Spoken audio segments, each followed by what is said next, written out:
Hello, everybody! Happy Saturday, happy time zone. Hello, hello, hello. Hello, Dustin. Hello, Ryugo. Hello, Juan. Hello, Pillar. Hello, Masidan. How you all doing? Hello, Arga. Hello, Vasago. Hello, Wisp. Hello, Fake. Hello. Hello, Blobby. Happy weekend! Hello, Shadles. Hello, hello. I hope you're all doing well. I hope you guys had a good week. Hello, Sunbro. Hello, hello, Mouse. Hello. Ow, ow, ow, ow, ow. Aren't you guys glad that I got that working again? I'm sure you are. I'm sure you guys really... Oh, hello. He's just standing there. Oh, there he goes. Yep, I'm in a box. Do we add even more boxes? This is the same amount of like... Yeah, the bear... The bear just stood. No, this is the same amount of boxes as I had. Thank you for throwing an item at me. Thank you. I gotta hydrate. I should hydrate. Everyone should hydrate. Everyone should hydrate. Take a sip of preferably a hydration sort of drink. Caffeine is not hydration. It actually dehydrates, if I'm not mistaken.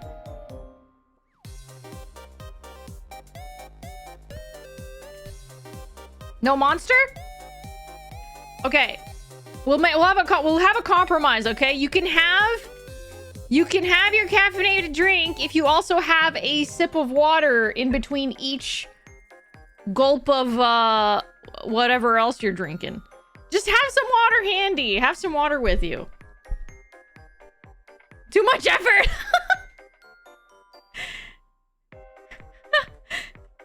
Down to your white monster just for me. Thank you. I appreciate it. Thank you.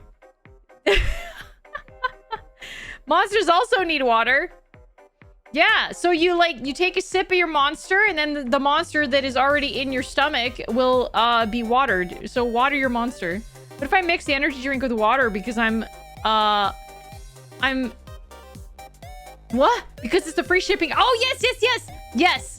You can also get the non-caffeinated kind, but I understand if you want to get the caffeine one. Yes. Reminder, I posted this in the Discord as well as on Blueski and Twitter. But GamerSupps is doing their free shipping promo for a week. It ends on Friday at 2 p.m. Eastern. So get your GamerSupps with free shipping while you can, especially for folks who are international. Shipping is killer for people who are not in Canada or the US. So yeah, free shipping if you use code Voidling. It is free shipping right now for 1 week. So grab your flavors, grab or try some new flavors if you want. Try some new ones. They've got a lot. Do the GamerSupps drinks have 0 sugar options or low sugar? They don't actually use sugar. So here, let me go explain, because I do not remember this stuff off the top of my head, but it doesn't use sugar. Are you in the dumb idiots box or the cuties box? I'm in the I'm fucking moving and I'm stressed the fuck out box. In the blind box, that too. Do you have favorite recommended flavors? Raw meat, off the top of my head, raw meat, guacamole gamer fart, blowhole blast, and brand risk. Those are the 4 ones that I recommend. They are my absolute favorites. I adore them so much. But there are a lot of very, very other good flavors that I can't really remember off the top of my head right now. But yeah, okay, let me explain to you what the energy drink is right now. Where the frick is the... Okay, here we go. Boop, boop, boop, boop, boop, boop, boop. Yeah, okay, so it's 0 sugar. It is 0 sugar. Let me just go check the... Okay, let's see. Where is the... There we go. Yeah, they're using organic erythritol as a 0-calorie natural sweetener. So it is sweetened with erythritol. If you know what that is, because I don't really know. I'm not someone who knows ingredients. I just know that it is not sweetened with sucralose or whatever other sweetener. It is not sugar. So that's why there's no weird energy crash that you get at the end. of the boost of energy that you get from drinking your gamer subs. It's the ingredients that it has in it prevents you from crashing. So yeah, fill yourself with some gamer subs. See, you see that the seagull with the big old belly? It's full of subs. That's what it's full of. It's full of subs. So yeah. I highly recommend you benefit if ever like the shipping costs were like the biggest turnoff from getting gamer subs. Well, it's free shipping right now. Free shipping for 1 week. Go get it. Go benefit from that. But yeah, I'm gonna be able to have caffeinated drinks again in like a month, and I'm so happy. I'm very happy. Because right now I can't have caffeine. I'm trying to like not have too much caffeine or any caffeine at all, because caffeine is actually not good for your stomach. It irritates. It is an irritant. Speaking of irritating my stomach, it didn't actually irritate my stomach. Don't worry. I had like a Carolina Reaper sauce recently. A very specific brand, a very specific kind.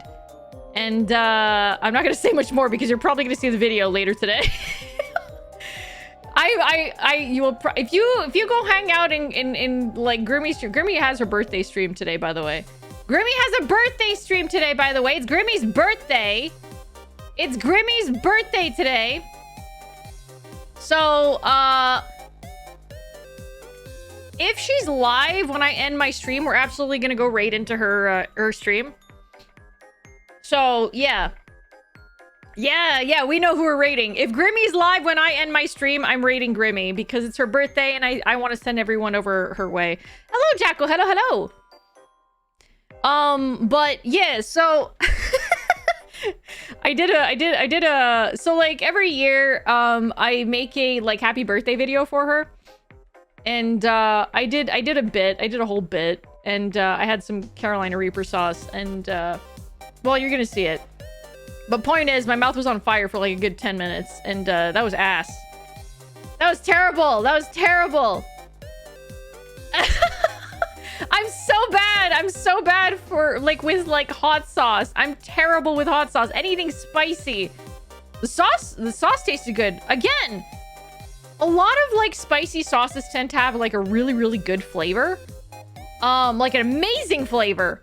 But the heat just like takes over and then I can't taste anything anymore. How is it on your stomach?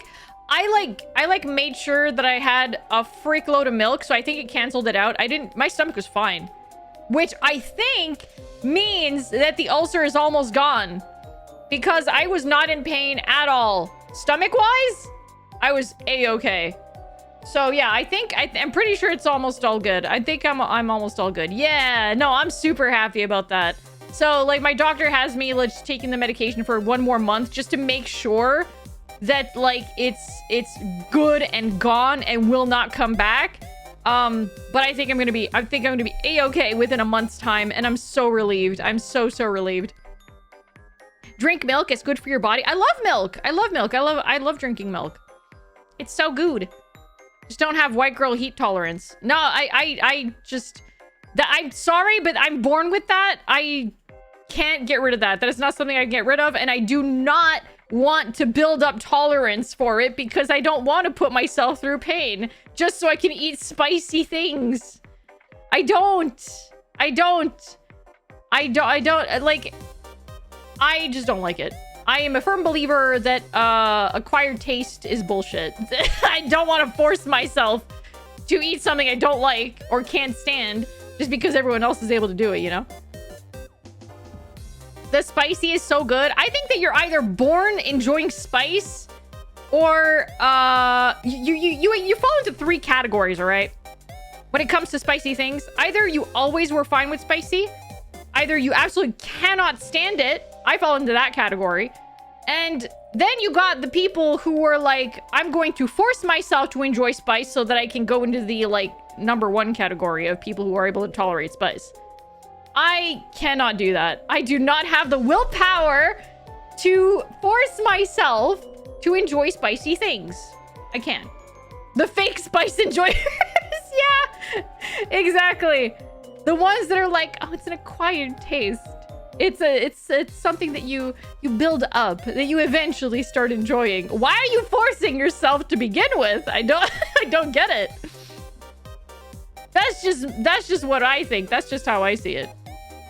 Personally. If you don't like something, it's okay. You don't have to try to fit in, you know? It's not like anyone's peer pressuring you into like taking a bite out of that spicy jalapeno, you know? No one's forcing you. No one's forcing you to enjoy it. It's the same thing with coffee. I learned to eat spicy food because there was a spicy chicken place I really liked the taste of, but it was spicy. That is the only time I think I would ever force myself to eat something spicy, if I just really like the flavor and I can't get the flavor anywhere else. But that specific meal, I probably would then force myself to do that. If the spice isn't so intolerable, probably, yeah. I can understand that. Definitely.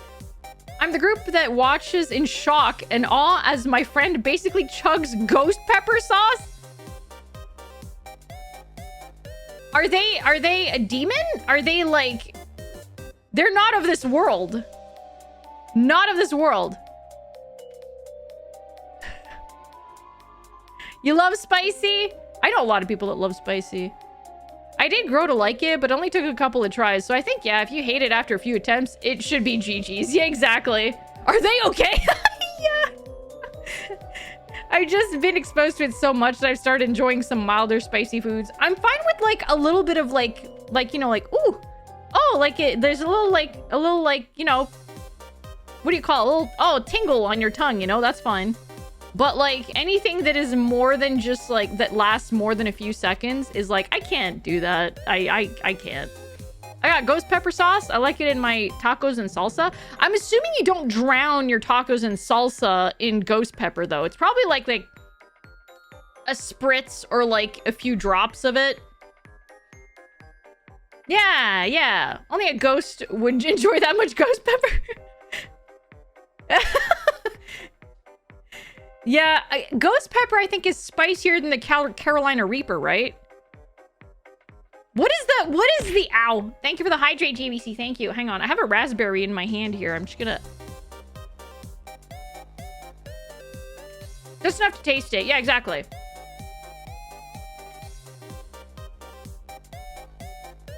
Ghost pepper's the baby pepper. You bit into a Carolina Reaper, like the actual like vegetable? Is it a vegetable? It's a vegetable. Ghost pepper is the spiciest known pepper. What is it? What is the terminology for calculating the heat ranking? I can't remember. Hang on.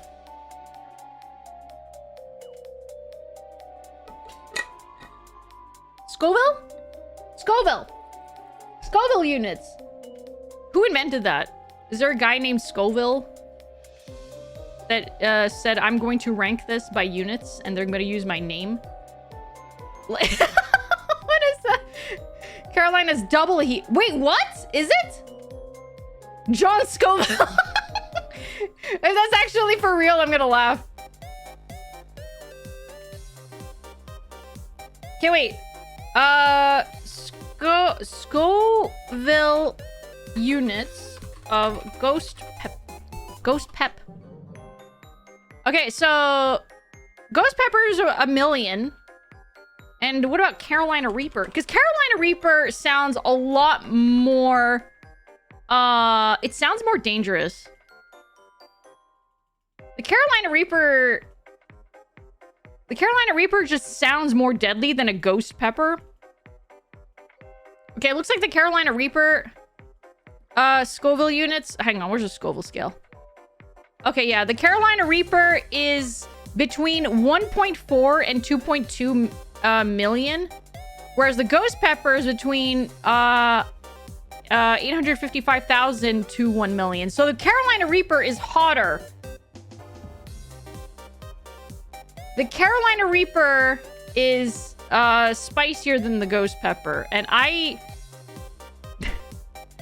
had a spoonful of it. Not on any other food. I just poured some in a spoon and I just ate it.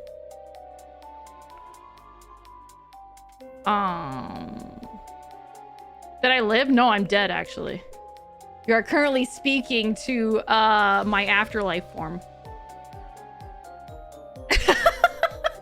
My offer still stands to try my blueberry Carolina Reaper sauce. It sounds really nice. The blueberry in it, like, just kind of, it makes it kind of like tempting. But then the Carolina Reaper part is kind of like, I have some reservations about that one. She's beyond a ghost at this point. I'm now Reaper status, I guess. Death by Carolina Reaper. Did you have the raw pepper or the sauce? It's a sauce. I had a sauce. I poured Carolina Reaper sauce in a spoon and I just ate it. So that was interesting. That was interesting. In the ways of a collector. Yeah. Collect souls? I guess I do now, yeah. One thing is like spicy and other is enjoying to hurt yourself. That's what I'm saying. There's some things where it's like it's so hot that I'm just wondering, do you actually enjoy this? Like, does this taste good? Do you taste anything at all? Or do you just enjoy the pain? You know? So I feel like there's a point where the heat is probably overpowers the flavor. As soon as your stomach ulcer was healed up, you went straight for the Carolina. I'm actually fine. My stomach was not in pain at all. My mouth took a real hit. My mouth took a real hit. But my stomach was a-okay, which I'm very, very happy about because it means that it's like healing really well. When it adds the taste to the taste, spice is lovely. I agree. I absolutely agree. Yeah. I heard stomach ulcers can be caused by stress. Apparently, okay, so I actually looked up a lot of information about ulcers ever since I found out that I had one.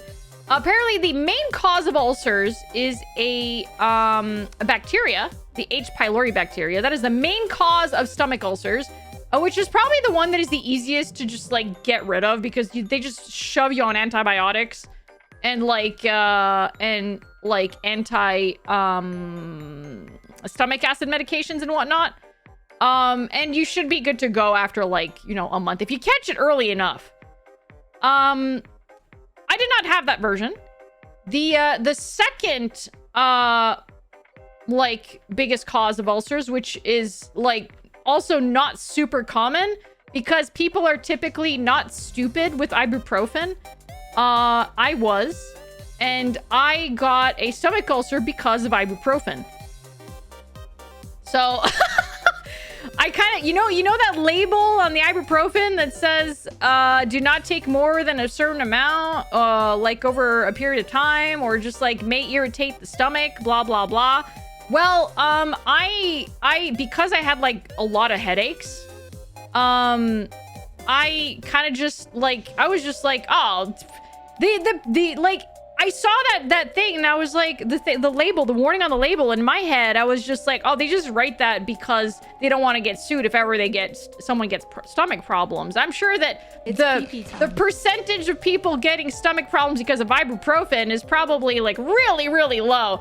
It's not gonna happen to me. I'm sure it's not gonna happen to me.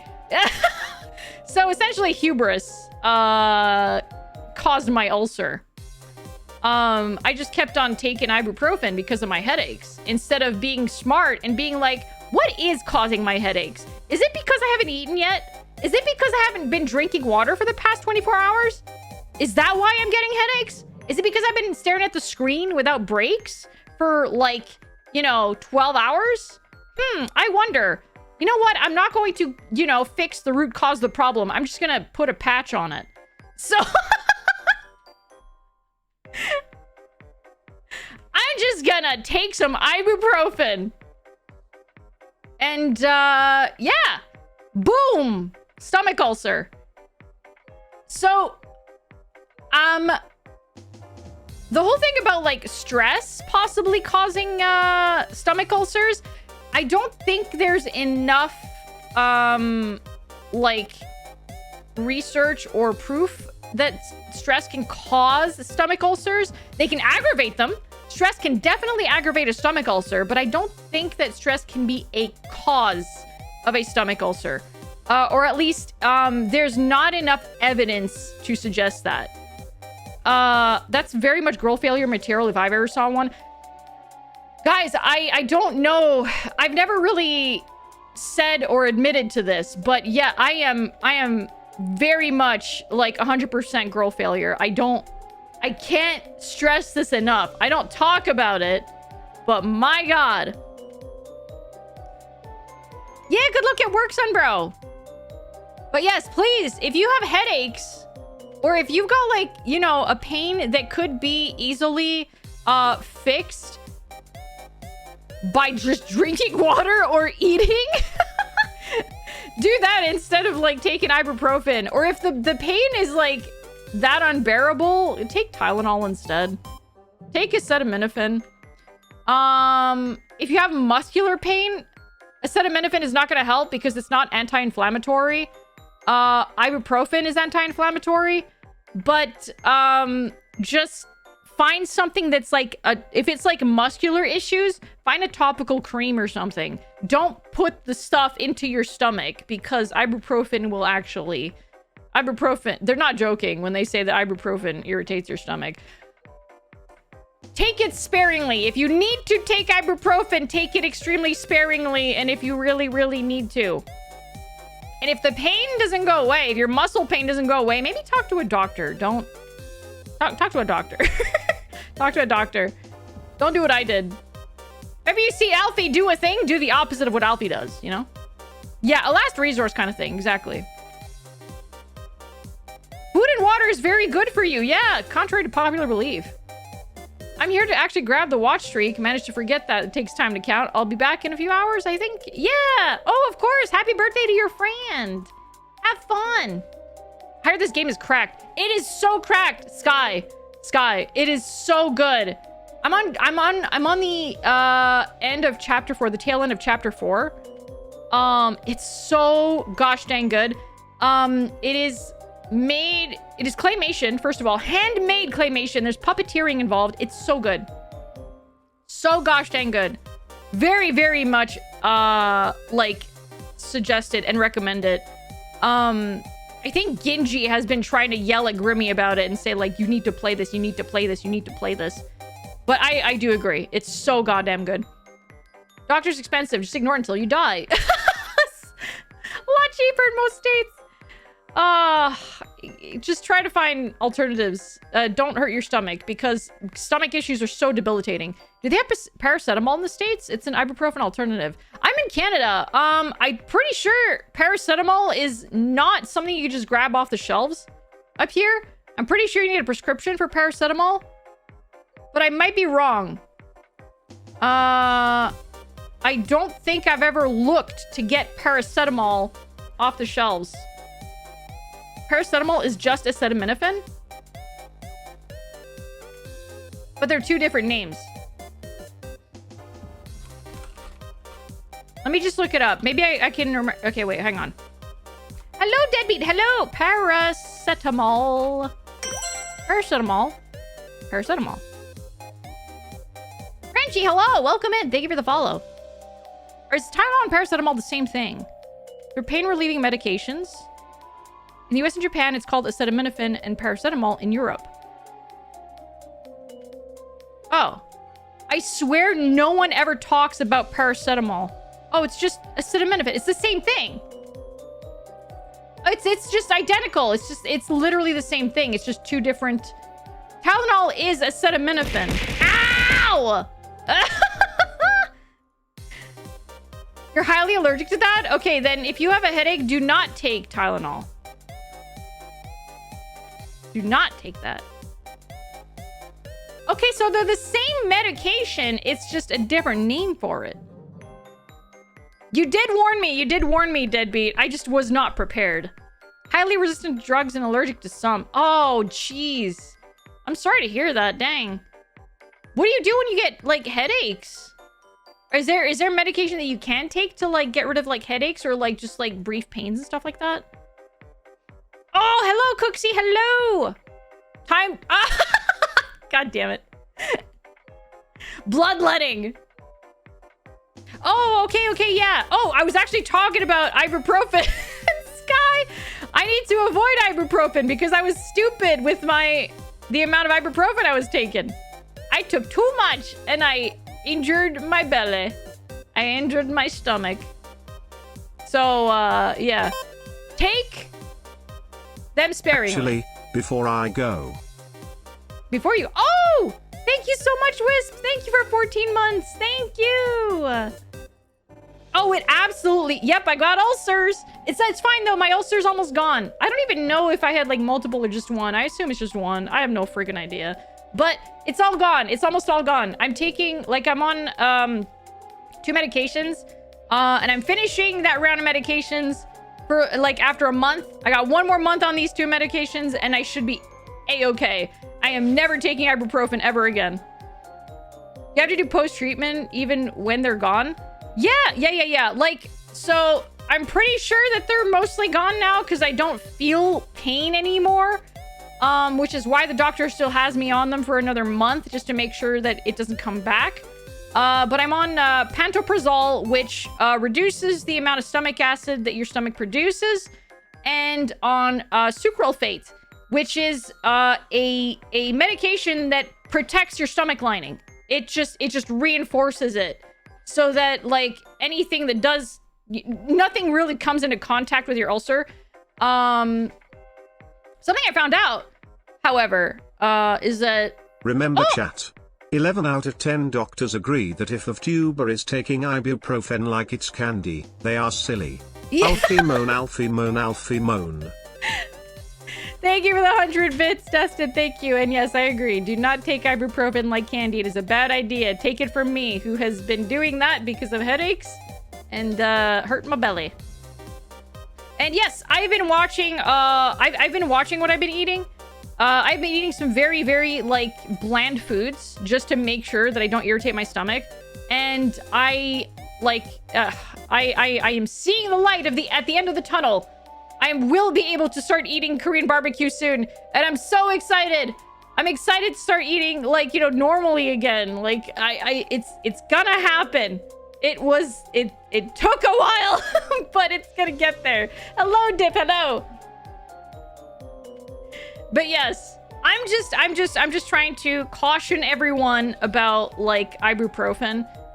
Take it sparingly. Any non-steroidal anti-inflammatory drugs, NSAIDs, or whatever you want to call it, just be careful with them. They will absolutely fuck up your stomach lining. What are you gonna eat first once you're done? More ibuprofen. I want to go get Korean barbecue and I want to eat a frickload of kimchi. That is what I want. First and foremost, I want fucking kimchi, dude. I want kimchi. I know I said that I'm not good with spicy, but kimchi is so freaking tasty, man. Oh. Oh. It tastes so good. Take the warning of the witch that had an ibuprofen stomach at heart. Oh, a broke ibuprofen stomach. Well, I mean, it was. Broken stomach at heart, yeah. Is kimchi spicy? Hey, kimchi is cabbage. It's like fermented, and it is spicy, but you can actually, like, change the level of spice.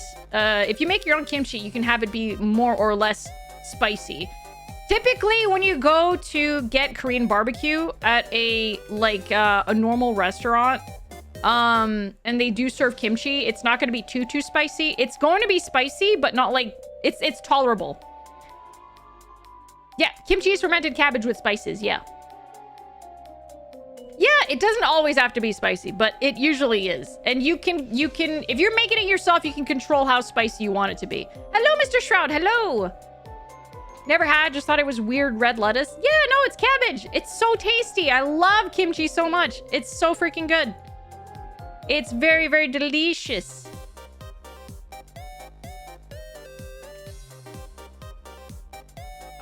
Most Korean places have white person spicy kimchi. Yeah, exactly. Which is why I meant, like, which is what I meant by, like, if you go to, like, a very generic like Korean barbecue restaurant and they do serve kimchi, it is not going to be hyper spicy. It's going to be very tolerable, which I'm happy about because it's still kimchi. It is the kimchi. It's just not, you know, like intolerable levels of spicy. Sounds more tolerable than a Carolina Reaper? Yes. Yes, very much so. There was one time I had kimchi and then the next day I was violently ill. And as far as I know, they were completely unrelated events, but it stuck in my mind. Oh, man. Yeah, it's really unfortunate, Mr. Shroud. But like, I think that's why for a very long time, I was not able to eat homemade hamburger. You know, like on the barbecue because, and why I could not watch a specific movie because, I was at one of my cousin's birthdays, right? I was at one of my cousin's birthdays when I was a kid, and we had burgers like on a barbecue that my uncle made, and we were watching the French movie Amélie, I think is what it's called. What is it called? Amélie? Fuck. What is the name of it? French movie. Yeah, French movie, Amélie. Yeah, we were watching that movie, and we were having like the homemade like barbecue burgers, and I got really bad indigestion. Yeah, Le Destin d'Amélie Poulain. Yes, exactly. And I got violently ill, and I don't know if it was indigestion or if I just caught a stomach bug or whatever. But for the longest time, I associated my stomach bug and my violent throwing up to, barbecue burgers, homemade barbecue burgers, and that movie. So whenever, and like, the way that Amélie is, like, shot, and like, if you've never seen that movie, there's a lot of, like, very vibrant red and green colors. It is a very vibrant movie. It is very, very colorful. And whenever I saw those kinds of shades, yeah, good color grading, yeah. Whenever I saw those shades, I was reminded of the movie and reminded me of the, like stomach flu that I had when watching that movie. And I could never disassociate the two for a very, very long time. I'm fine now.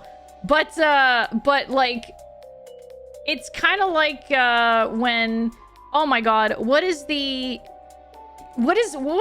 literally, Clockwork Orange is literally that. It's like, you're brainwashing yourself into like associating a feeling to a certain thing.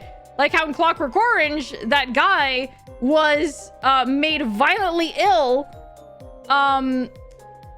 every time he saw violence. He just became extremely sick from watching or seeing violence or anything happening around him. I guess spoilers, for a fucking 50-year-old movie, I guess. I don't know. Point is, my situation obviously was not like that, but I associated those colors, that movie, and the burgers to feeling sick. I think it came out in 72, so yeah, like 50 years ago. Holy shit. Yeah, of course, Cora, of course. What is a stormtrooper's favorite store? The one next to Target. Sorry, that joke may be a bit hit or miss. What?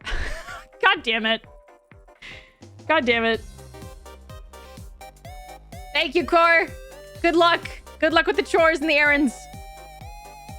Conditioned myself to stop biting my nails by putting jalapeno spice on my nails, but I got used to the spice fast. Oh no. Oh no.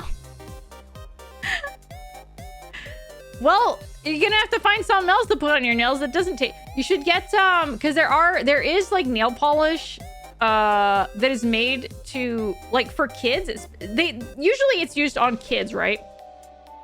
It's a type of like nail polish that you like. It's like translucent. You don't see it. It doesn't look like there's nail polish, but it has like a really disgusting bitter flavor. Yeah, it has a very disgusting bitter flavor.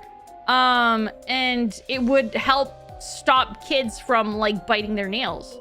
You could try that. Having bitter nails is more effective than spicy nails? Probably. Especially if you get used to the spice.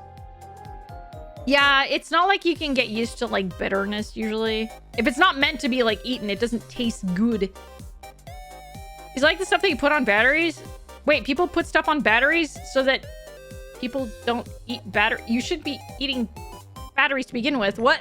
What? What do they put on batteries? What do you mean?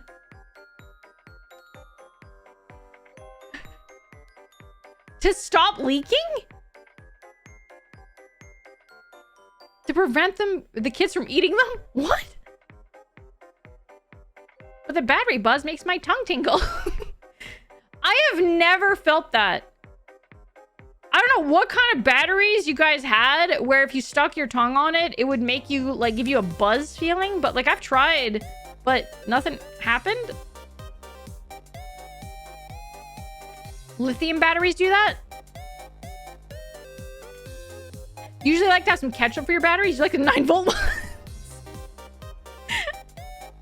I will say I have not tried to lick a battery in my adult age, but when I was a kid and I stuck my tongue on a battery, nothing happened. So I don't know. Is it similar to the coating that was put on the Switch game so kids and animals wouldn't put them in their mouths? I think that that's the same kind of flavor that the nail polish I'm talking about has. Like, because I remember when people were doing, like, the, lick a Switch cartridge challenge. And they were all licking it. And they were, like, posting their reactions. And I was like, go get some nail polish. It'll do the same thing. It'll do the same thing. How you doing, Equivalent? Hello. Yeah, it was a whole thing. It was a whole thing. People would, like, post react videos and whatnot of them, like, licking the cartridges.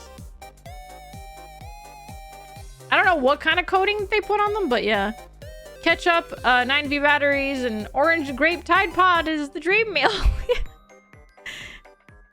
Why are you licking their Switch cartridges? I don't know. Someone had the bright idea of, like, giving it a little taste, I guess. And they were like, oh, this tastes foul, actually.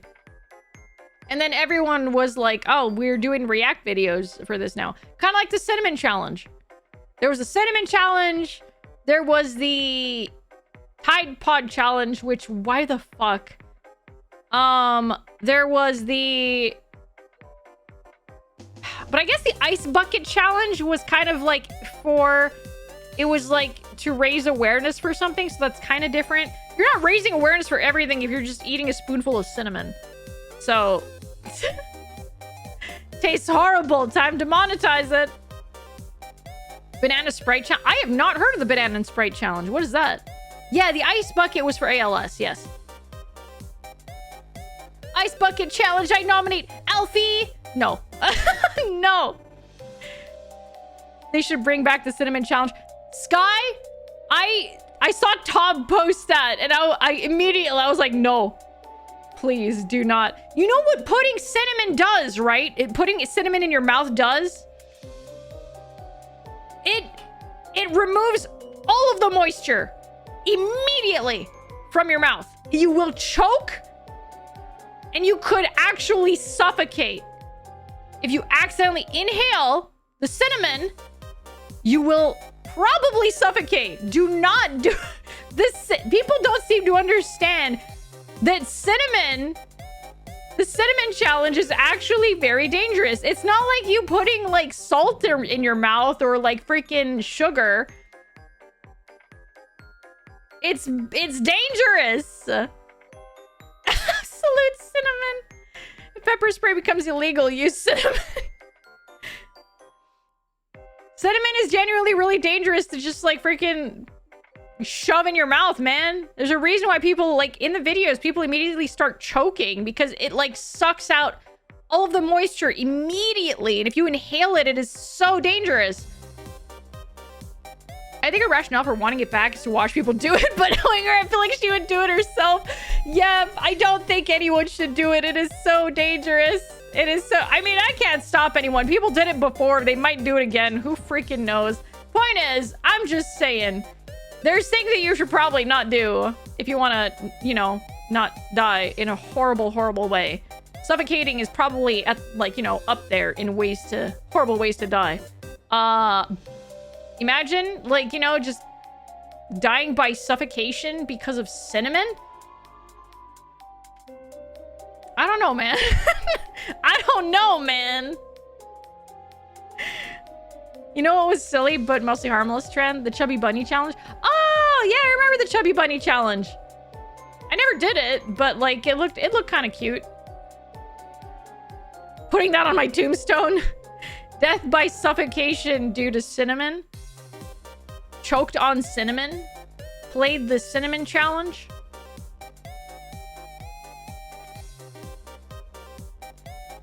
If you die doing the cinnamon challenge, no one will be able to keep a straight face at your funeral. Man, just don't do it. Hello, sapling. Hello. Here lies Todd. Died eating a Tide Pod. It rhymes. Hello, Yara. Ow. Thank you for the hydrate. Chubby Bunny was a choking hazard. I think if people are doing it with like grapes. Oh, Chubby Bunny, like, okay, so marshmallows kind of just wind up melting.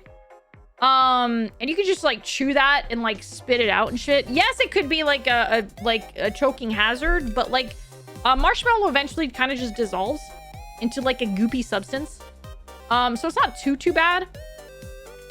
But typically it's good to, you know, not stuff your mouth full of something to the point of not being able to breathe out of it anymore. So it's intended to be marshmallows, yeah. Chubby Bunny with smoked jalapenos. No! Is your hat in space? My hat is actually a portal to the void. People like to relate the void to space, but it is not exactly the same thing. It's not, you can still breathe in the void. You can still survive in the void. It's just still hazardous to your health, because too much exposure to the void can cause weird genetic mutations. So I live in the void because it's free rent. Yes, it is. It is. The void is endless. It is endless, yes. There's no end to the void. It is infinite space.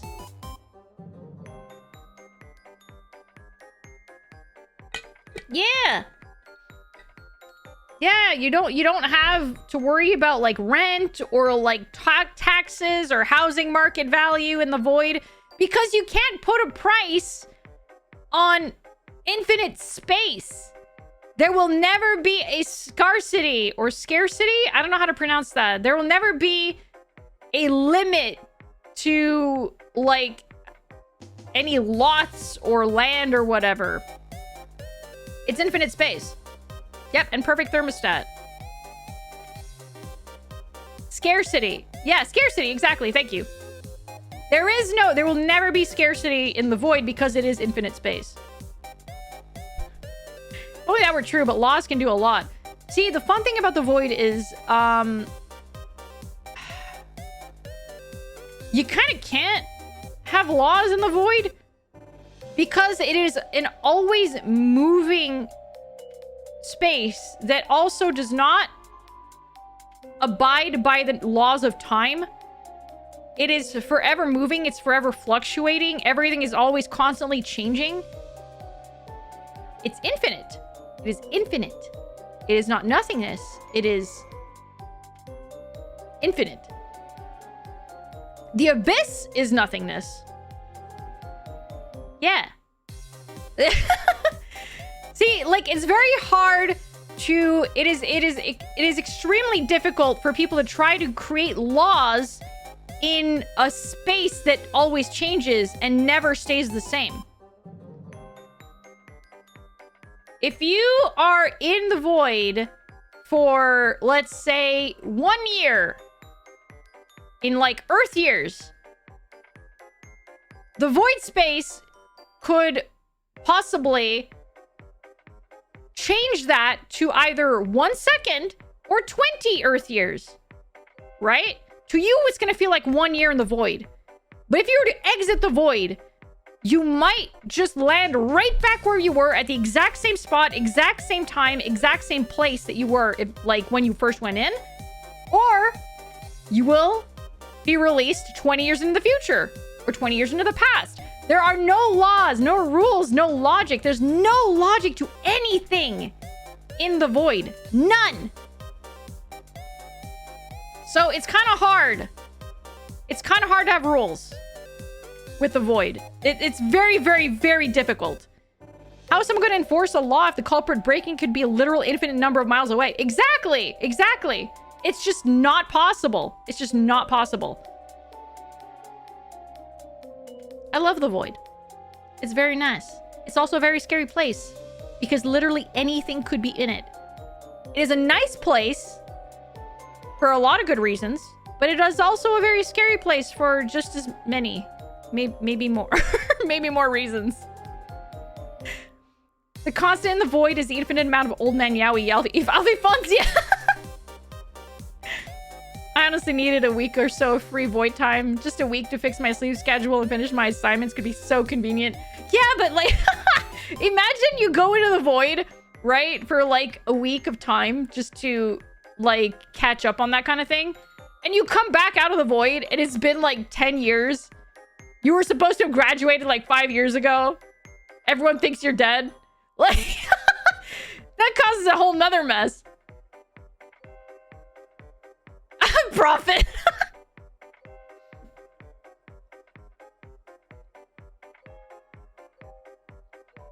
Or you pop out in 1979 somehow, yeah. Before the time you were meant to actually be born. Time to do mischievous things in the void. The void is a very great place to like just fuck around. And maybe find out. And then maybe not find out. Who knows? Put money in bank account and jump ahead 1,000 years. Instant rage. See, that's the other thing though, Arga. You don't know. You have no control over when or where or how you're going to land if you leave the void. You don't know. It's a bit of a roulette. It is a bit of a gotcha, I guess, if you want. You want to play that lottery, feel free to, but you may not like the results. Are there gyms in the void or ways to exercise? Yeah, of course. Just you have to try to like. So the thing about the void is that you can't have just a GPS and like be like, oh, you know, like show me the way to a certain location, because it's not how it works. You kind of have to try to manifest it, right? Ow. Thank you for the hydrate. Thank you. Everyone please take a sippy. Thank you, Kimono. Thank you. You have to manifest it. It's there. You just have to really, really want it to be in front of you and you'll show up in front of it. Cheers to another month. Alfie, just know you're an amazing entertainer and creator. You make so many people's days better by going live and choosing to share your humor and good nature with everyone. I hope the joy you bring people is returned back to you many times over. Thank you. Thank you so much, Crane, for 26 months. Thank you. I really, really appreciate it. Thank you so, so much. And it is. Like, just streaming and hanging out with you guys really does bring me a lot of joy. Thank you. Thank you, thank you, thank you. I really, really appreciate it. So, so much. It's been like a lucid dream, kind of, but you're actually there, you know? 99% of gamblers quit before they find the perfect point in time to get... See, that's the gambling addict mentality, Carrie. That's dangerous. If I just do it one more time, I might hit it big. Just one more. Maybe this is the one that I'm gonna hit it big. Dangerous, dangerous.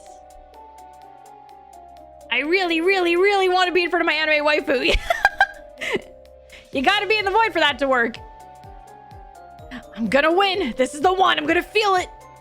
Just one more. Famous last words, yeah. Oh shit, Rogue just won 5,000 from the slots. Well, hey, there you go. I'm not a gambling addict. I can stop whenever I want. I'm just dedicated to the craft. Midnight walk to your mom's house. God. God damn it. Just need to take out one more 50% APR loan to hit the jackpot. I can do it.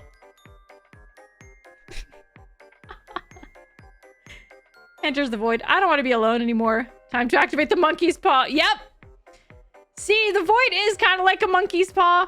If you're not very specific about what you want, if you don't really properly visualize what you want, you'll get what you asked for, but it might not really be like, you know, actually what you want. So you gotta be careful. Every single person in the void teleports right around you. Yeah. It's more like you're gonna be teleported to them. Because you can't. The way that things manifest in the void, you cannot actively force somebody else into the position that you want them to be in. You will move yourself into that position that you want to be in. So if you want to be surrounded by people, you are going to manifest yourself being surrounded by people. You're not going to manifest people being surrounding you. You know? It's a bit different. A little different. You don't have control over other people in the void, you know? You don't have control over your surroundings in the void. You have control over you. Great and powerful void. I want Alfie to do something awesome. I'm gonna finish Midnight Walk today. That's what I'm gonna do. And that's gonna be another game crossed off the list.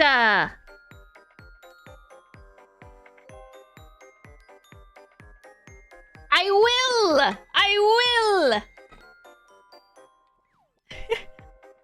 Gonna manifest my hand about to slap around a person. Yeah. Next week, Midnight Walk finale part 2. No, I'm finishing it tonight. No, I promise. Enter John Cena. You sure about that? Yes. I'm 1000% sure. I'm at the end of chapter 4, and there's like 6 chapters. I'm pretty sure I can manage like 2 chapters, 2.5 chapters in a stream. It'll take however long it takes. I don't think it's gonna take that like too long. I don't see myself playing the game for like 6 more hours. I don't think the game has 6 hours left in it. We'll see. We will see. I think we're gonna be fine. Your current site might make it longer. Be careful. I think it'll be okay. I mean, it's not been too bad. So I think I'll be fine. I've been able to see so far. Where did I ended last time. I think I was in like a cave. Did my eye exam go well? Yes, it did. My vision has not gotten worse. My vision has not changed at all since my last eye exam in 2021. So, good news. Very good news. My eyes have not gotten worse. So I'm very happy about that. Bad news. I will only be getting my glasses in 2 to 3 weeks time. So yeah, I am still without glasses. I'm still without glasses until they are fixed. I actually brought in my broken glasses and I asked them like, hey, can you guys fix this? And she was like, I mean, I can send it in to get fixed, but it will take like maybe 2 weeks before you get them back anyway. And by then you're going to have your new glasses. So there's not really any point. And I was like, all right. All right, then I will simply be blind for another 2 to 3 weeks. Hooray. And she put like an emergency on it. She just like wrote urgent on the order because I don't really have anything else to like see with. But you know, they do what they can. Also, frames, I said this like I think a couple weeks back, or maybe when my glasses first broke. I can't remember. But frames are the same, like glasses frames work the same way that clothes do. There's like fashion when it comes to it. Hello, Vesper. Hello, Dr. Adam. Hello. Thank you for the follow. Welcome. So there's like fashion trends when it comes to glasses as well, just like clothes do. And if you find yourself liking a very certain type of like fashion trend, like a year later, it might not be trendy at all to like wear, and then stores might just not carry that type of like shirt or pants or jeans or anything anymore. So like, I had circle lenses since 2021, and circle lenses aren't exactly in fashion anymore. It's not a trend to wear them. It's not trendy to wear circle lenses anymore. So there were only 2 circle frames in the entire store. And I was like, all right, well, I'll just I'll take that. I'll take the one out of those 2 right there. Yeah, it'll be trendy again eventually, but I feel like what is it? What do they say it is? Like, I think fashion has like a 10-year cycle or a 20-year cycle or something. I think it's either a 10 or 20-year cycle. Fashion works in a 10 or 20-year cycle. Like, you know how like freaking wide or flared pants and like low-rise jeans are a thing again? That was a thing back in the 90s when I was a kid. That was a thing back in like, no, not the 90s. Late 90s, early 2000s when I was a kid. Late 90s, early 2000s. Low-rise or low-cut jeans with like flared pants. Flared like pant legs. That was a thing when I was a kid. And then we grew out of that. And now it's back. Fucking 20 years later. Yeah, like bell bottoms, yeah. I'm just so... I look at it and I'm like, what is happening? Yeah, the bell bottoms. Why are we back to Apple this? bottom jeans and the boots with the fur. Alfie was Alfie moan, Alfie moan, Alfie moan. Thank you for the 6 months. Thank you. History tends to repeat itself. It does. It absolutely does. But I feel like there's some things that just, they don't need to come back, man.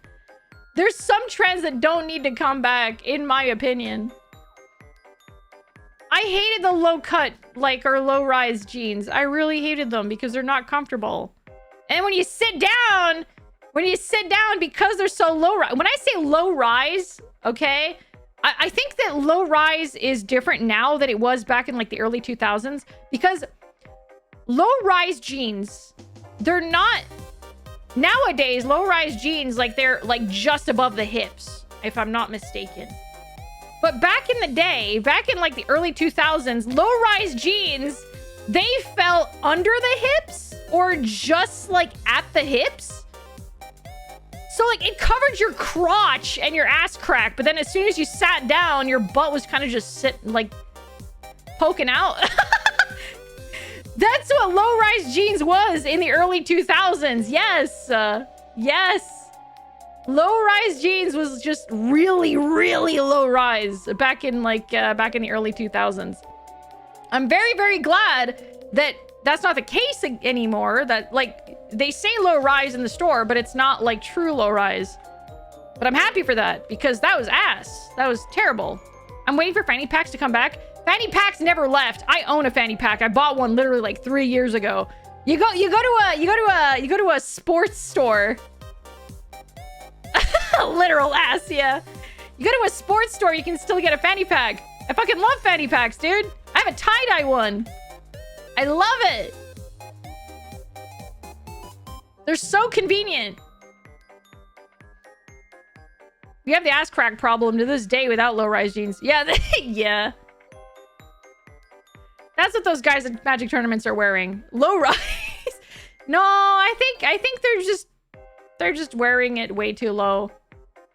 Like, they have their bottoms on and they could be pulling them up, but they're just not. So that's what made the lower back tattoo trendy. Yes. Yes, exactly. Because when you had low-rise jeans, a lot of the times your shirt kind of just wasn't covering your skin. So your lower back would kind of just be peeking out.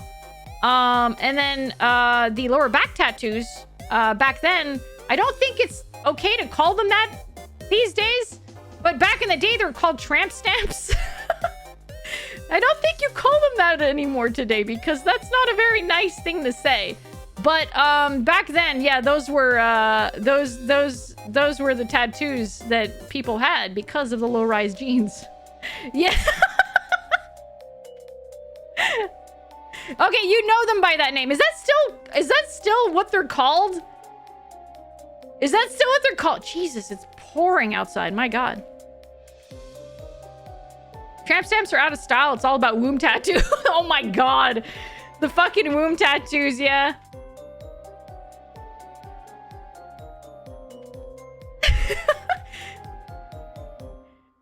movie Cars, one of the cars had a tramp stamp. How does a car have a tramp stamp?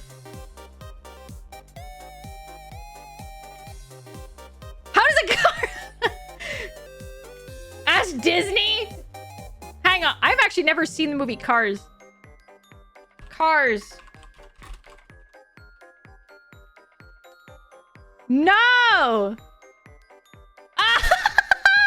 Oh my god! You're still on womb tattoos? Okay, so womb tattoos is obviously not on, like, on your literal womb because, like, that's inside your body. Your womb is inside your body. But womb tattoos is essentially, like, it's kind of like what a tramp stamp is, except it's, like, on your front. It's in between the hips above your crotch. That's what it is. I thought that shit was only in hentai. I mean, that's probably where it started. But it became a trend. I don't know if anyone actually has, like, a permanent womb tattoo, but it's a thing. Oh, hey, Doom Guy, how you doing? I'm talking about tramp stamps and womb tattoos and the origins of... Well, not really. That's just where the conversation went to. Frontal tramp stamp is the most accurate way to explain it. Kind of, yeah. It's kind of like that. It's essentially what it is.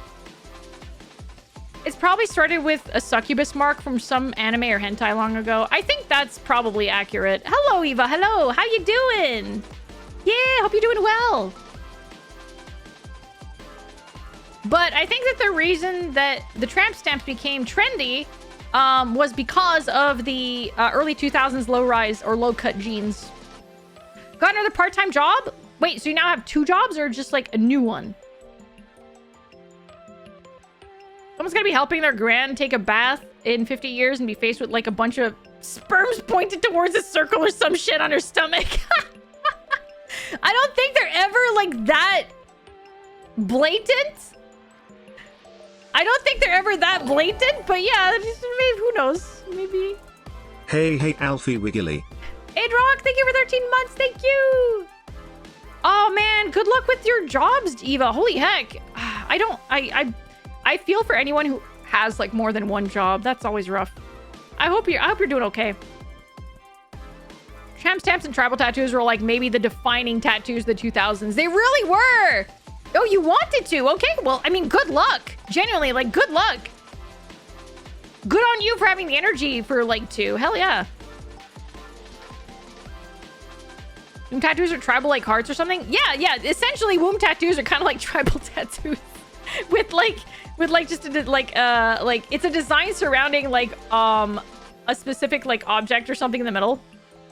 You buy your first caffeinated gamer subs for it? Heck yeah! Nice. It helped. That's good. That's very, very good. Do you know why I hate Rent-A-Girlfriend so much? It's because I bought 7 volumes of it at a bookstore a few years ago. I read those volumes and they were pure swamp ass. I spent like $80 on dog shit manga when I could have gotten Berserk or something. I thought it would be funny. I stopped laughing pretty quick when I read chapter 1. Why did you spend money on 7 volumes? Why didn't you just buy 1 volume? What?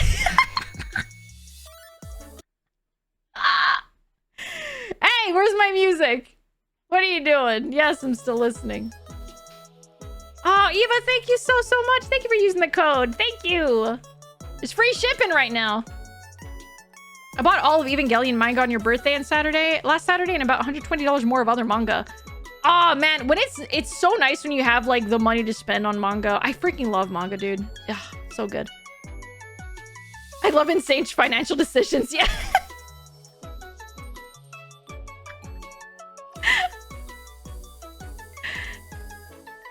Oh, I love seeing people's manga collections. Yeah.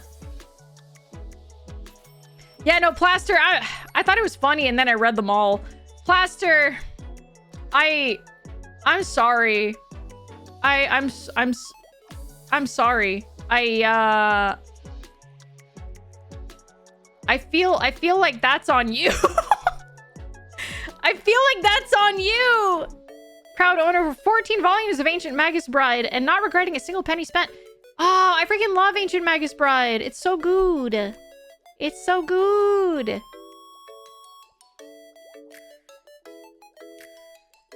It's very, very good. I need to get caught up on the anime. Are you still moving? I have a storage unit now. So we're gonna be moving everything out here in the next, like everything is just gonna be gone, like, in the next couple weeks. The goal is to be fully out of this place, by, like, early to mid-June. That's the goal. That is the goal. The last things to go will be the computer setup, and the obviously the bed. I am not, like, those are the last things to go, because I'm not moving the computer or the bed, like, on separate days. So are you still working on getting new glasses? I got my eye exam on Thursday. So I should be getting, I had new glasses ordered. Then I will be getting them in about, like, 2 to 3 weeks, because that's about the time that it takes for the new glasses to be, like, prepped and, like, made and sent and all that. It takes a bit. I'm just happy that my prescription hasn't changed. So maybe I like the concept of a story about a person who was a rental girlfriend. I knew nothing about it. I didn't think it would be about an absolute incel douchebag. Yeah. It's very unfortunate. It's very unfortunate. Be careful moving the PC. Don't want another hard drive to fail. Thankfully, I don't have hard drives. They're all SSDs. I will be A-okay. No more hard drives. No more hard drives for me. That was the last hard drive that I had in my computer. The one that failed. So I will be A-okay. I'll be good. Do your research before buying manga. That's your lesson here. Yes, exactly. Alphena will be streaming in an empty room only lit by her computer screens. True peak streamer living space. Yeah. Did you gather your courage and go for self-tinting? No, I've had self-tinting before. I've had self-tinting. I don't want it. I thought about it, but I don't want it. I'm okay. I have shades. I have shades. I'll just swap between them. That's all. A lot of really indulgent manga is targeted to be insertable. It's like the worst people imaginable nowadays. It's rough. It is.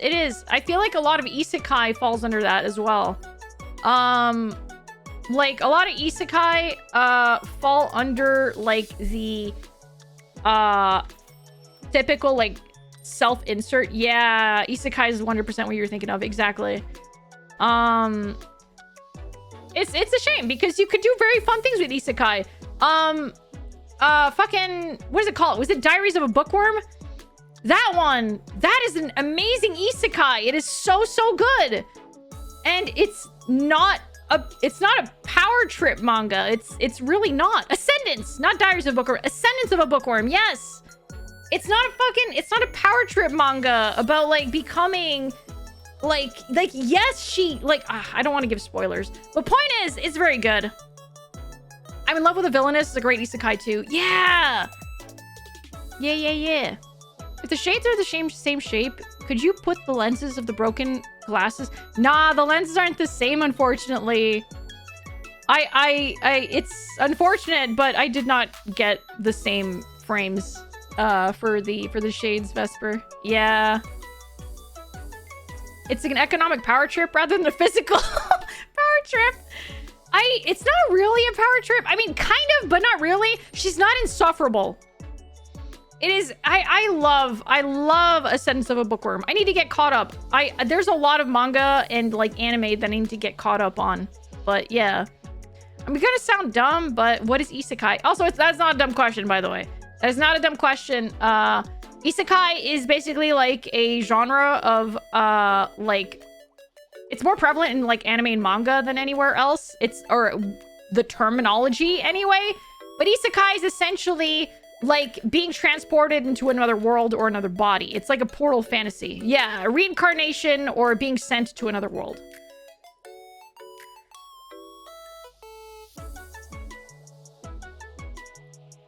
Attack on Titan is the best mecha anime.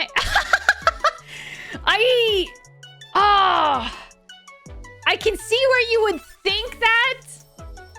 But it's not mecha if there's no mechanical aspects to it.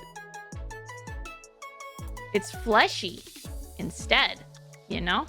It's not, it's fleshy. Biomechanical, kinda? Meat suit.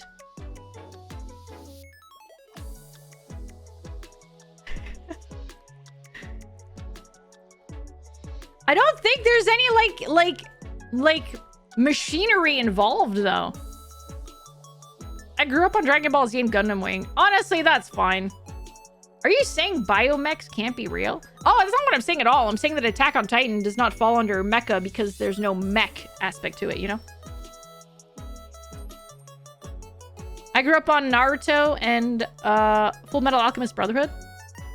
Yeah, it doesn't fit biomech. Yeah, exactly. Biomech is like Genocyber and Guyver. Oh, I don't know either of those two names. I don't know either of those two names. Oh, I remember Fooly Cooly. Yeah! I watched the original Fooly Cooly. I did not care to watch the remake, reboot, whatever you call it. Their 80s, 90s OVA anime? Let me look this up. Guyver. Oh!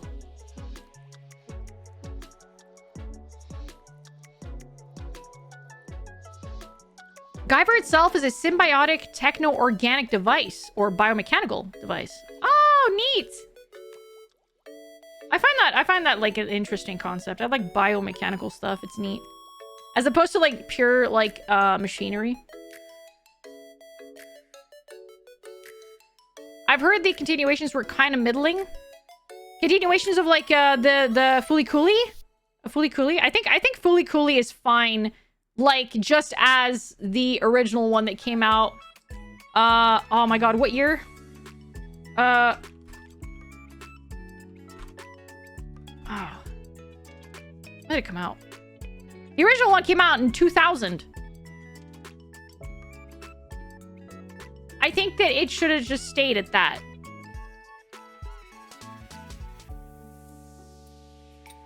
I think that it would have been fine if it just stayed at that. I think.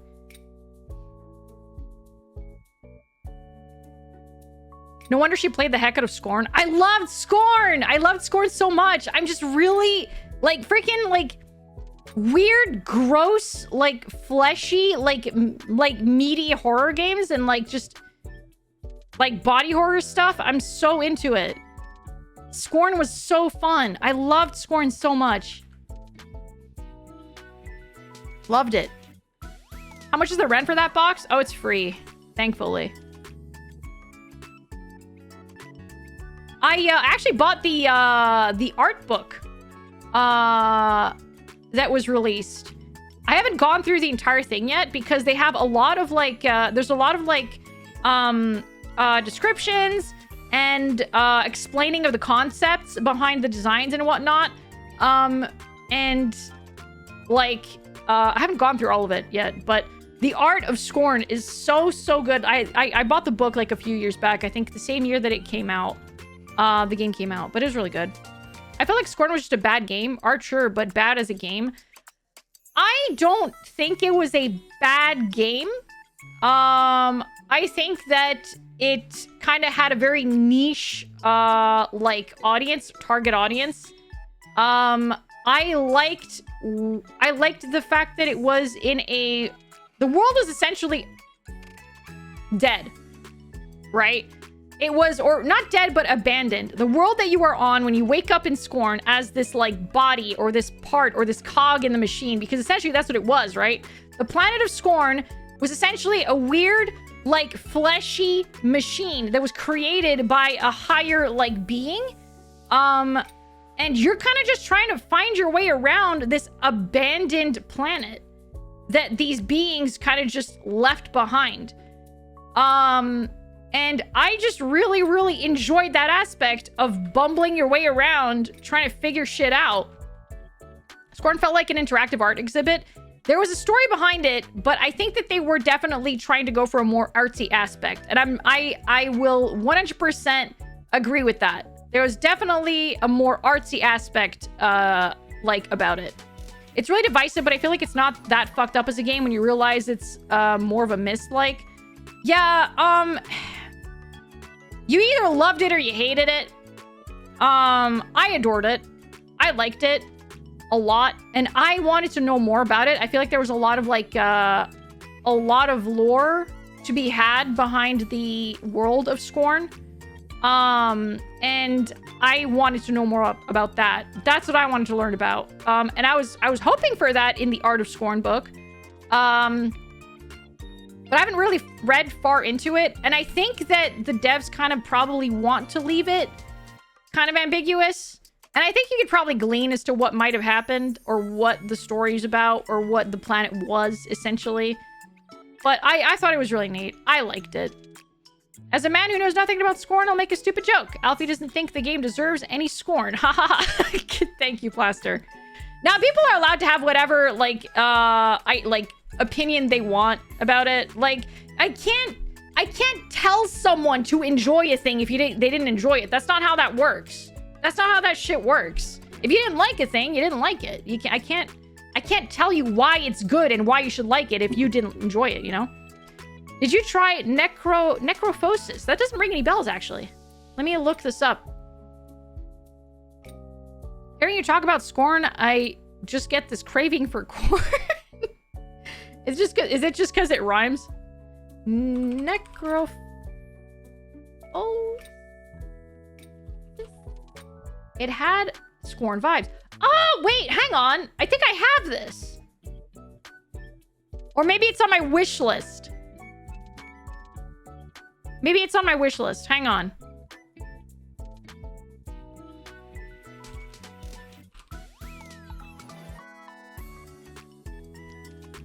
No, I don't have this, and it's not on my wish list, and it came out like 2 weeks ago. What the frick? I feel like I've seen stuff about this, though. Oh, it's immediately on my list, and we are absolutely going to play this. We're 1000% going to play this. Oh, hell yeah. No, this is absolutely my jam. Yeah. I was just sharing my opinion. I'm glad you enjoyed it. Oh, thank you. Yeah, no, that's fine. If you didn't enjoy something, like, that's okay. I'm absolutely fine with people, like, you know, sharing their opinions on stuff. I think what I don't like, and I think there was, like, one time, every time, like, what I don't like is when people come in to a stream and see me playing a game that they don't like, and instead of just, you know, dipping quietly or just, like, you know, not commenting on it, like, it's when people kind of actively just keep saying, why are you playing this game again? You're still playing this?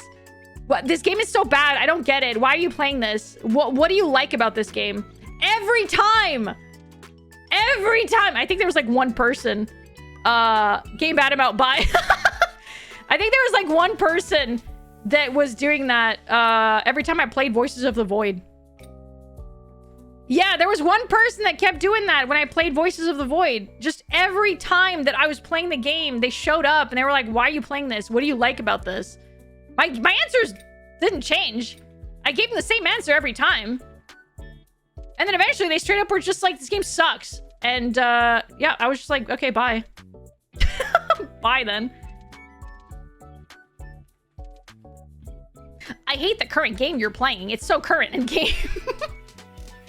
Yeah, just let people enjoy the games they enjoy.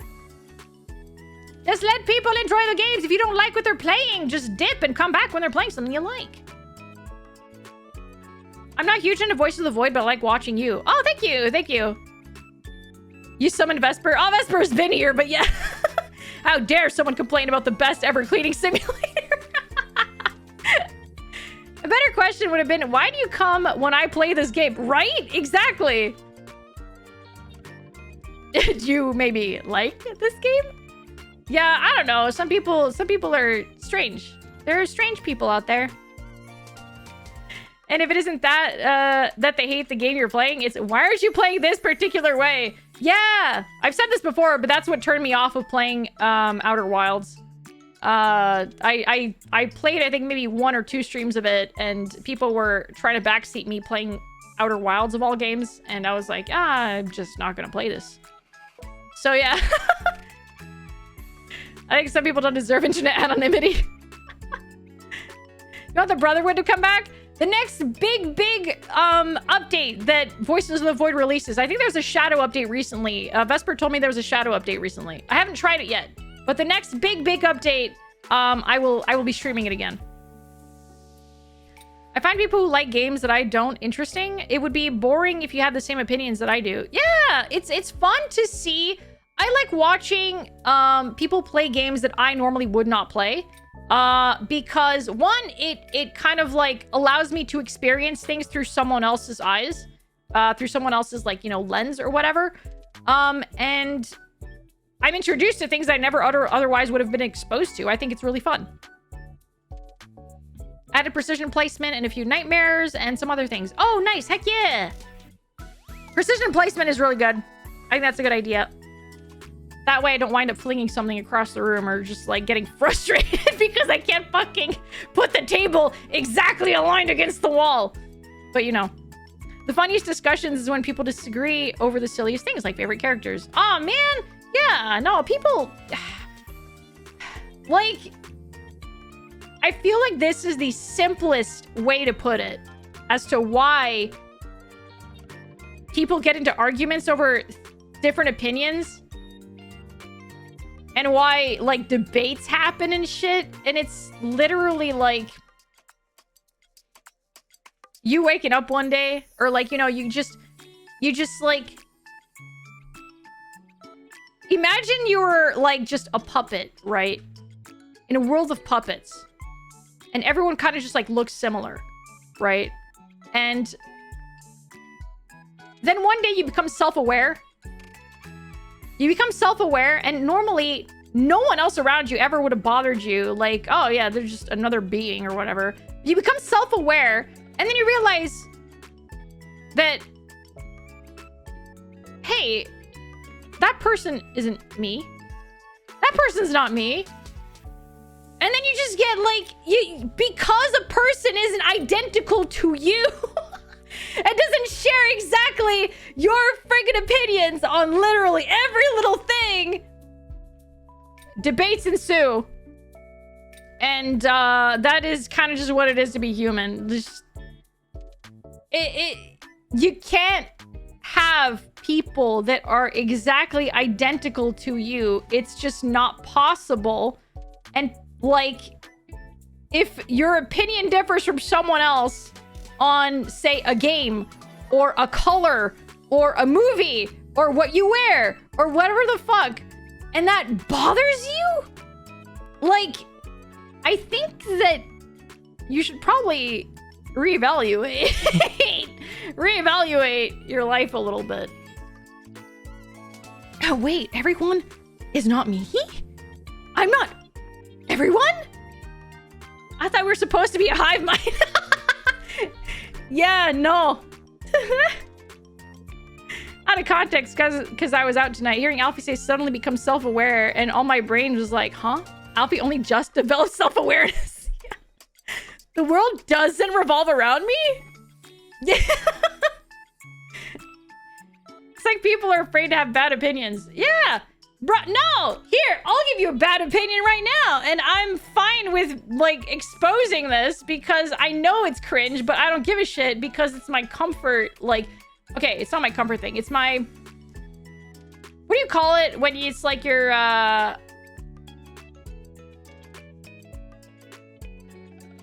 Oh, shit! What do you call it? When it's something that you know is bad, but you enjoy it anyway. It's your, guilty pleasure. Yes, thank you, Checker. Thank you. Sometimes, when I'm feeling kind of blue, I like to watch the Twilight movies. And I don't know why. Because I know that they're fucking bad. They're terrible. Twilight movies are fucking ass. But I enjoy watching them because, probably because they're so simple and stupid and not good. Yeah. I like occasionally will just put fucking the fucking Twilight movies on because whatever. It's just, yeah, everyone's allowed guilty pleasure. Exactly. I think it's fine to enjoy something that is bad if you're able to accept that, like, objectively, it's not good. It's not great. When Edward fucking sparkles in the sun, I die every time. It's the body of a killer, Bella.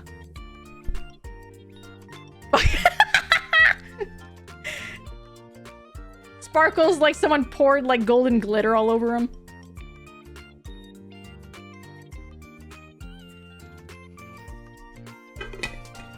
I love it. I love it so, so much. It's so good. It's so freaking good. Start jumping across the tree. I love it so much. It's so silly. I enjoy it so much. I really do. I know it's bad, but I have so much fun watching it. I don't know. I think it's like I think it's the teenage girl in me that's just like dreamily like thinking about like, oh yeah, vampires and werewolves. It's like that part of me that kind of just never grew up, and it was just like, fuck yeah. It's so bad, but I love it. It's the enlightenment thing. You just transcend the cringe and are just able to enjoy it for what it is, a shitty movie. Exactly! Oh, when they play fucking baseball? Isn't there like a, what is the, oh, there's a Muse song that plays during that sequence. The band Muse has a song that plays during, yes, Supermassive Black Hole! Supermassive Black Hole plays during that sequence, and it's fucking great. It's so good. And one of the werewolves in the reverse harem was problematic. Oh man, well, problematic. Are you talking about the fact that like he imprinted on Bella's baby while it was still in the womb? What do you mean you fall in love with Bella's daughter? Oh, no, it's imprinting. It's just a thing wolves do. You know? Whatever. It's so silly. It's so freaking silly. Hell yeah, womb wife. Yeah, Stephanie Meyer, why?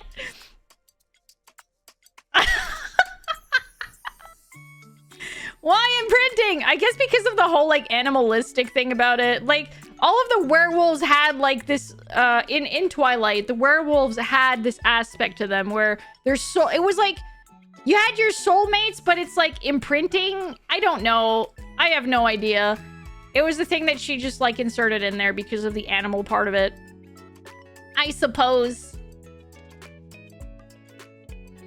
Womb wife wasn't originally on today's bingo card. Yeah, it was the very last movie. Well, no, like imprinting was always a thing. Like, it was a thing that was brought up since, I think, the very first movie. Because I remember because, in the wolf group, the people that were, like, werewolves, like a genetic soulmate thing? Yes. It's kind of like a genetic soulmate thing. No, it's not Omegaverse. It's not Omegaverse. We're talking about Twilight. And, like, the werewolves. So, like... the werewolves was kind of like you became a werewolf in this tribe when it became like a coming of age thing. You gained your werewolf powers when you came of age. I don't know. And there was like a couple in the tribe that were like together, but then when they became werewolves, they could no longer be together because they weren't genetic soulmates. They weren't imprinted on each other. One of them imprinted on someone else. And because that by werewolf law, they were meant to be with this other werewolf, this girl had not yet imprinted on anyone. So she was like, she felt scorned because she still felt, she was still, you know, she still had feelings for this guy. But him, he had imprinted already and he no longer loved her. It's so weird. But it's been a concept since, like, book 1, movie 1, or whatever. The original song for the movie... Oh, yeah! I think that's what we call the big dumb. Man, it was an interesting concept, if nothing else. But yeah, all this to say that, like, occasionally I will enjoy bad movies. Twilight is... What the fuck? I'm in the vault. Where did my room go? Hello, Alfie, chat. I just got here. It is a hot day today. Why are we talking about werewolves? Why are we talking about imprinting? No, I'm fine. Should I be scared? Okay. Gato, thank you for the 100 bits. We're talking about... No, you don't need to be scared. We were talking about Twilight. Yeah, we got evicted. We got, like, just shot out into the void. I was forcibly removed from my room. Yeah, house got repoed for 10 seconds. What the hell? I was sent to the Twilight Zone. I was talking about Twilight too much. Yeah, exactly. They're like, all right, this needs to stop. Takes away your room. My thing with opinions is being able to express them. Yeah. Yeah, no. My Twilight is my guilty pleasure movie. It's my guilty pleasure series. I fully admit that it's bad and not good and terribly thought out. But I like watching them. I like watching them. That's it. That's all I gotta say. Speaking of opinions, I guess not really an opinion, but I mentioned this on Twitter this morning as well as Blue Sky. But I kind of have thought about it. I've thought about it for like a bit, and when I say a bit, I mean like a couple hours. Or I guess it was kind of always on the back of my mind. But there have been like certain games that I've kind of been preventing myself from playing for a long time because I was always afraid of it making people uncomfortable to like stream those games. But I've kind of decided that there are games that I really want to play. Even if they have like very, uncomfortable subject matter, there are games that I truly do want to play and I still want to enjoy them and be able to play them and like stream them for an audience regardless. And I think I'm just going to start doing that again. Because I feel like we're all adults. At least we should all be adults. We all should be adults. We should all be adults. And I feel like we're at an age where we should probably be understanding that even if certain themes are uncomfortable, I think it's okay to consume media that makes you uncomfortable because you're able to at least understand why it's making you uncomfortable, and you're still able to understand why the uncomfortable thing is like bad without making the like game or the movie or the art piece or whatever, like just because something makes you uncomfortable doesn't mean that the game itself is inherently like a bad game kind of thing, right? Someone actually like replied on Blue Sky and said something that was very, very like true. Like the idea behind art is that it's meant to make you feel. And that doesn't omit, any negative feelings as well. Feelings of discomfort when consuming certain media, feelings of sadness, feelings of like, anger or feeling upset. That's all part of like, feeling something when consuming art or consuming media. It's important to explore themes like that. Yeah, it makes you reflect on things.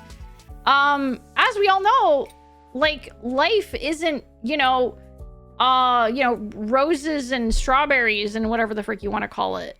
And I think it's okay to occasionally, consume media that might have like some uncomfortable subjects as well. And I feel like I've kind of been like stopping myself from playing games that I otherwise would really, really enjoy playing because I'm able to handle a lot. Like, especially horror-wise, especially in horror themes. There are a lot of themes in horror that will make you uncomfortable because horror is about, like, uncomfortable feelings and whatnot. It's not always just slashers and camp. That's the funny part of horror. Slashers and camp are great. They're fantastic. It's the funny part of horror. But horror is also about making you feel uncomfortable. And I want to have more themes like that. I want to play more games with those kinds of themes, you know? I don't recall agreeing to being an adult. So where was the end user agreement that I skipped? Yeah. One of my favorite pieces of art is BoJack Horseman, and that show is 90% discomfort. Oh, BoJack Horseman is really good. It was so good. Absolutely so good. Giving a warning in the preceding streams would be good. Yeah, I can do that. I can absolutely do that. 1000%. Let's see here. Wanting to experience something with serious themes is one thing, but if you're a content creator, you should take into consideration that your viewers might not be up for seeing it that day, and blindsiding them with that kind of content might not be a good idea in the long run. Here's the thing. I never blindside people with content. I schedule things all the time. I tell people what I'm gonna play. I played I Have No Mouth and I Must Scream. I actually played it. You know how many people would hate I Have No Mouth and I Must Scream because it made you uncomfortable? I played it. I literally played that game on stream, and I told people about it. I said, hey, I'm playing I Have No Mouth and I Must Scream. This was like a couple of years back. I'm playing this game. It's got a lot of very uncomfortable themes in it. A lot of themes that you might not be very happy with, but this is a very iconic story, very iconic game. And I really want to play it. Oh, no, that's totally fine, you boy. Don't worry about it.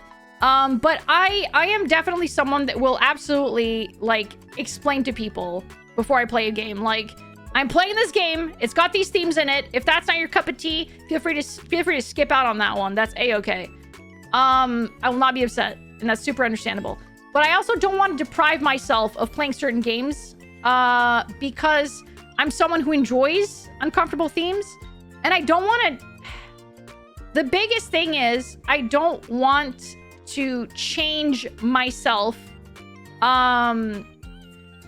just to make sure that I, like, appeal to, like, a bigger crowd or whatever. I want to appeal to folks that have, like, similar interests to me. And some of those interests that I have are horror themes that make me feel kind of like, ooh, icky. Ooh, that's gross. Because I love feeling that. I love feeling that. I like exploring themes that make me feel uncomfortable. It's something that I'm very open to, and I'm something that I'm very, like, I find fun to do, as weird as that sounds. I like all kinds of horror. And I really, really want to be able to play those games on stream now and experience them with people. And yeah. So just a heads up for moving forward. If ever you see me at some point, like, playing, like, you know, Corpse Party or Fear and Hunger, and, like, just games like that, or more games like that, I don't want you to think, like, oh, Alfie's changed. She doesn't play, you know, the comfy horror anymore. She plays the gross horror. It's like, I actually did play Corpse Party ages ago. And I actually stopped because people were uncomfortable with it. And I kind of felt bad. But at the same time, like, I really still want to play it. Annie and Lele is off the table, correct? Annie and Lele is off the table for a very different reason. Annie and Lele is off the table because people are weird about it. I would love to continue playing Annie and Lele, but it's not that the themes are too uncomfortable for people. It's that there are people surrounding Annie and Lele that are very fucking weird about it. So yeah. Yeah, the sickos kind of just come out on that one, unfortunately. Yeah, it's the people that are a bit uncomfortable around it. I'm not about that. I'm not about that. Like, I would love to play Andy and Lele. I have not finished it. I didn't finish it off stream, but I was enjoying the art aspect of it. I was enjoying the game. I think the game was very fun. And none of the characters were good people in that. None of the characters were good people in that. And I think that that's something that people seem to forget. No one is redeemable in that game. Nobody is a good person in Andy and Lele. No one. Everyone is terrible in Andy and Lele. But then you got people that are kind of just defending one side and the other, and then it's just like, and then there's the incest aspect of it, which, by the way, you can opt out. You can opt out of. It's not like you're not forced into that ending. It is only one of the endings. But then you got weirdos. You got weirdos about, like, that are very, very weird about Andy and Lele. And then you got the people that completely just harassed and doxed the dev and whatnot. It's just like, and she got harassed off of the internet because of the game. So yeah, she had to have someone kind of just take over, like, the social media aspect of it and everything. She just wanted to work on the game and then be done with it. I don't know how things are now. I don't know how they're doing. I haven't really been following up on any of it. Whatever, but yeah. More often than not, fandom will shoot itself in the foot. Yeah, exactly. People don't understand when there isn't a clear good-bad division. Yeah, it's like, there's nuance to things. Like, not all media needs to have, like, a good and bad, you know? She's doing better. Post news on Steam only. That's good. I'm glad. I heard about that. Weirdos on the internet can't believe it. Yeah. Can't let something just exist. Yeah. Not everything, like, not all media needs to be clear cut and, like, have a good and a bad and a protagonist and antagonist or whatever. Like, nuance went out of people's knowledge years ago, unfortunately. There can only be goodies and baddies these days. It sucks. I think it sucks. I think nuance is important. I think that, like, especially in, like, media, like, gray areas are very, very important to have, because it allows you to kind of just, like, think about it and reflect and form opinions and whatnot. And I think that makes things interesting. Like, it's just, I just think it's a shame. I think it's just a bit of a shame. I enjoy on both sides of the moral dichotomy spectrum. I like good versus evil stories, and I like draw your own conclusion stories. Yeah, of course. There's pros. There's just, like, good things about both of those.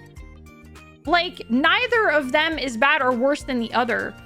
What makes me sad is that, like, certain people, like, will, or some folks, just general. I'm not even like pointing fingers at anyone. It's just a general thing. There are some people who just cannot stand media that have gray areas and, like, nuance and stuff like that. Yeah, exactly. It's just some people. It's not like, I think when people say people these days, it's because like, those, like, people like that have been around forever. It's just the internet brings everything to the forefront. Everything, like, the internet has brought everything to the forefront. Social media has brought, like, everything to the forefront. And you see things a lot more that you would not have seen back in the day when there was no social media. Everything was always there. Like, furries have always existed. It's just that because of social media now, you see them a lot more when you normally would not have. You know what I mean? Furries is the first thing that came to mind. And I literally do not have anything against furries. It's just that, like, it's the first thing that came to mind. And I feel like they've become a lot more known and heard about because of social media. But they've always existed. Literally have always existed. Furries have existed forever. Roman Empire had a few. Sticks have a few. Yeah, they've always existed, literally. Hello, Wally. What about furries? Oh, we're just talking about how, like, people who tend to say things like, oh, these days people are too like this or blah, blah, blah. No, people were always one way or another. It's just that because of the internet and social media and how things work now, you're just more exposed to them. That's it. I'm not a furry. No, I'm not. I am not.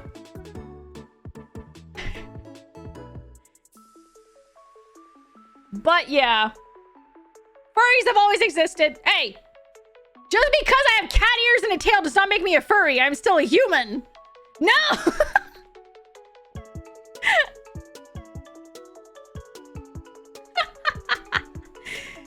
There's levels. No. There's no. Okay. You are, just because you have the cat ears and the tail, it does not make you a furry. You are not a furry until your entire body is fur.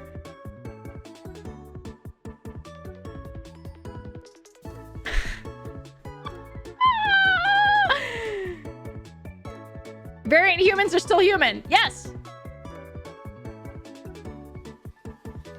Humans technically have fur? No, it's hair. Ow. Thank you for the hydrate. Everyone please take a sippy. If anything, you're a Neko Mimi. Ah, what wasn't... I'm not good with, like, these terminologies. Thank you for the wellness check. Everyone please hydrate, sit up straight, stretch. Hello, Apple.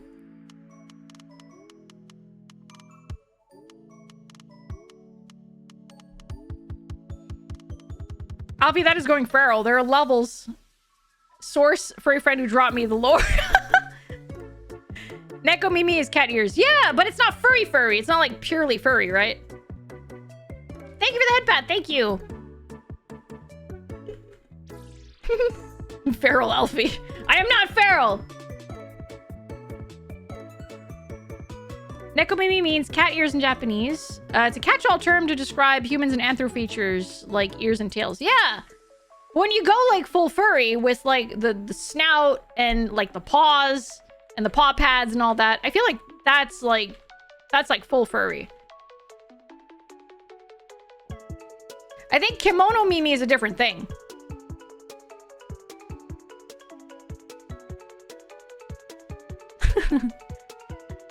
That sounds like something a feral person would say. No. Oh, okay, kimono is like full furry. Okay, got it. But yeah, no, I know that there are levels of like furry, but like I don't think that this applies. Just having like the ears and the tail, I don't think that applies. Because like you could still enjoy having the cat ears and the cat tail, or the wolf ears and the wolf tail, or whatever, without really wanting to participate in like you know, going to a furry convention, or getting a fursuit, or having a furry OC, or what have you.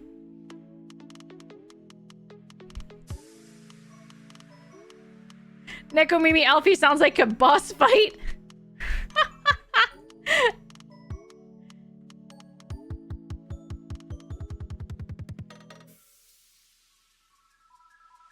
I don't, but yeah, I don't even... I'm trying to get back on track with my train of thought here. Point is, I'm gonna be playing some uncomfortable games, or games that have uncomfortable horror, such as Corpse Party and Fear and Hunger, from moving forward. Not now, immediately, right away. But point is, I'm going to have these kinds of games moving forward. And I hope that you guys are okay with that. And if you're not okay with that, I understand. And I appreciate you guys regardless. Because I know it's not everyone's cup of tea. That's all I'm going to say. Furry game next. What's wrong with Corpse Party? So Corpse Party is a game that originally came out in '98. It was a Japanese game that involved middle schoolers and high schoolers, if I'm not mistaken. I think mostly middle schoolers, and they were doing a ritual in their school, and they were transported into like a haunted school from like years ago. The themes involve like just like, well, first of all, they're all underage. They are all, there's like gore and child killing and abuse and such like that. Such things like that, like such topics. So like anime. I mean, yeah, essentially, it's very anime. And like, oh, it's very possible, Mr. Shroud. But I played Corpse Party 2021. I think I played like a little bit of Corpse Party 2021 on stream a few years back, and a lot of people were very uncomfortable with it, which is understandable.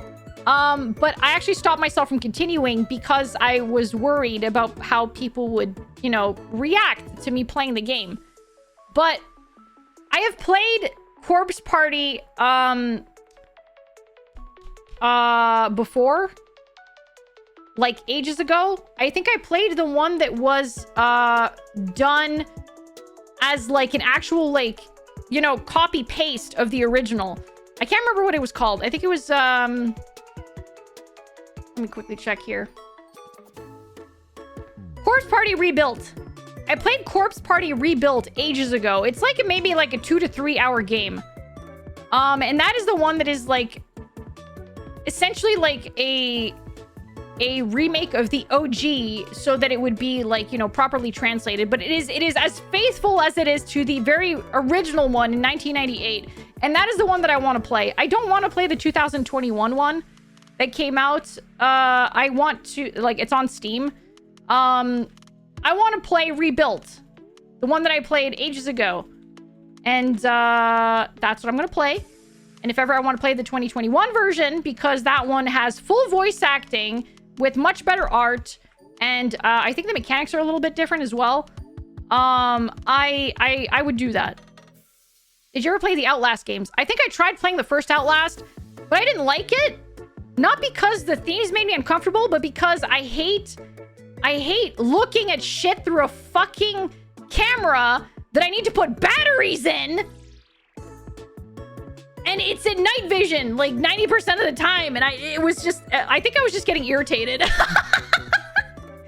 The reason I stopped playing Outlast was not because of the themes, is because I was getting mad. I didn't want to play a game that was making me mad. That's all. That's the only reason. I'd love to watch you play Corpse Party. It's an important game to me because I played it with my best friend. I just want to play Corpse Party because I feel like it comes from like the early days of like RPG Maker, and I'm obsessed with RPG Maker games, and I want to play more of that. I think the second is like that too. I can't remember. It's possible. I feel like that's kind of like a core thing of the game. It was just about when you'd expect when you'd hear anime based on Corpse Party. Oh yeah, I'm not even surprised. I didn't bother watching the anime. Because I had played like the game like ages ago. I kind of knew it was coming, so I was just like, eh. Yeah, like, so, the, like, Rebuilt, Corpse Party Rebuilt was made in RPG Maker. The one that came out in 1998, I don't think was made in RPG Maker. Let me look it up real quick. It was obviously a fully Japanese game. And Corpse Party Rebuilt was, fan-made. So that, you know, you could play it in English. The original game of Corpse Party. PC 98. For the NEC PC 98. So, yeah, no, it's not RPG Maker. Yeah, it's very old. It is very old. Oh, wow, this is interesting.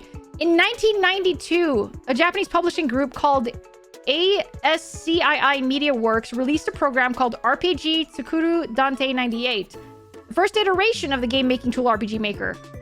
for the Japanese exclusive home system known as NEC PC98, which allowed people to develop their own role-playing games. So I guess it's on the very first iteration of RPG Maker, like, ever made. Yeah. Exactly. So yeah, it is an RPG Maker game.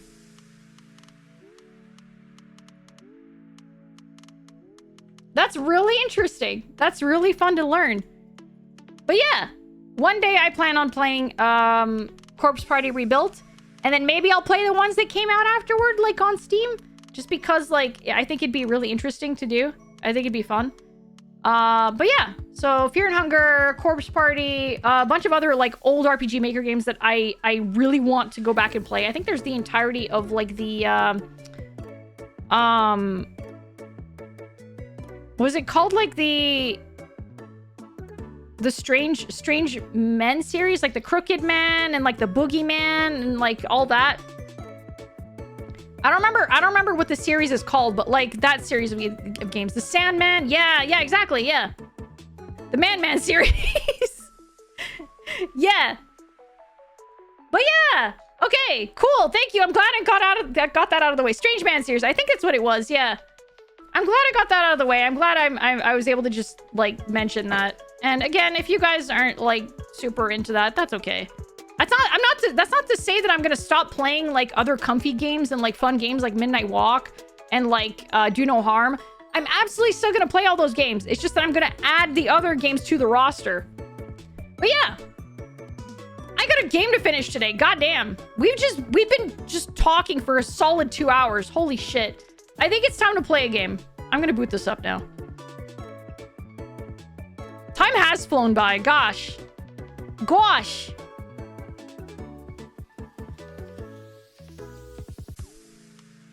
2 hour yapping.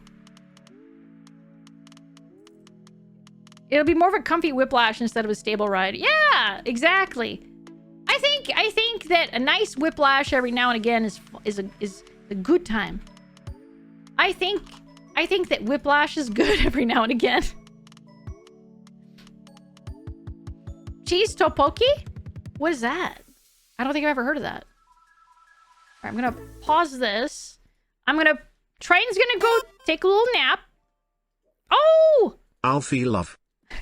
Chrono, thank you so much for 2 months of Prime. Thank you. I really appreciate it. Thank you so much. Please disturb me is my opinion on you playing disturbing games. Thank you. I plan on disturbing you as much as you are able to handle. If you are not able to handle it anymore, I apologize. If you step away, that is understandable. Korean rice cake. Ooh, that sounds nice. That sounds nice. Game time. Gonna get ready for my rally here, so have fun. Yeah! Good luck and have fun. All right. The hat has been put away. Ow! My ears!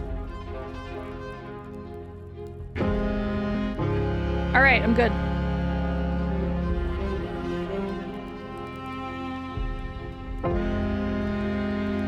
Yeah, it's Midnight Walk. It's a game made in claymation. I say in claymation as if it's a program. With claymation, rather. They're all handmade little clay puppets, and it's claymation. And there's puppetry involved. Like, actual, like, massive, like, life-size puppets. It's very, very neat. It's very interesting.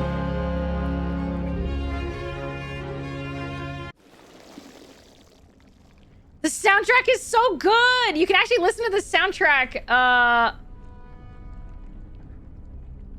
you can actually listen to the soundtrack, right now. On Spotify, I think? Or you can just purchase it. It's probably on Steam. Go that way. Walk the walk. I will walk the walk.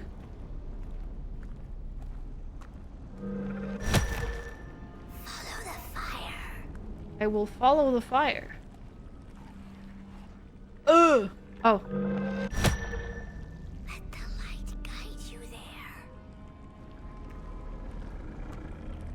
I feel like it's not guiding me anywhere, actually. Oh. Walk the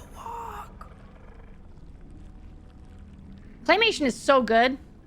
I think there's a cooking game called Midnight Walk that I keep thinking about when you say the name. Bought the game last night, and I'm very excited to try it. Yeah! I hope you enjoy it. Go that way. Okay.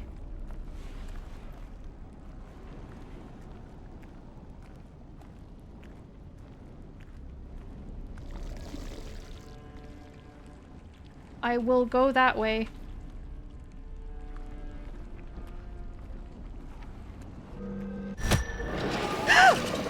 Oh! Ah.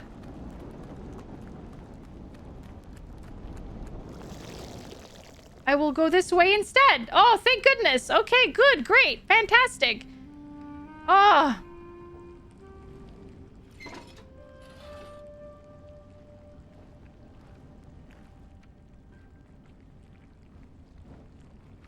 Okay, like, it looks like I need to...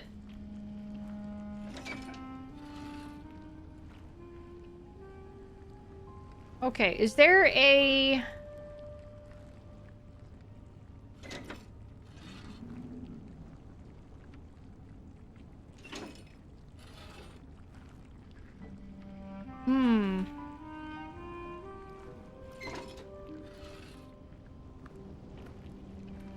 Oh! There's the king and there's the, oh! Okay, that's the king.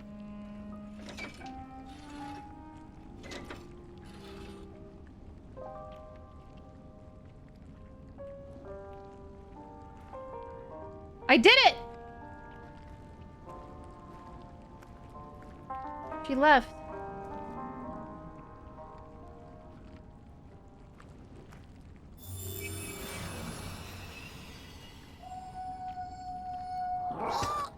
Ah! Pot boy! Oh, thank goodness you're okay! Oh!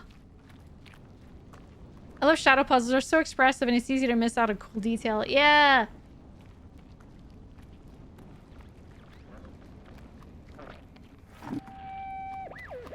Most of my life, I've been afraid of the dark. When I was little, my childminder got annoyed with me and tossed me into a wardrobe as punishment. She let me sit there, alone, and I sat perfectly still so that no closet monsters would notice me. It was the longest, most terrible 15 minutes. Many years later, I don't know what happened, but now I love sitting alone in the dark. I get into the wardrobe, close the doors, and I sit perfectly still. It's like a void, empty, but not cold, where nothing exists and everything is possible.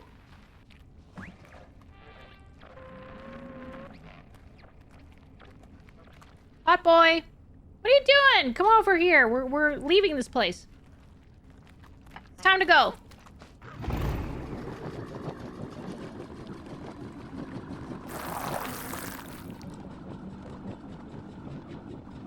Oh, we're just... Oh.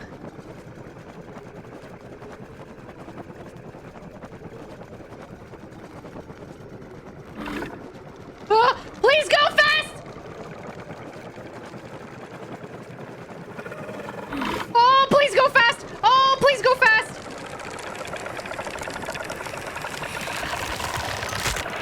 Oh.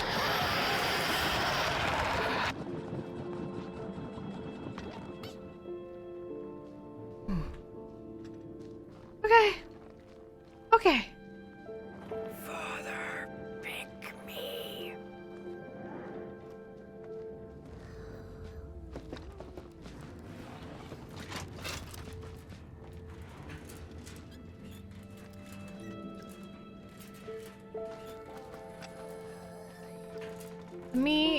I just want to make sure that I don't miss any... Wish. Ow! Don't know. Thank you, Plaster. Thank you. Aha! Yeah! The groundskeeper. The mad groundskeeper wasn't happy when the craftsman decided to build this project on her porch. But she stuck around anyway and fell in love with the movies. Oh, she's the one that was shooting at me earlier. Hell yeah. Say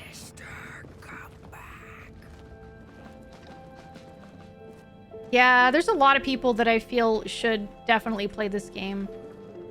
I know Lena was playing it. I think Grimmy would probably get a kick out of this game as well. I think she'd enjoy this. Very beautiful.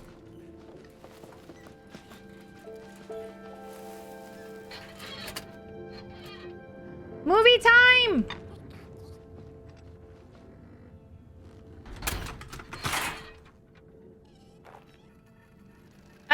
Excuse me!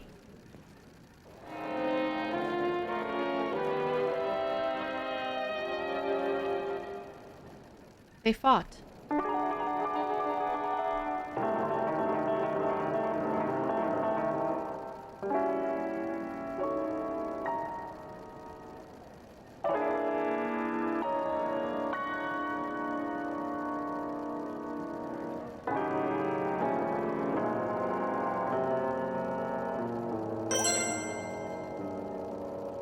Luki, thank you for the follow. Daughter, why?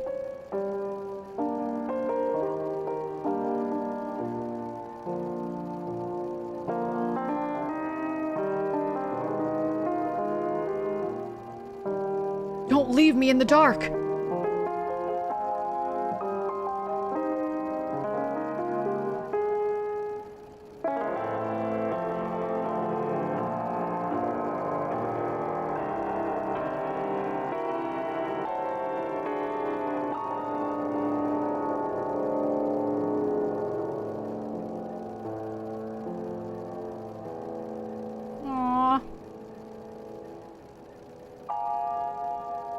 Oh, his heart! That's what we're trying to get beating again.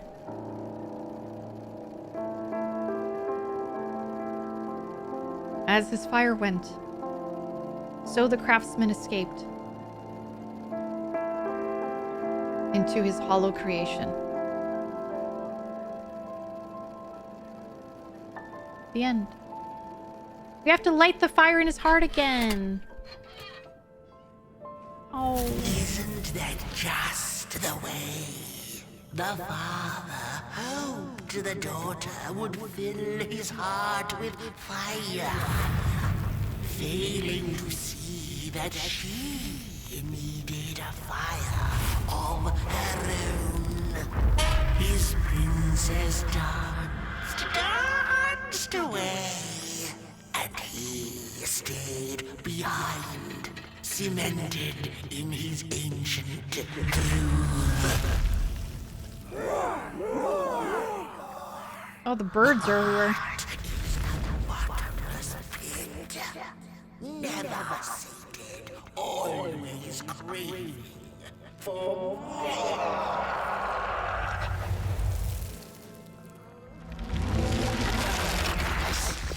Enough. Keep on walking the midnight walking. Don't run. All the way to your infernal doom. She will be there to gobble up the embers.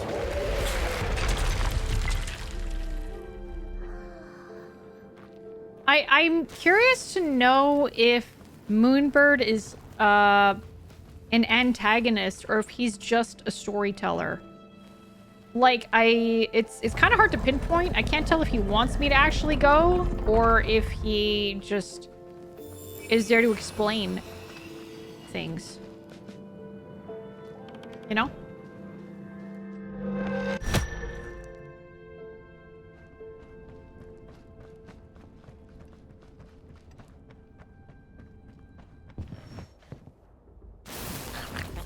There it is.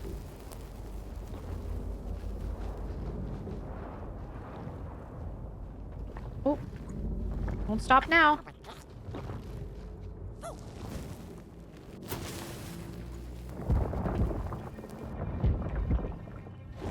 It's beating!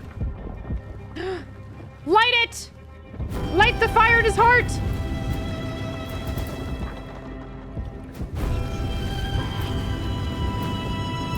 One more.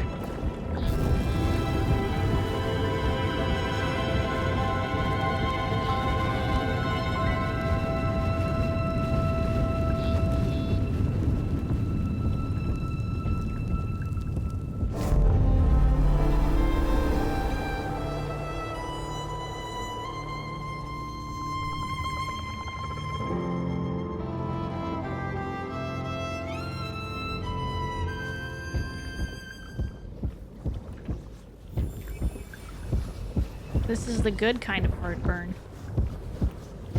Wait, before I go in there, hang on. Hey, no, no, no, no, no, no, no! Treats! Treats!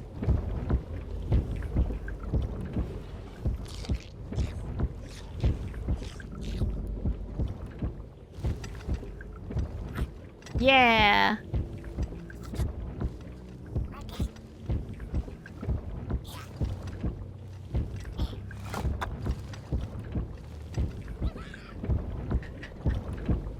All right.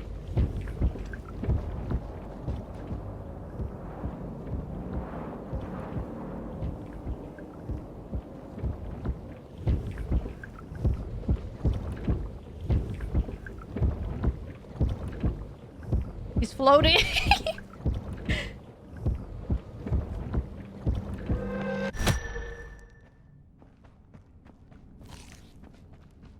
I really like this chapter. This is a very lovely chapter.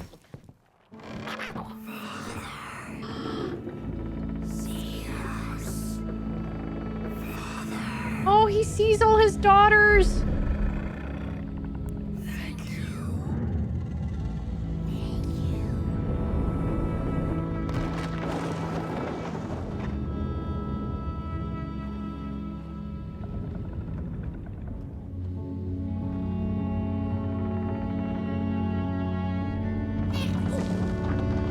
Hot boy, not now. Where is he going? The midnight My house! Housey! Ah, Housey!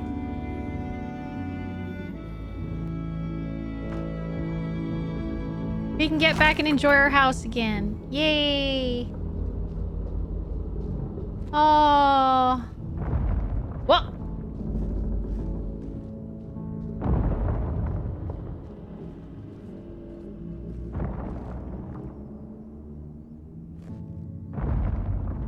I can't tell if he's transporting us somewhere.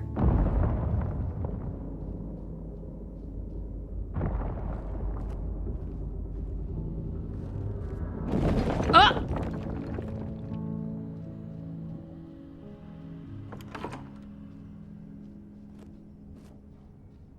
Okay, I think he... Yeah, okay, I think he brought us somewhere. Alright, before we continue, I want to see if I got all the things. So this was chapter 1. 4 out of 4. Hell yeah. Chapter 2, I got 3 out of 3. Chapter... Oh, no! I was missing one in chapter 3! Oh, I missed the first one in chapter 3. Gosh dang it. We'll check chapter 4. Where's chapter 4? I was missing one in chapter 4! No! Wait, no, I think chapter 4 isn't over yet. Okay, maybe we're not done chapter 4 yet. I don't know. Maybe I still have... Maybe...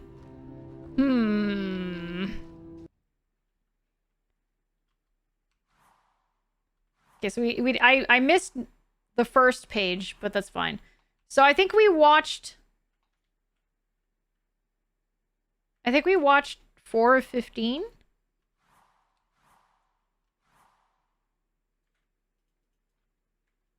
I don't think we did, actually. 99% gamer. Where was the sun? Where its warm rays should have been, there was only the vast night sky, not a star on its face. Well, the Muckle mumbled softly to herself, winter was late, so now the sun must be late too. Proud over her sound logic, she went back to her lair to take a complimentary nap. Okay, yeah.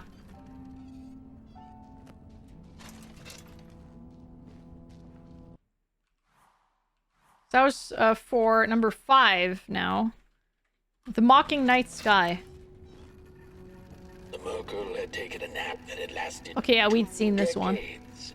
Now that counts as oversleeping even by Mughal standards. She had awoken anxiously this time, feeling misplaced and confused.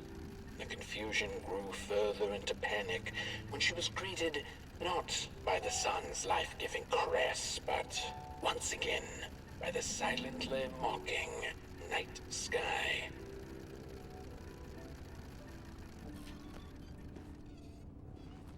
How many of these did I collect? I feel like there were a lot of them in chapter 4. We got 6. I missed 7. Fuck. 8, 9, 10, 11.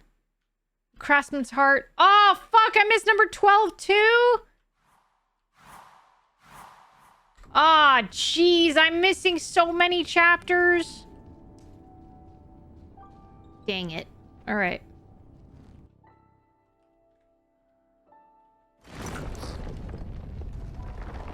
The Wanderer asked the craftsman, "How do you make such perfect sculptures?"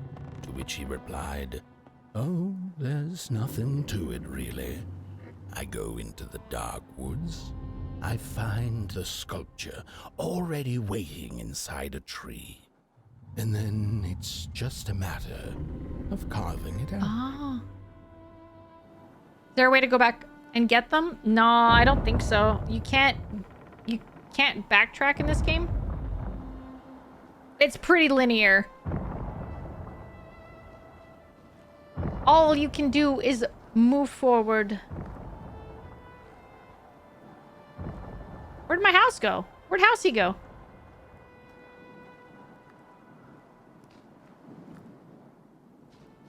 Yeah, it's a very neat way of seeing it, Mosidon.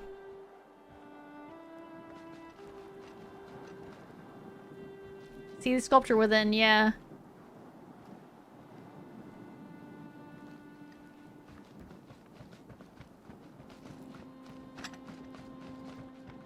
Where'd Housey go?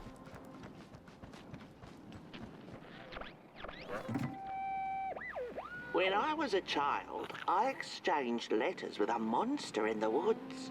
We were best pals, and we shared all our secrets with each other. One day, my sister told me that the monster wasn't real, that she'd written me all those letters to play a joke on me. But the joke's on her, because I knew the truth about the monster in the woods, and we exchange letters to this day. Oh.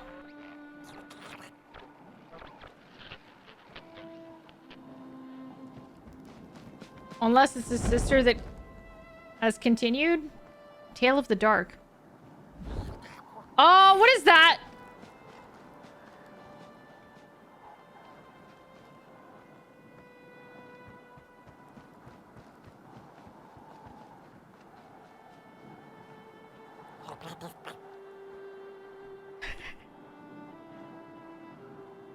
I'm living in a box. I'm living in a cardboard box. A big hammer? I don't know what it was. I'm not, I'm packing things away. I'm packing myself away for the move. Oh, there's Housey. There's Housey.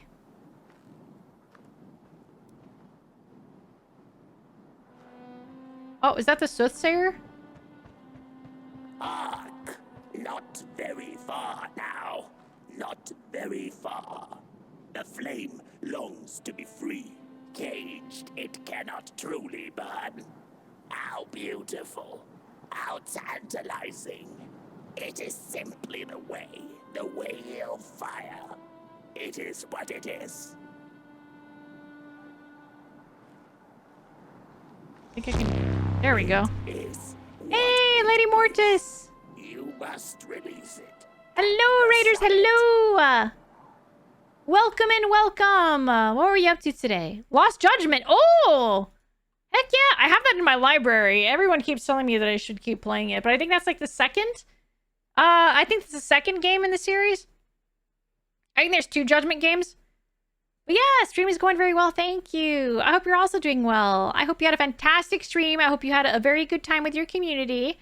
And if you need to step away so that you can stretch your legs, get some food or something to drink, Please, please do. It is very, very important to take care of yourself after streaming. Thank you for entrusting me with your community. Thank you. Thank you so much.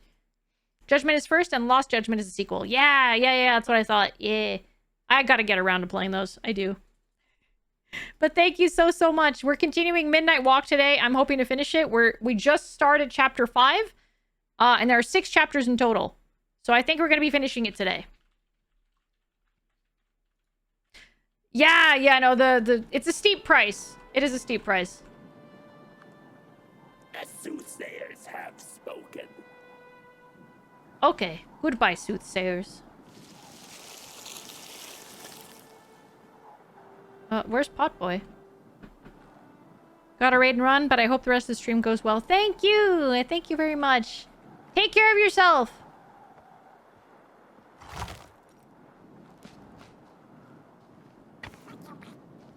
Light them candles. Oop!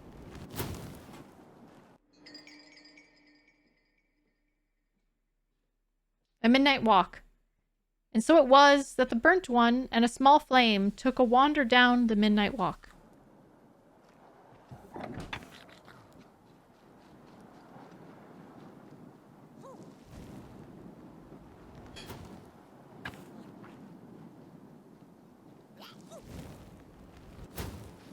We're lighting all the candles. Everyone deserves a nice fire. A nice, warm fire. I hope we see the, I forgot what his name was. The guy with the banjo that is napping, and we always have to, like, light his little campfire for him.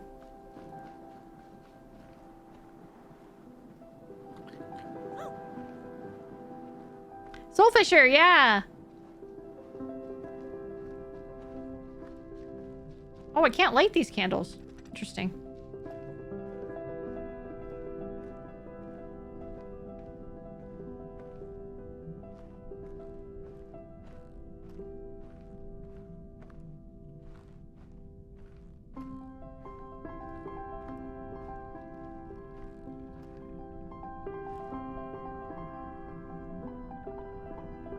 We're kind of told not to trust them or something. He kind of just left us right before chapter 4. The craftsman. He said he would, like, pay attention or like, keep watch on Potboy, which he did not.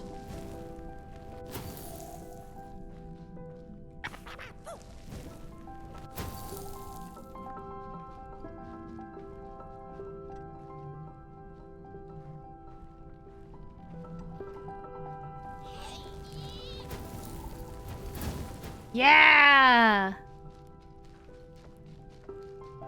Last one, bud.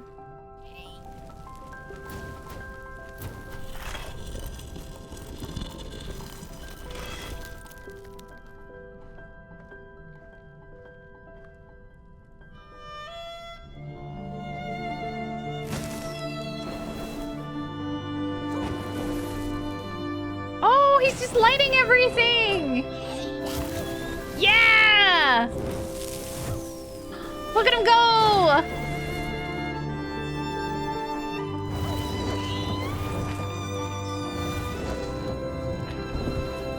Yeah, thank you for stopping by, Gravy. Thank you. Whoa! Housey! No!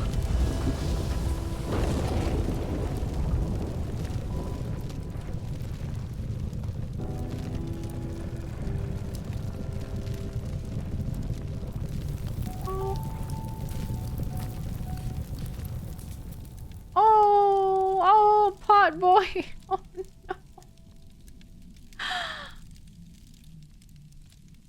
Potboy, where are you?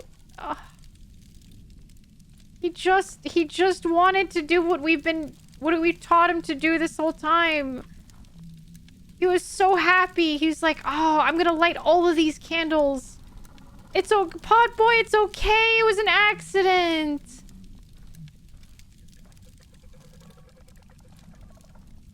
Potboy. It was an accident. No, come here, buddy.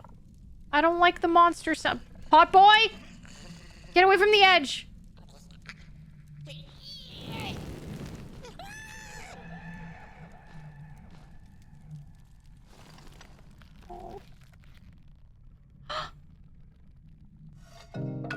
No!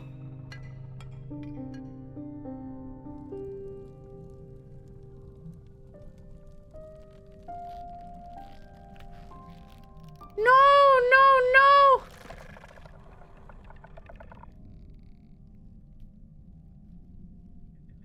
Oh.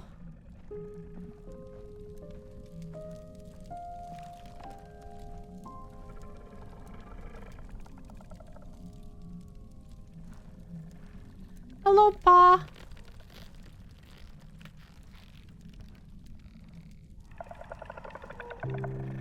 They're watching me, but they're not doing anything.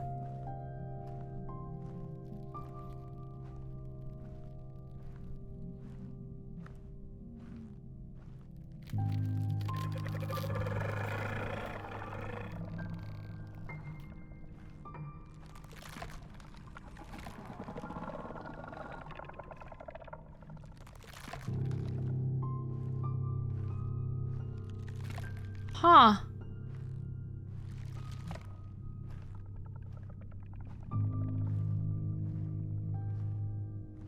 Doesn't sound like I'm being followed. No, they're just observing.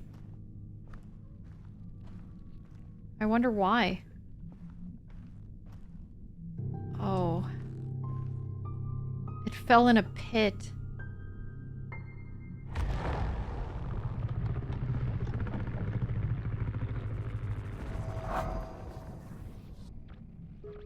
Wait, it helped me? Why did it help me?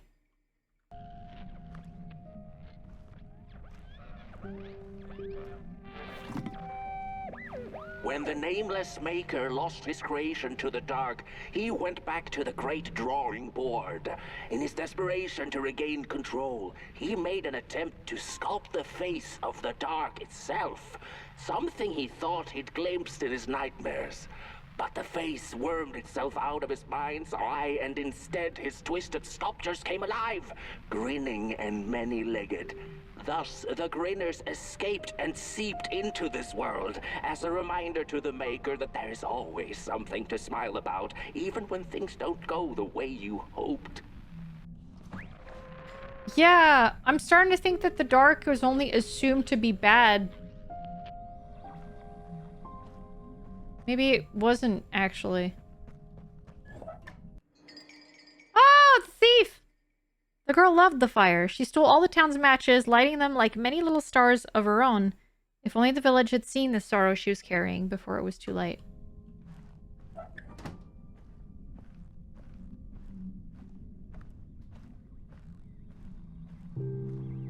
Alright, I gotta go back and hope that I don't get attacked.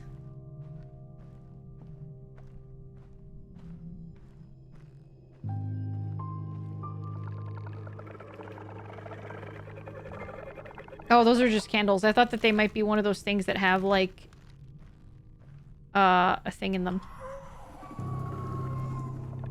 I hate that sound! Okay. Hot boy? Okay, buddy.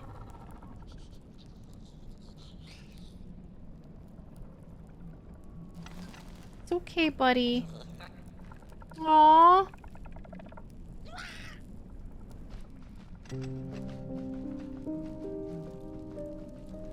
No, don't run away! Pot boy! Where are you going?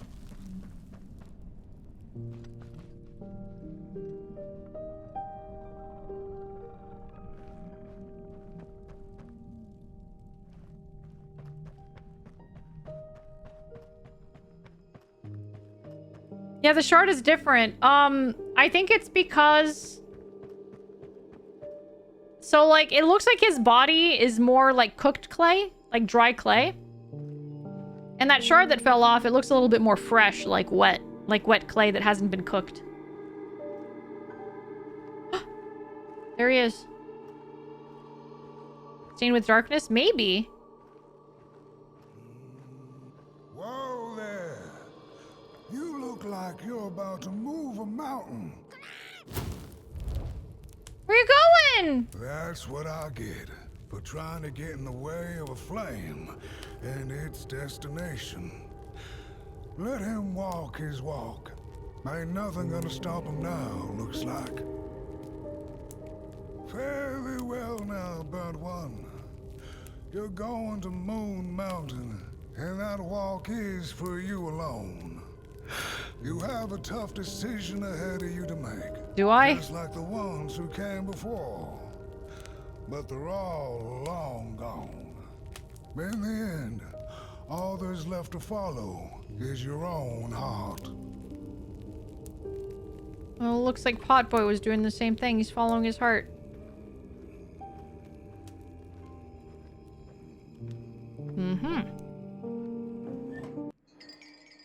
Craftsman. These giants may be mistaken for makers, but like any parents, they are but beings made from clay like everybody else.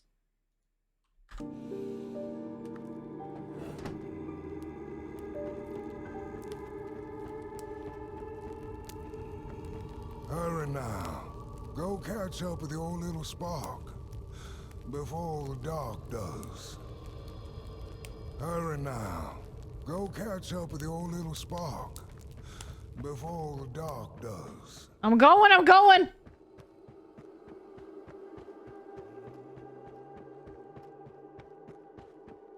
Potboy?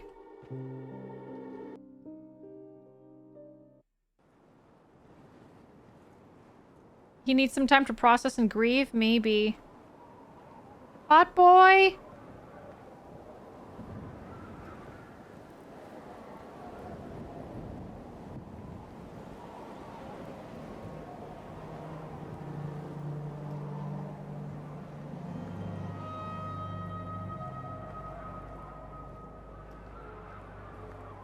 It'd be grieve with a V.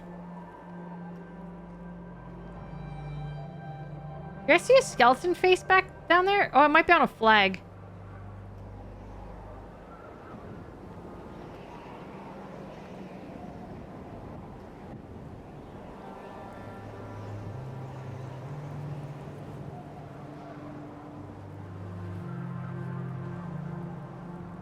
Where's the boy?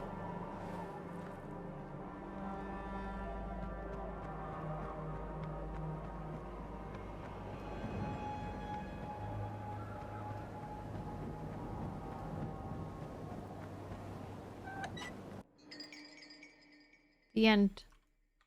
Damn it.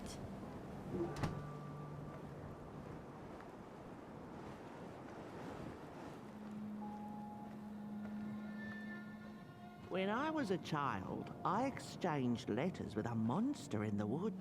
We were best pals, and we shared all our secrets with each other. One day, my sister told me that the monster wasn't real, that she'd written me all those letters to play a joke on me. But the joke's on her, because I knew the truth about the monster in the woods, and we exchange letters to this day.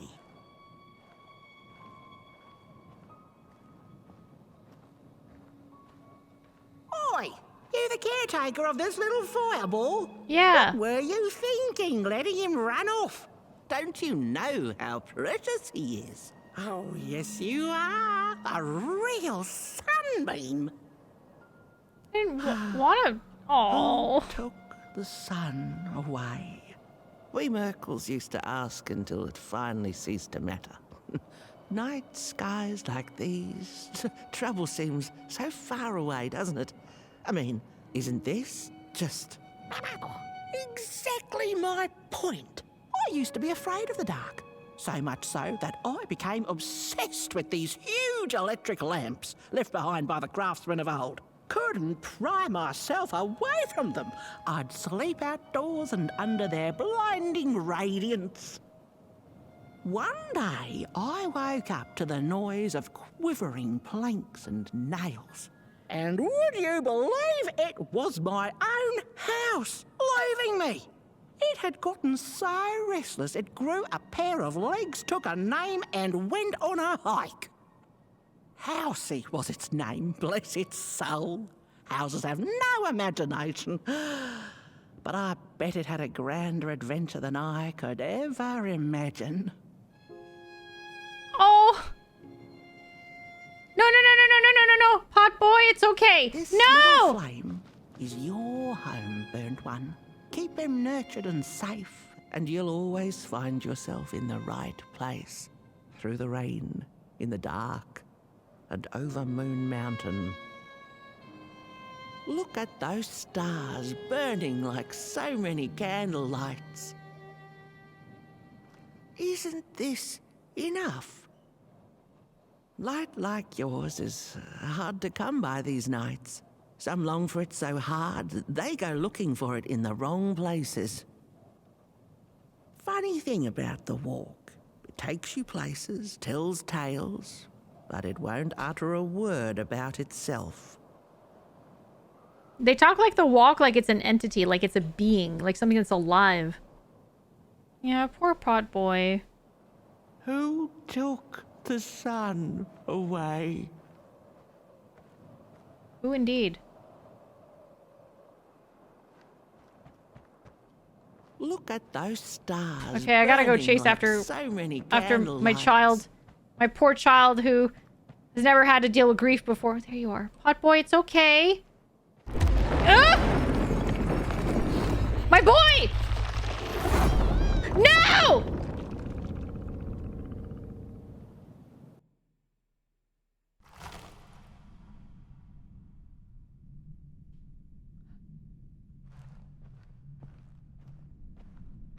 What is the dark?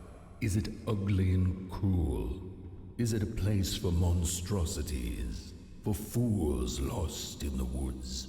A terrible void where all your nightmares come true.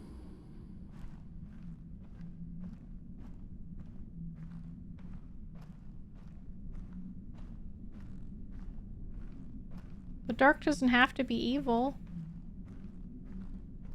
Doesn't have to be bad.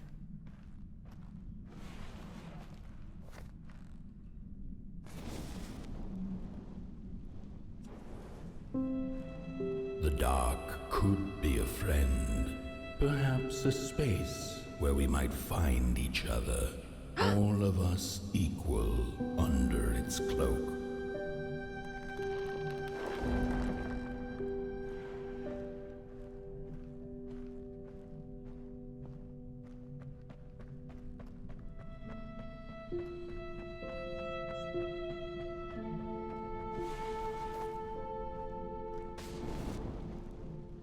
The dark could be an embrace and the release of the old, like taking off a tight shoe, laying bare one's feet, and taking a first step onto a new adventure.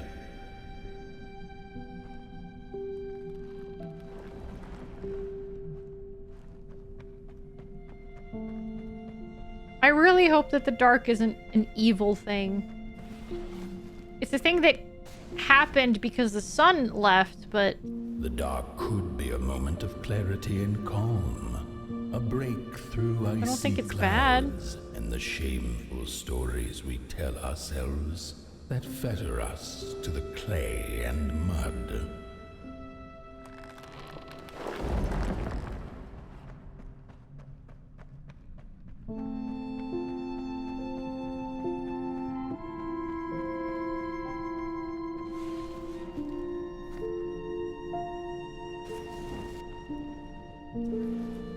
The dark could be the space and time that we need to recover from the death of a dream and the quiet promise of new beginnings waiting on the other side of grief.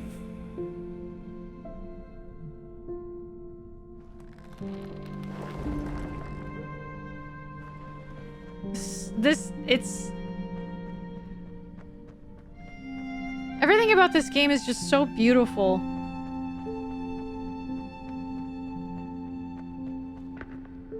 Like, I feel like talking over it or discussing other things while playing it would just be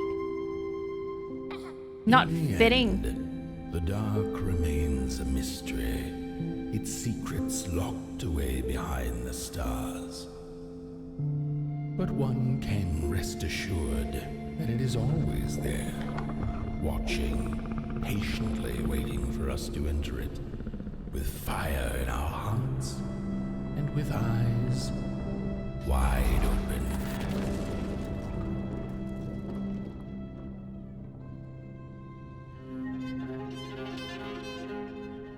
You okay, buddy? You okay? Oh,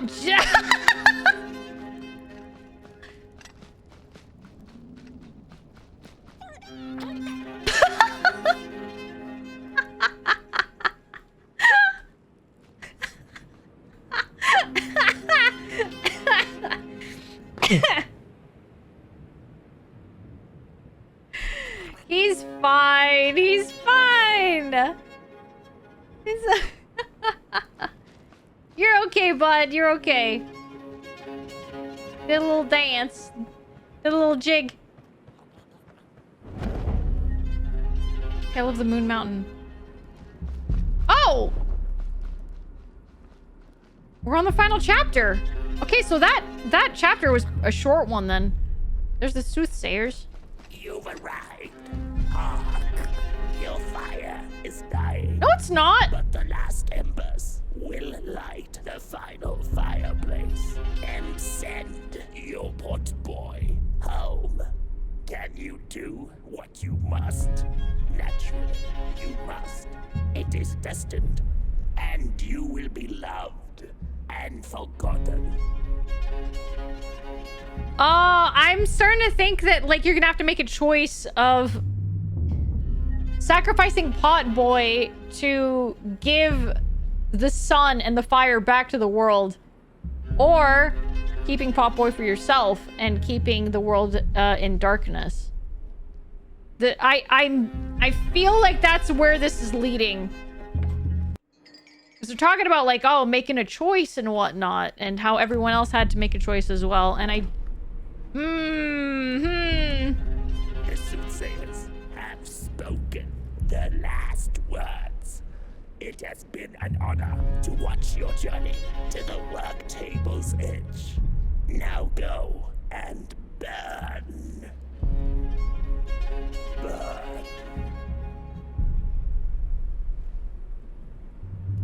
It was spoiler for another game, one shot all along. What?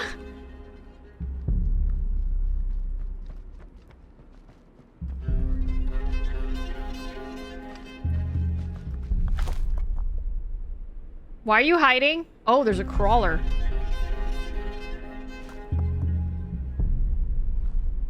Oh, there's a couple of crawlers. Oh. Oh, it's those guys. Oh, they just straight up die. Okay.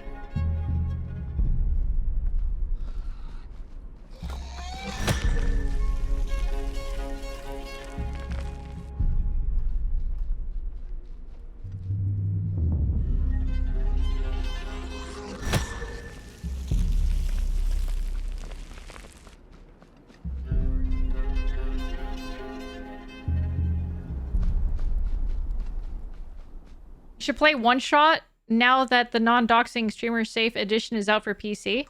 There was a doxing version? I don't think I've heard of this game. Oh, it showed desktop. Got it. Okay.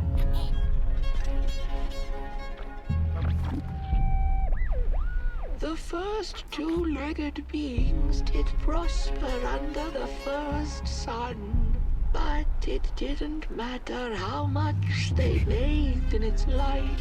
They craved more. They sought to cage the sun, harness its power, and make it theirs.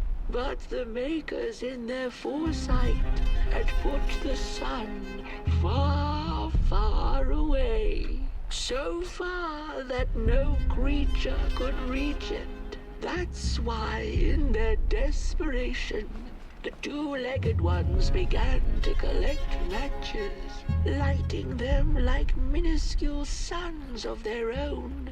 But there are only so many matches in this world, and one day they'll run out, and they shall once again look to the sun.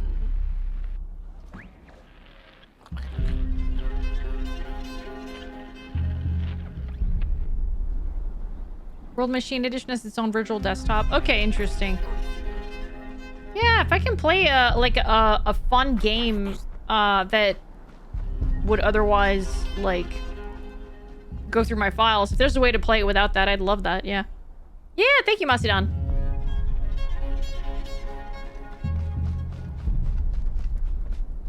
Last I saw someone stream it, they had trouble with the multiple windows. Maybe they were playing with the, maybe they were playing like a different version of it?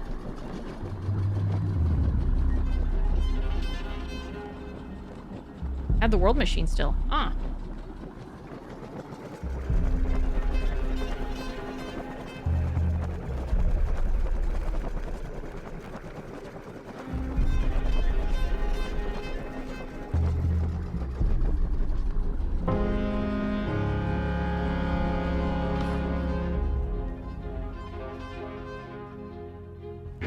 Come on, buddy.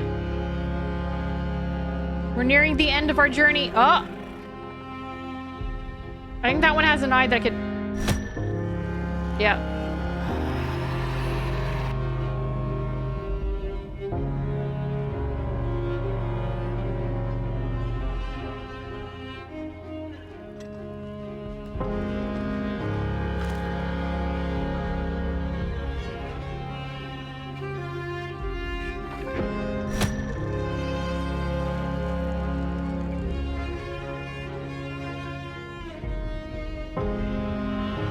It was sad? Oh.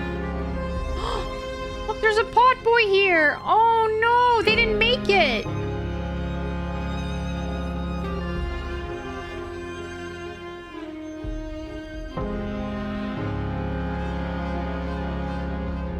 That one didn't make it. Wait, there's multiple pot boys. They all look sad.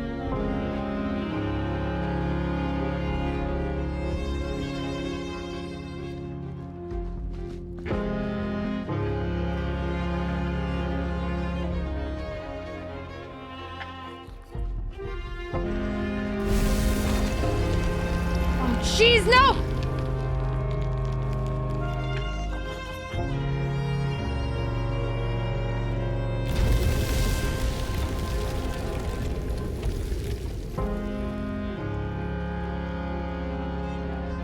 Okay, we're gonna wait for the next gust of wind.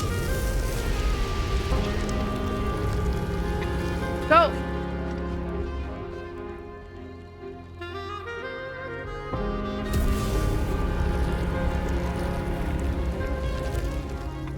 Go!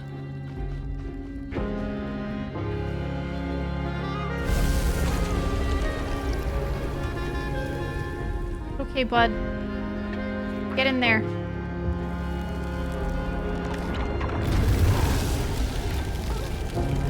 Okay. All right, we're okay. We're okay.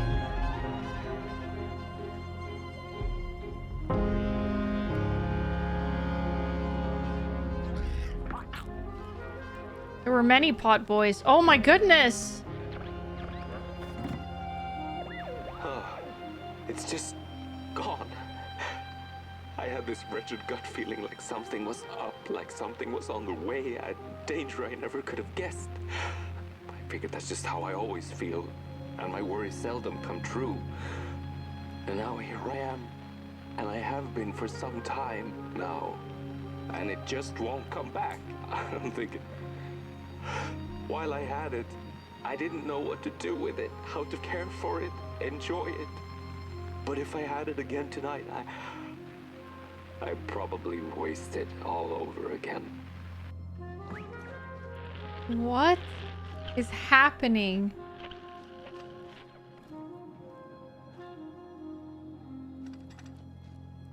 pot boys were attempting to keeping the artificial sun's matches alive. Look at them! Look at the pot boys climbing out! What? Ow! Thank you for hydrate, GBC. Everyone, please take a sippy.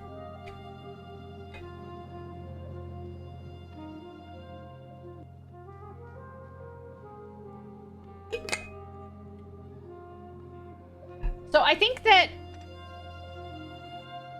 I don't know if the previous person was a burnt one or the one that we just heard, but that was clearly somebody that was also taking care of a pot boy. And he was talking about how it went out.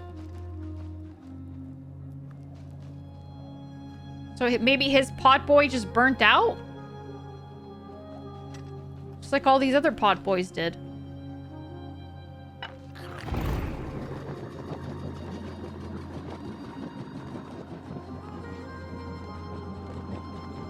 There it is.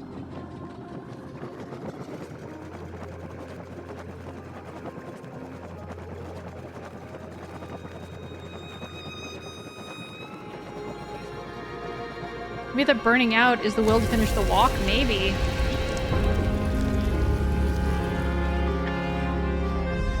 Shit, shit, shit.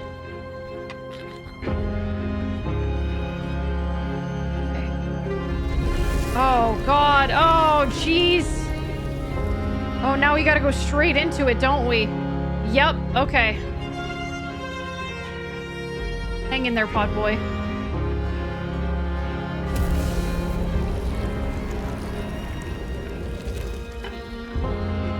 Come on!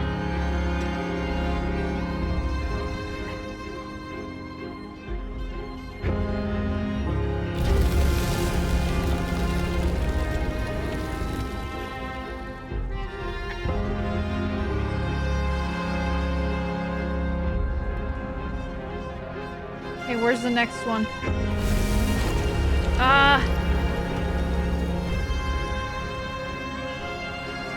Go!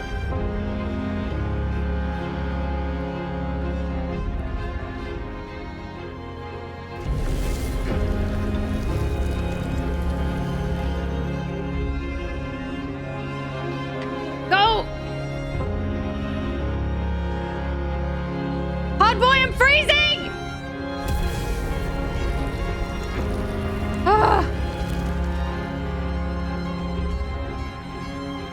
Okay, let me check where the next one is. Okay, it's there. Okay.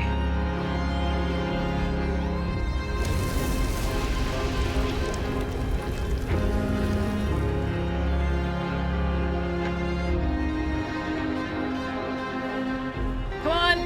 Ugh. Oh, well, these pot boys. Oh my god. Okay, wait, hang on. Do I still have my... Okay, I do.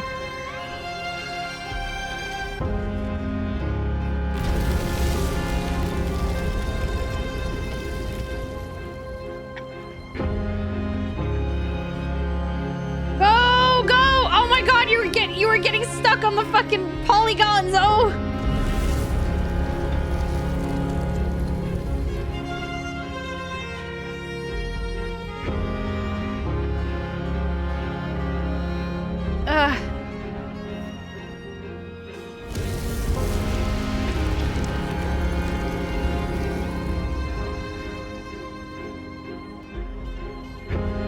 Okay, I think it's over there. Alright, we're gonna wait a bit.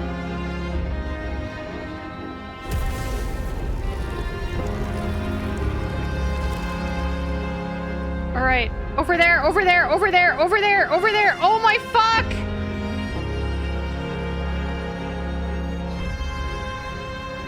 Ugh! No, what are you doing? Okay.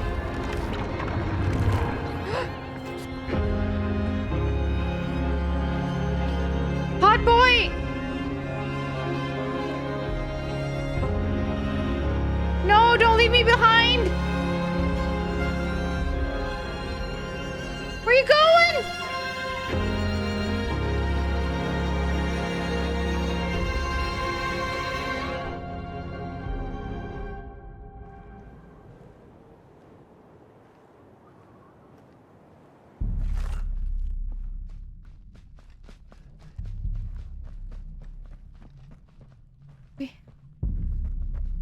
Made it through.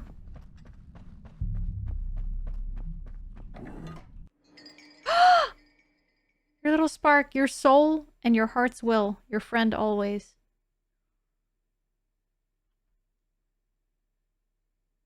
I will wait. I will wait for ads. I will wait for ads to finish, guys. I will wait for ads to finish. I will wait for ads to finish. Oh, we're like, I think we're at the end. We're at the precipice. We're at the precipice. Oh. Oh. My little pot boy.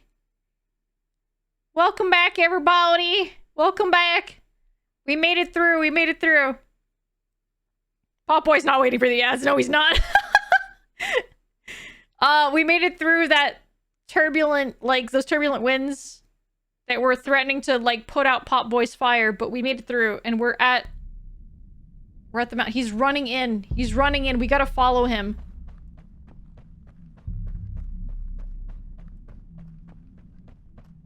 He has a mission. He's locked in. We gotta follow him. Pot boy. I can't see.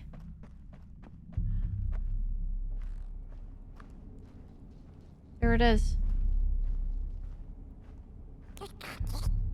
Yeah. The thing we came here for. You doing it? You good, buddy? All right. You're ready to go. He's so ready. Oh, okay. Go! Come on, you got this, bud. Go! Almost there, almost there. No. No, it's okay. You can do it. Don't worry.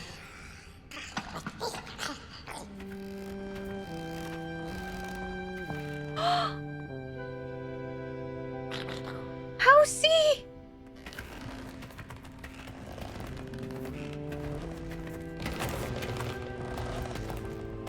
Giving him a step up so he can reach it.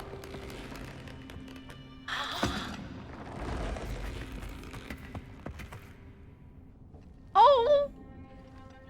You got this. You got this, buddy. All right. Go.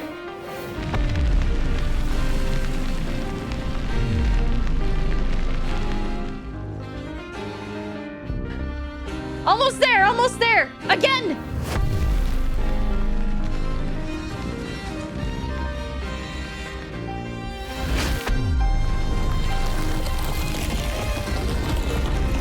Okay, one more.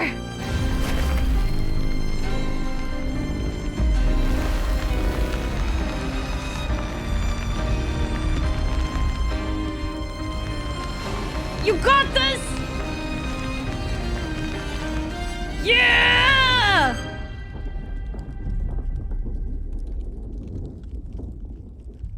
I fucking knew it, dude. Oh no! I fucking knew it, dude!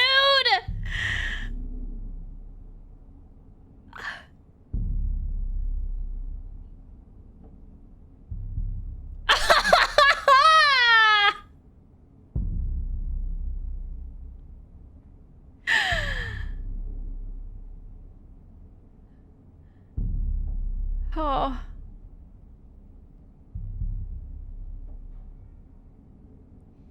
I'm gonna say it is what we're here for. It's his mission. This is Pot Boy's mission. Did you see all those other Pot Boys that, like, their fire burnt out? I think it burnt out because the person that was with them, that was meant to escort them to the top of the mountain, gave up. Yeah, we love this little guy. We absolutely adore him. But that is his mission. If we stop now, he's just gonna wind up like all the other little Pot Boys that couldn't make it. We can't give up. We cannot give up. This is what he's here for. We gotta do it. We gotta do it. We gotta do it. We do love him. We can't let his life be meaningless. Exactly. He looks tired. But this is his life's mission. He's so happy when he's burning. We will always love him. All right. It's time to save the world.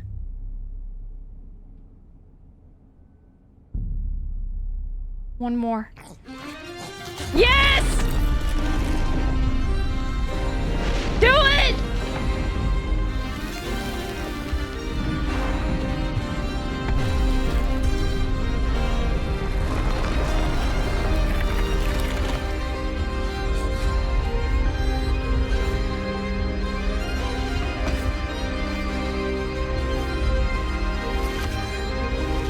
That's his soul!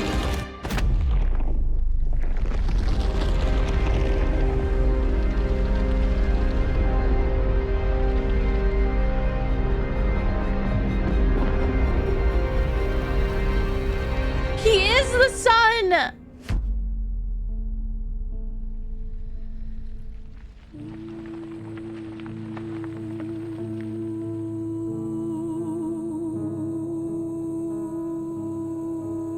We'll burn the brightest forever now. Yeah.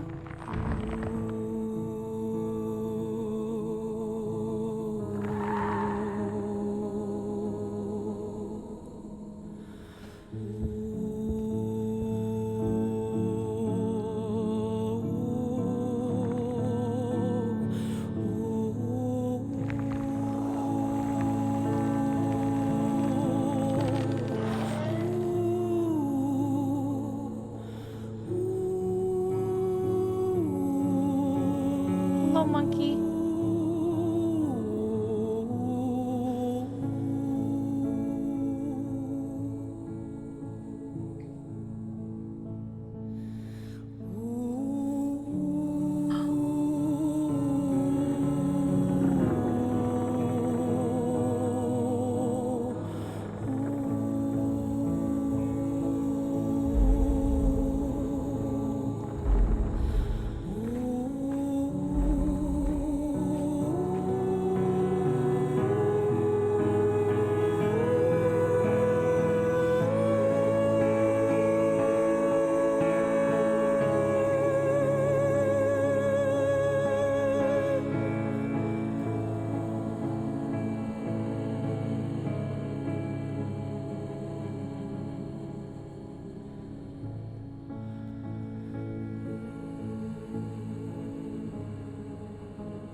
Once upon a time, some folk on the other side of this and that had the most strange and beautiful dream.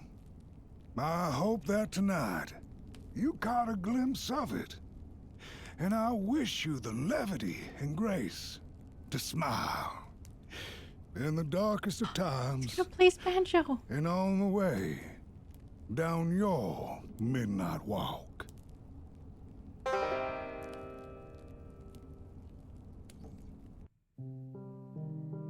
Wait, that's all? Strums it once.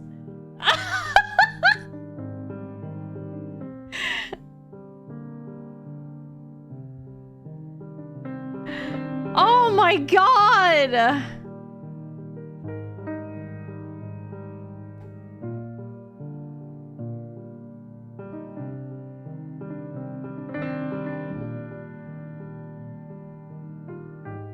Couldn't hire any banjo players. Oh, this has been amazing!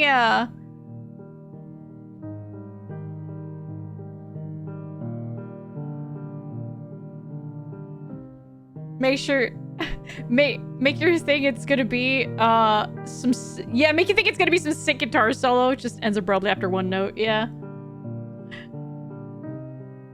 Hello, Wisp, hello!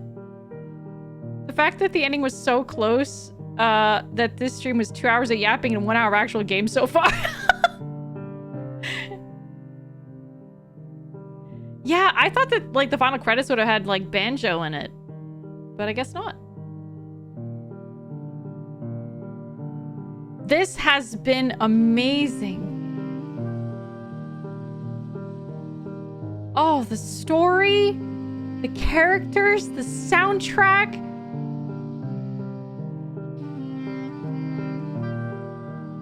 Oh my gosh.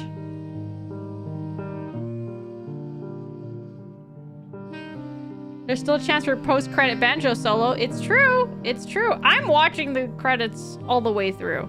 All the way through. I have to. I have to. What a game, right?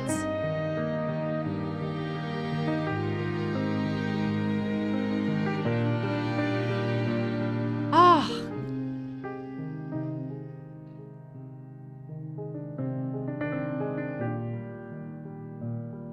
It was so beautiful.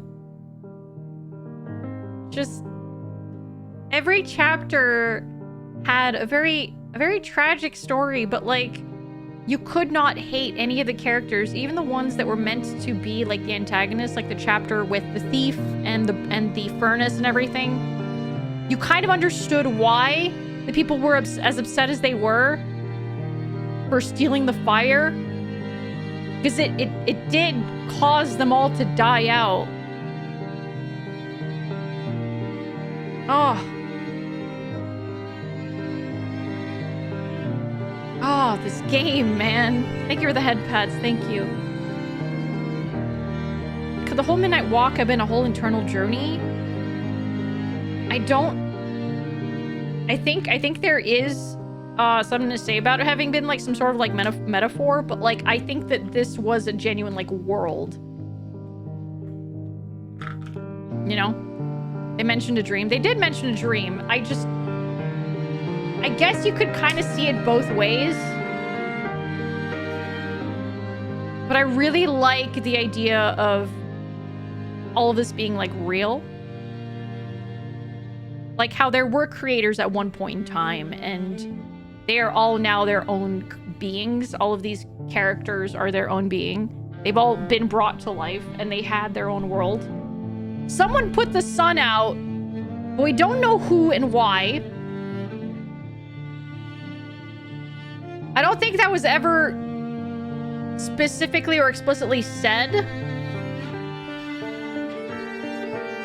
We just know that at some point the sun died out. Maybe the sun went out by itself.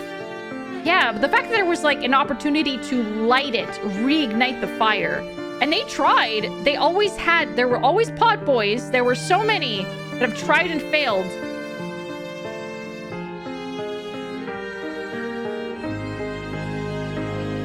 I'm so sorry, Wisp. I'm so sorry.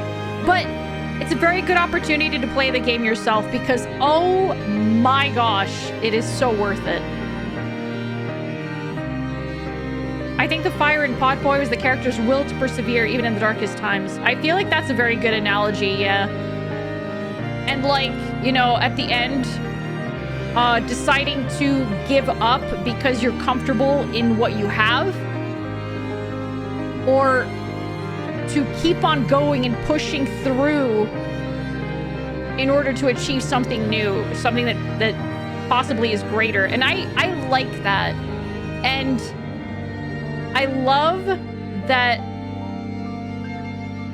Potboy himself just became the sun. His soul just burned so hot that he himself became the sun. Yeah, throw money at the devs. The fact that this was all just handcrafted. All the characters are like handmade clay characters. Ah, I can't get over the soundtrack, guys. Oh my god, the music.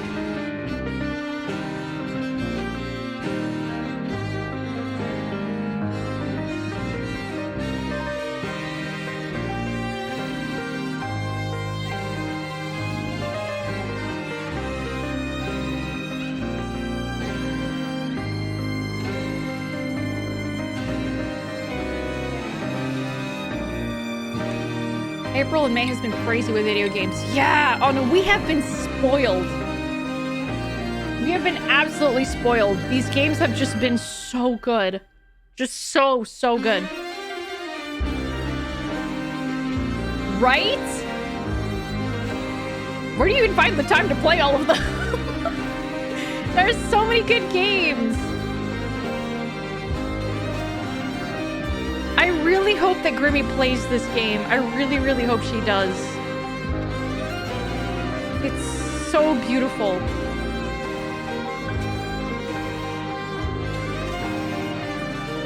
I have been playing like a couple of games kind of simultaneously, but the one that I've been stuck on has been Look Outside, which is also very, very good. I'm not done that one yet. I don't think the game is not even finished yet. The devs are still working on it. They're actively like releasing like updates and stuff.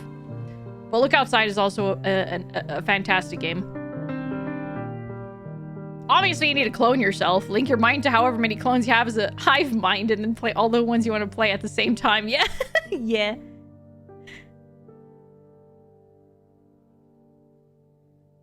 I would actually replay the entire game just so I can grab the things that I missed. And also to see the next Brazilian names? It could be. I'm not good with Brazilian names. I would not know. I think that this has... I think that, like, a lot of... it's very international. I feel like I saw some German names in there as well.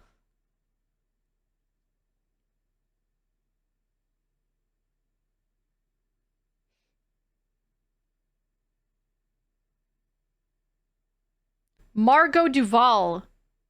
That sounds very French. Do you plan to play Doom the Dark Ages? I'm not sure yet. I'm not sure. I've heard some mixed things about it. I've heard mixed things about it. I'm not sure. You can do the other choice after? Yeah, I plan on doing that. Thank you for playing. See you down the midnight walk. Thank you, Devs, for delivering such a gorgeous game. Oh, you guys fucking knocked it out of the park with this. Oh, so good. Don't talk about the French people.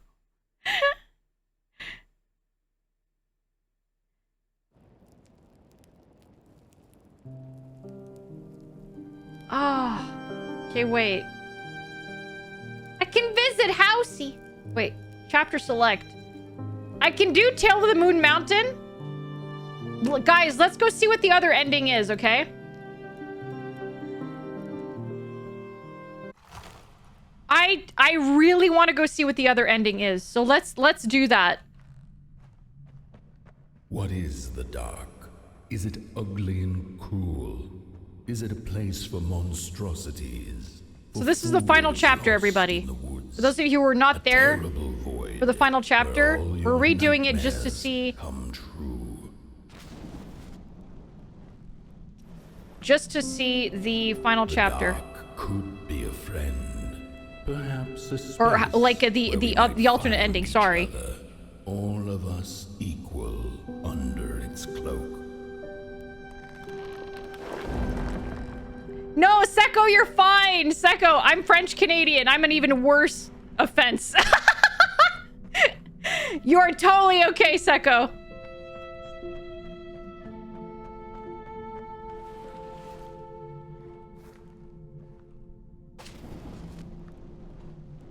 The dark could be an embrace and the release of the old, like taking off a tight shoe, laying bare one's feet, and taking a first step onto a new adventure.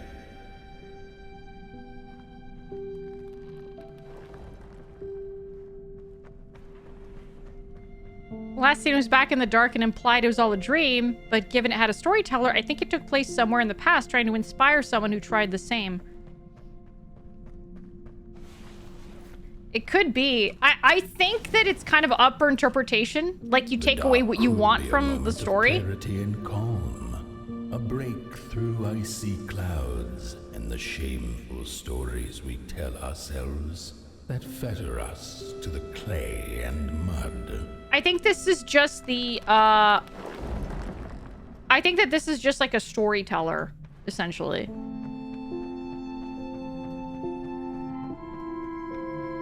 Maybe the Soulfisher was in the future? I don't know. Like, I don't know why, but they said that the Soulfisher was not to be trusted. But I don't see why you wouldn't trust him. What if lighting the sun is the bad ending? It felt like a good ending to me. Could be the space and time that we need. Maybe? To recover from the death of a dream and the quiet promise of new beginnings waiting on the other side of grief. Because right now, it sounds like what he's saying is like the dark, or remaining in the dark, is like finding comfort in just staying put in the same, just in the same state of being, kind of. You're permanently allowing yourself to remain inside a dream rather than moving forward. It's like, yeah, comfort in passivity, or just becoming complacent, I guess. The dark remains a mystery, its secrets locked away behind the stars. But one can rest assured that it is always there, watching, patiently waiting for us to enter it, with fire in our hearts and with eyes wide open. I really vibe with this game on a conceptual and narrative level because I used to walk during the dark night as a young teen during my most difficult times. I like to think that there is no such thing as a good or bad ending in this. Now, maybe my mind is going to change after we see what the ending is. Or the second ending is. But I like to think that what they're trying to say here is that either decision is fine to make. Like, whichever one you find comfort in is okay. Will light the final fireplace and send your pot boy home. Can you do what you must? Naturally, you must. It is destined, and you will be loved and forgotten. Like here, these characters are saying, so you got two types of storytellers here. The ones that are kind of telling you in order to bring light back into the world. Which, you know, you would assume, like, just naturally, as they said, is the right thing to do, is the correct thing to do. This is how you're meant to go. This is how it is meant to be. But things seem to still be okay. Even without the sun, people are still surviving. Albeit not, you know, amazingly. But you can still find comfort in it. Yeah, there are people who got used to the dark. Like the Merkel earlier. She was talking about how gorgeous the night sky was with the stars lighting the way and everything. So I think that either way, it's like there is no such thing as a bad end in this game.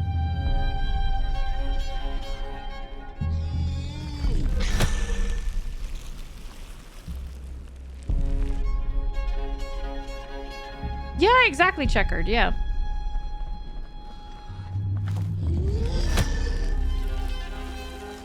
The dark is pretty comfy.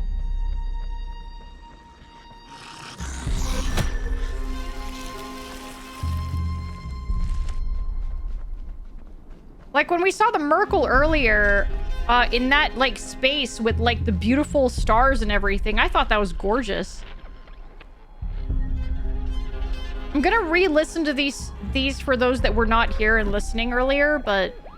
The first two-legged beings did prosper under the first sun. But it didn't matter how much they bathed in its light. They craved more. They sought to cage the sun, harness its power, and make it theirs. But the Makers, in their foresight, and put the sun far, far away. So far that no creature could reach it. That's why, in their desperation, the two-legged ones began to collect matches, lighting them like minuscule suns of their own. But there are only so many matches in this world, and one day they'll run out, and they shall once again look to the sun.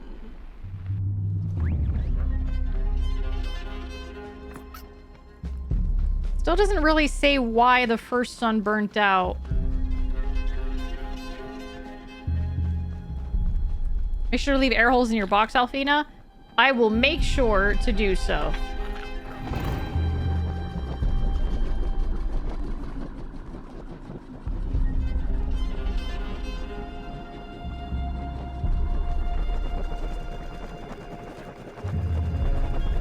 It's hovering over the tip of the mountain, but when we got there, it was like right on top of it. Maybe.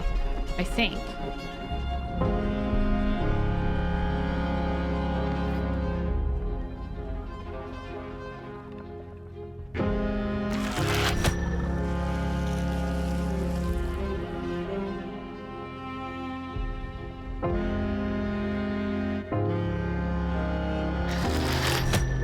Maybe the tip is just really covered in the clouds? Maybe. So as you can see, there are a bunch of pot boys from previous attempts. I don't know if they were also burnt ones that attempted to reignite the sun, but it looks like they all failed. Sometimes you just don't know why someone burnt out. It just happened. The sun did the same sun routine for too long. It got fed up.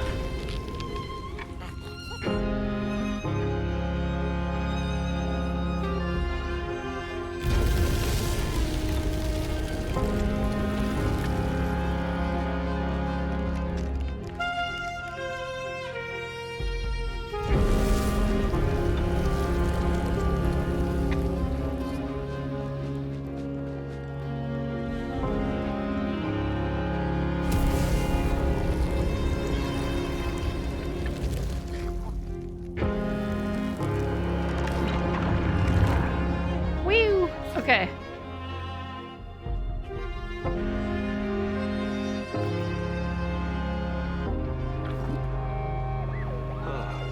It's just gone. I had this wretched gut feeling like something was up, like something was on the way, a danger I never could have guessed. I figured that's just how I always feel, and my worries seldom come true. And now here I am, and I have been for some time now. And it just won't come back. I'm thinking, while I had it, I didn't know what to do with it, how to care for it, enjoy it. But if I had it again tonight, I'd probably waste it all over again. Yeah. Yeah, he's definitely talking about the pot boy, or possibly his, like, conviction to keep moving forward. His will to keep going, the perseverance. He had it, didn't know what to do with it, and now he's just stuck there. He didn't know how to, you know, nurture it or care for it.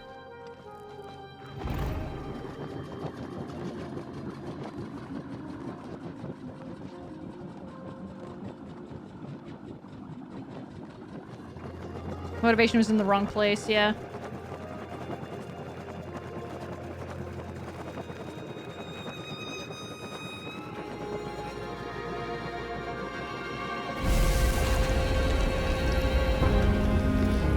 Here we go. Final stretch. Where's he at? Where is he? Okay. Whew.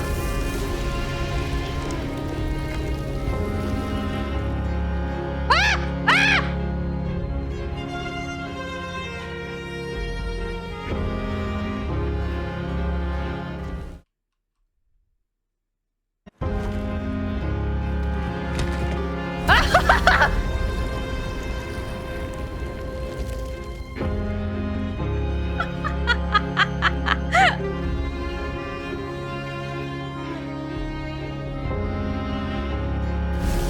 I went out too quickly.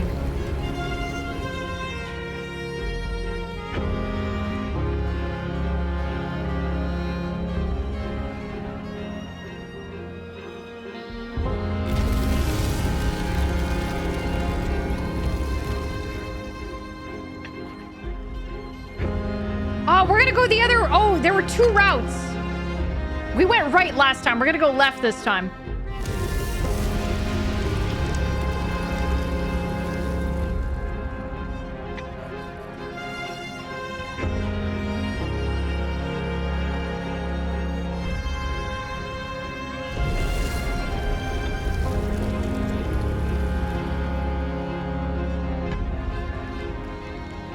Oh, shit. I went left. I went right again. It's fine. It's fine. I think they both kind of converged into the same area anyway, so...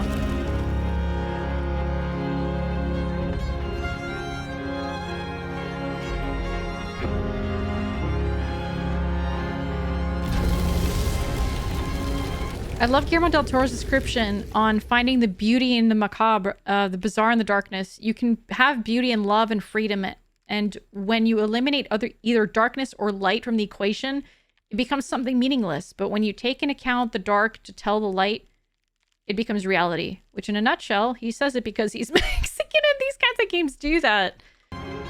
I mean, he's not wrong. And I do love all of his works. I say I love all of his works. I think there was one where I was kind of like, eh. And it was, I think it was like, oh, what was it? Scarlet. I don't think it was the Scarlet Dress or the Lady in Red or, what was it? I can't remember. It was kind of like a horror movie, but like not super duper horror. And it involved, it's something about, oh shit, what was it?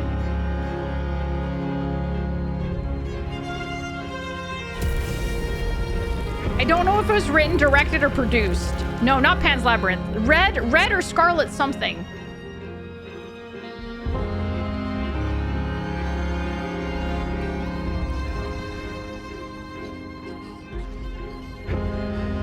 I'll remember it after this. I'll look it up after. But I remember feeling very uncomfortable watching it. Because there was Crimson Peak. Thank you. Crimson Peak. I was a little like about that one. Because if I remember right, please correct me if I'm wrong. Maybe I misinterpreted the movie entirely. But I'm pretty sure that there was like an incestuous relationship between like a brother and sister in this movie.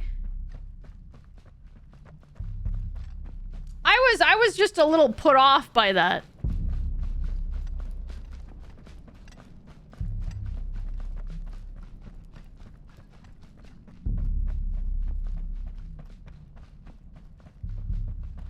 We went full circle. From how the stream started, yeah.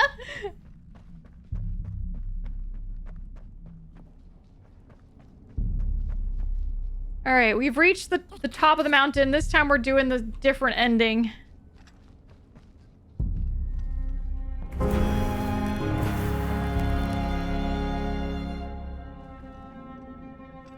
wonder if I can get it before Housey comes in. No, he's so close, but he can't reach it. He just can't. It's okay, buddy. It's okay. Housey's coming.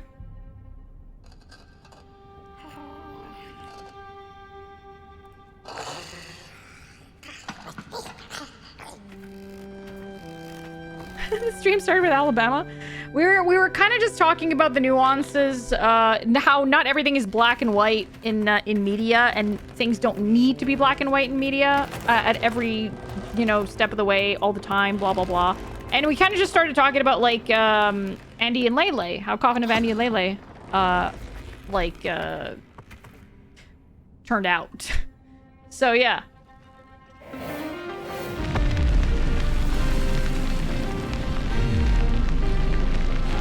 We're also talking about how, like, it's fine if media makes you feel uncomfortable. Things, you know, like...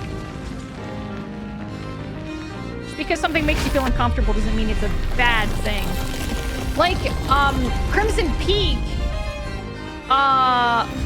made me feel uncomfortable, but I don't think that it inherently made it a bad movie.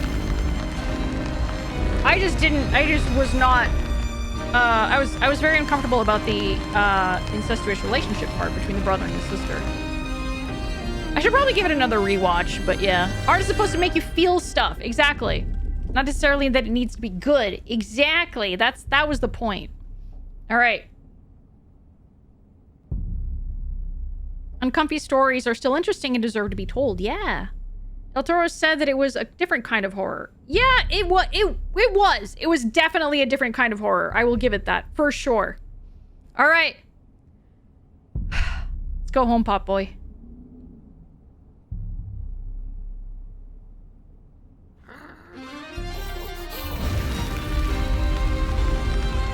Okay, Pop Boy, stop.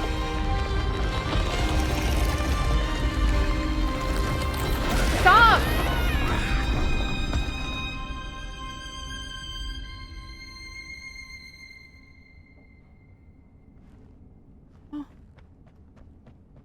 Hot boy? Oh!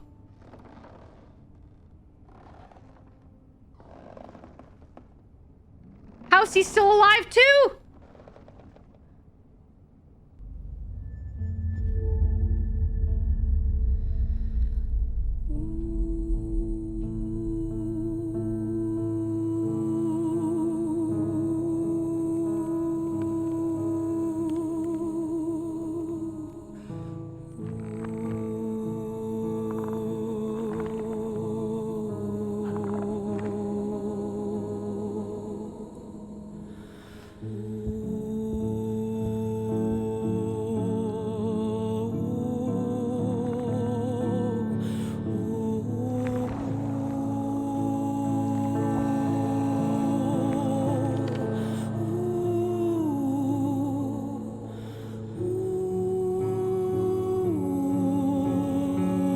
Everything just remains as it was.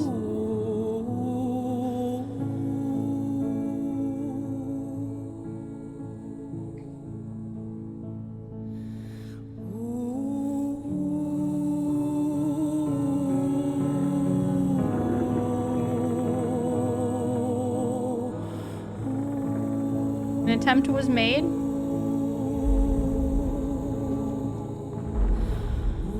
The world keeps moving.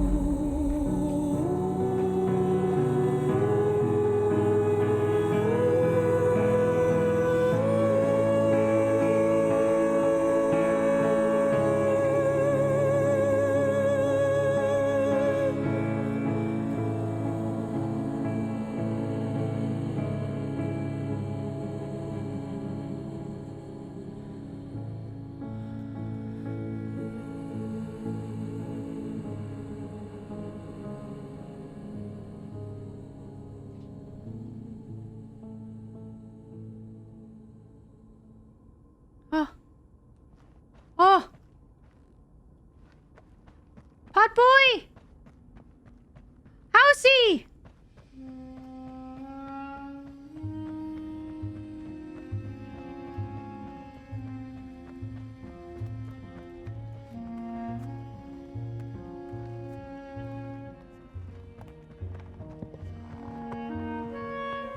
It's fine if you stop right before the finish line. Sometimes it's just not your calling. Yeah. And that is a strong lesson. Despite the choice we make, either good or bad, the world will keep on moving.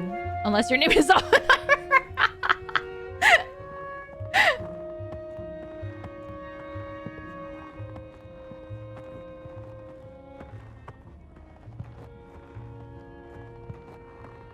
And we just keep on going. All together. Housey, Potboy, and I.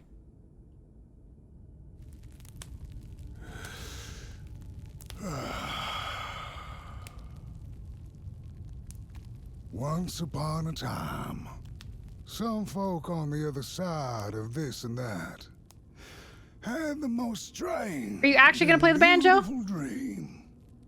I hope that tonight you caught a glimpse of it. And I wish you the levity and grace to smile in the darkest of times and on the way down your midnight walk.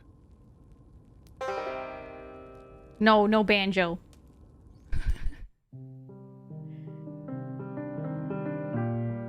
Those cat ears on you? Yeah! Yep. No, see, like, neither ending feels like a bad ending. It's just two different choices. I like this. I feel like this might be the true ending given the context of the final speech. I think so, yeah. So it's not a good end or a bad end. It's just a true end, like how the devs maybe possibly intended, and a natural end. Thank you a ton for the comm, Alfie. Not only do I love it, but my entire Lancer party loved it as well. Oh, heck yeah! I'm glad! Yeah, no problem, Sir Vlav. I'm really, really glad you enjoyed it. I'm glad your party liked it too. Heck yeah. Thank you for commissioning me! And thank you for the tip. Thank you!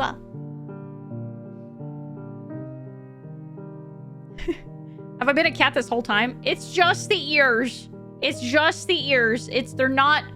I'm not actually a cat. And tail. And tail, yes. And tail. I am not actually a cat. Oh, but this game is so amazing, man. Like, oh.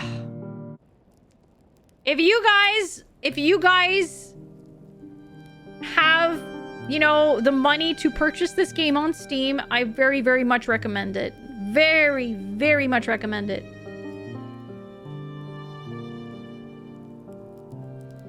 The devs have worked so hard on this game. And I think that they did such an amazing, amazing job. It deserves so much love.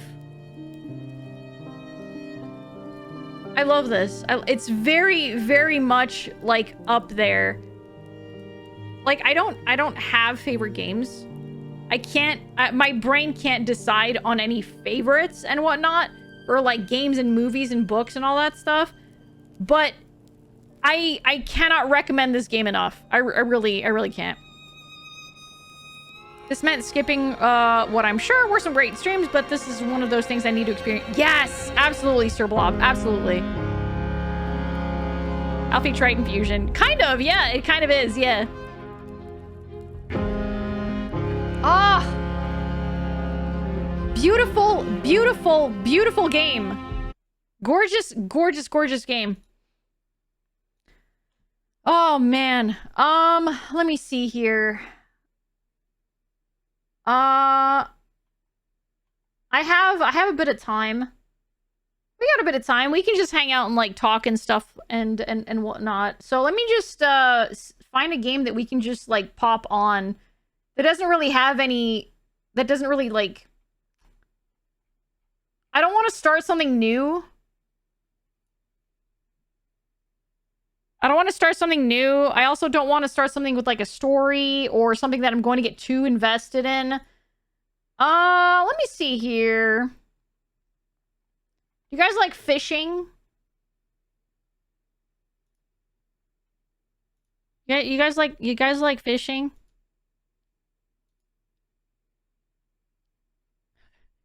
Web fishing? Do you guys like web fishing? All right, I think we could do a little bit of a bit of web fishing. I think that'd be nice. Let me put some music on here.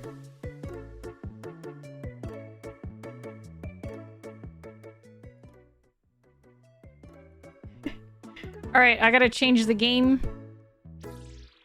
Let's do a little bit of fishing.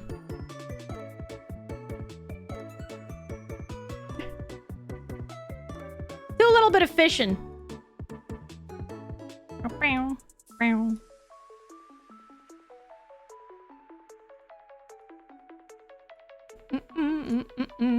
I'm kind of just like, we're kind of just gonna hang out here. Where's the audio? Controls, miscellaneous audio settings.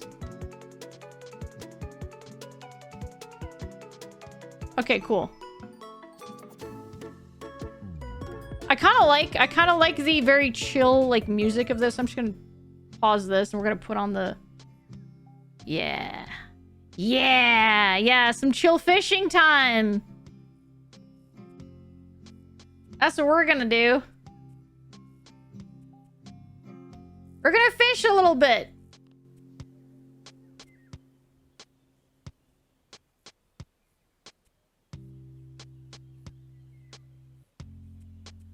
Give me the music. Louder. All right. Post cry fishing. Fishing. Fishing. Fishing.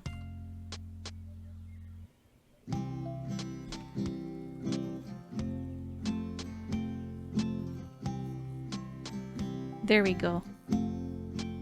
All right. Have you played the last campfire, Alfie? I don't remember. I actually that doesn't ring any bells, actually. Gotta have the memory of a goldfish.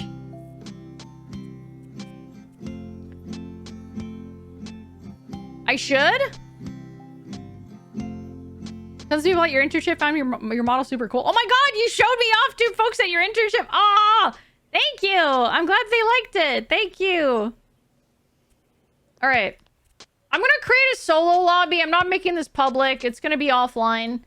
Maybe at some point we can, like, just have a lobby that all of us can, like, hang out in, but I want to plan it. I don't want to, What? Okay. I don't want to, like, just, like, randomly just have, like, a public lobby or a invite lobby or whatever. Group fishing for the subathon. Yeah, exactly. We can do some fishing during the subathon later this year. Yeah. Oh, what the blah, blah, blah. What the hecky? Oh, also, hey, check it out. Look at my... This is my character. Wait, hang on. Let me go see what the frick. Zooted character. What the hecky? Someone just supported you on Ko-fi. Thank you for being you and all the joy you give with your streams. Thank you. That is so kind of you. Thank you so much. Thank you for the Ko-fi. I really appreciate it. Thank you so much. Thank you. Void vibe. I always see Alphena whenever she gets into her addictions again. Yes. Thank you so much. Thank you. I really appreciate it. Shadles, thank you. Also, check out my freaking cool title. The title only for people who caught the super duper rare golden ray. Do I still have it on me? I hope I kept it. Check it. I got that one. But I think I have a bigger one. Yeah!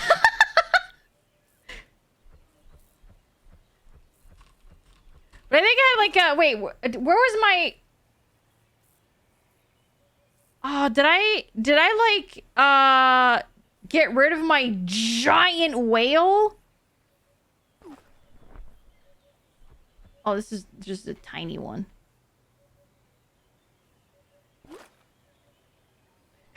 Why'd you become an ancient sea god? Oh, just cuz. Oh, you know. Huge toad! Wait, that's huge? Yeah, sure, you know what? That can be huge.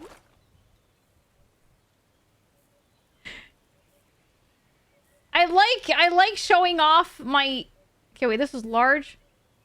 Giant coin bag. Why did I do nothing with this?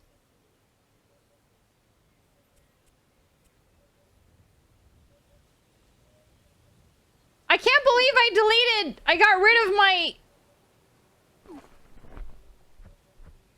I can't believe I got rid of my, what do you call it? My huge, massive freaking whale. I'm upset about that. Alright, how do I play this again? I don't remember. Oh. No. my journal. That's my inventory. I'm trying to figure out how to set down my camp again. I forgot how to do that.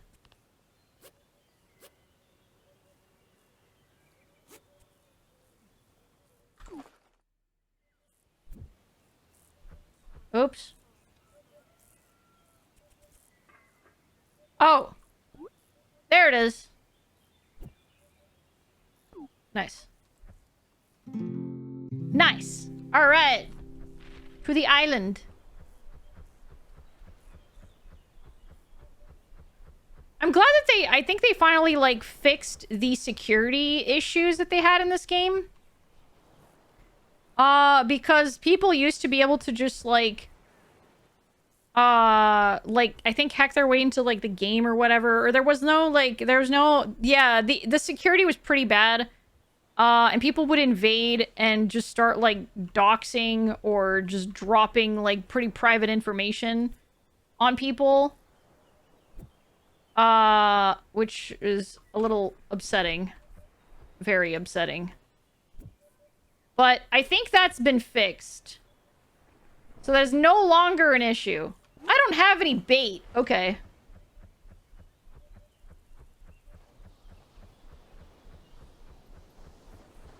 As far as I know, I don't think it's an issue anymore. Alright. What do we want here? Well, first of all, I think what I need to do is I need to figure out what fish I'm missing.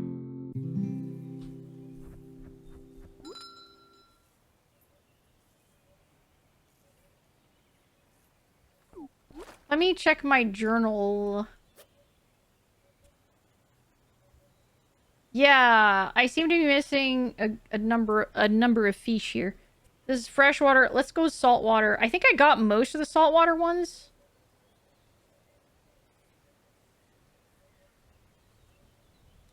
It looks like I'm pretty close to finishing my saltwater journal. I am missing a number of miscellaneous ones. And I don't know how to catch these. Can't wait to be a VTuber president in like 30 years and they make things like doxing bots and AI illegal. I feel like that should be a thing that is a thing in like real life outside of even the VTuber sphere. It should be illegal regardless.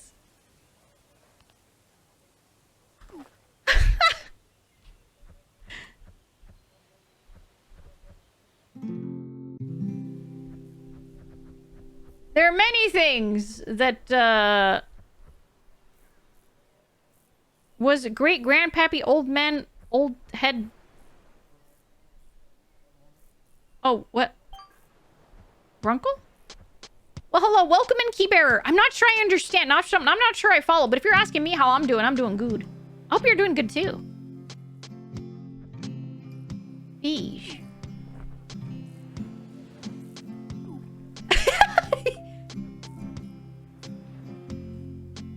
Imagine being a VTuber running for president and they pull up your out-of-context Twitch clips during the debate. Oh, God. Wait, I never bought anything. Uh-oh.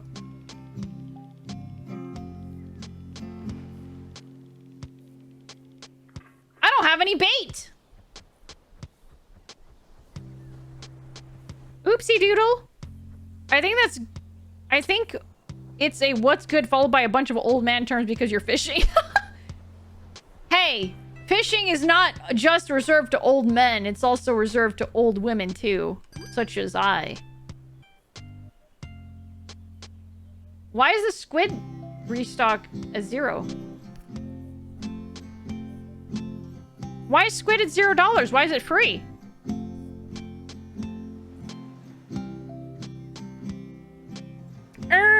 $133. Actually. I will be 134 in a little over a month.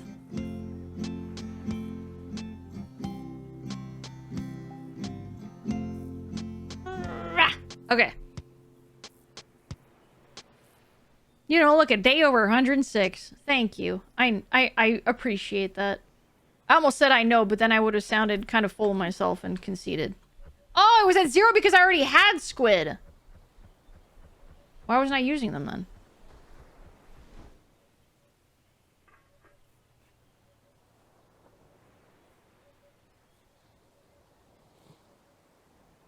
It's not a bow, it's hair tufts.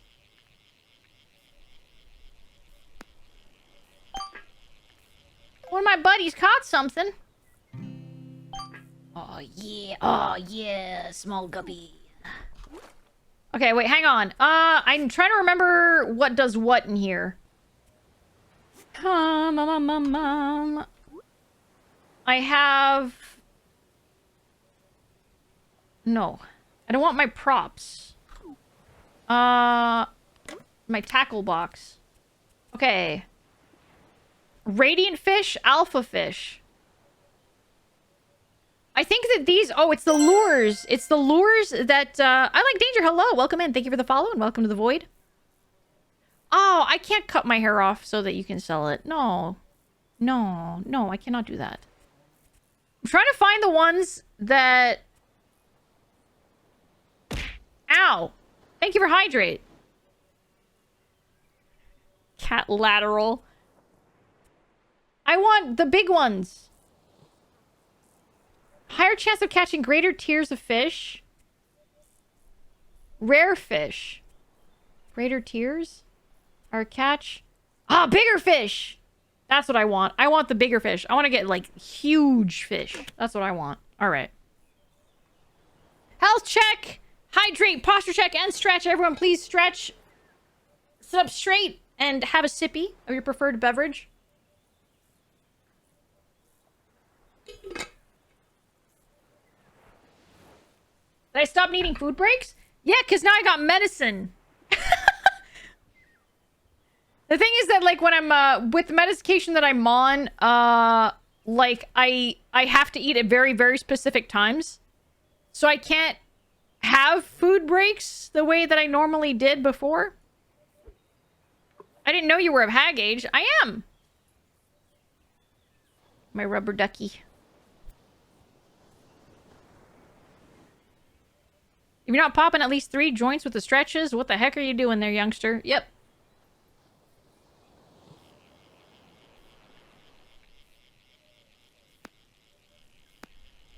I guess I could probably use a Nautilus. For, my bait. I don't know if this has, like, a cap on, I don't know if the game has, like, a cap on, like, levels. Oh! Here we go. That's only a 2-star, though. Oh, he's bigger!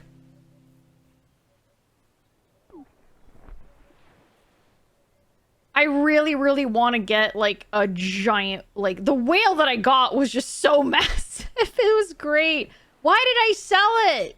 God damn it. I should have kept that. Like, I kept my, my golden rays, and I'm very happy that I kept them.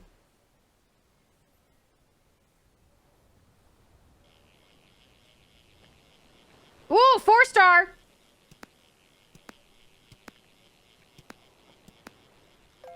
Let's go. What the frick? Can you see that? A radiant branch. I caught a branch.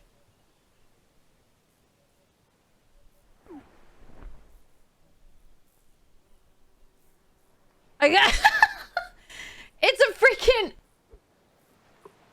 5-star stick.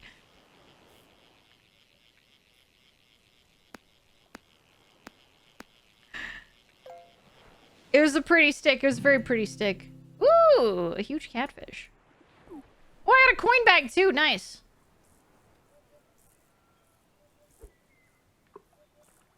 Don't diminish it. Diminish its radiance. I caught a branch. It was a stick. It was simply a stick. It's just that I fought for it so hard. I really didn't. Got no whimsy in you, I guess. No, I'm very happy. It's just that I was expecting, like, a massive, like, fish. You know? But I got a stick instead. You know what? I will be happy with my stick. My very sparkly stick. I'll be happy with that. I will accept the stick. With a smile. And a thank you.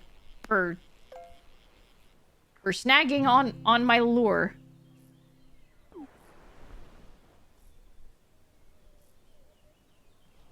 When I started playing this game, or when I was playing this game, I actually had the wiki open. I had the wiki open, so that I could, like, you know, try to get all the fish. As you can, I'm like missing a few. I need to know how or where to get it, but I think it's like luck. A lot of it is very much luck, like RNG. I think it needs to be in like very specific conditions, like when there's like a rain cloud and whatnot going over your head. You have a higher chance of catching them. Animal Crossing on PS1 looks real cozy. It's pretty cozy. All you do is fish. And then earn money so that you can, you know, get cosmetics.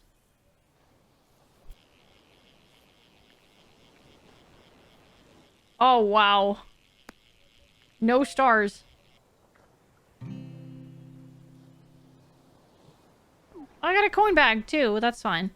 That's okay. I think I'm just gonna get the Nautilus. I'm also missing a couple of alpha level fishes, or alpha tier fishes. I should probably... I'll just put my other lure back on after this catch. I'm just gonna get my other lure after this.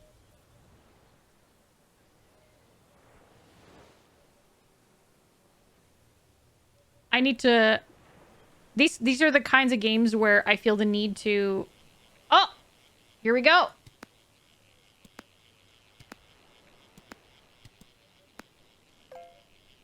Where I feel the need to, like, 100% it. A radiant small rainbow trout. Wow. Wait, what? These fish is gay. Good for them.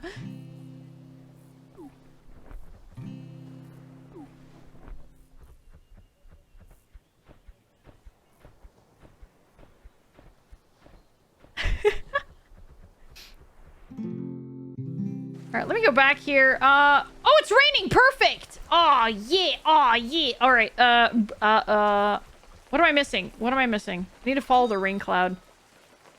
That's not what I need. Where's my journal? Journal.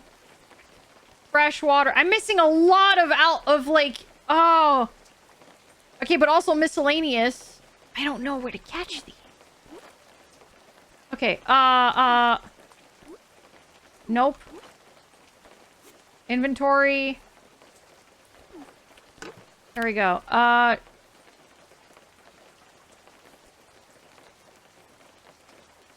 Golden hook with the Nautilus. Oh, the rain!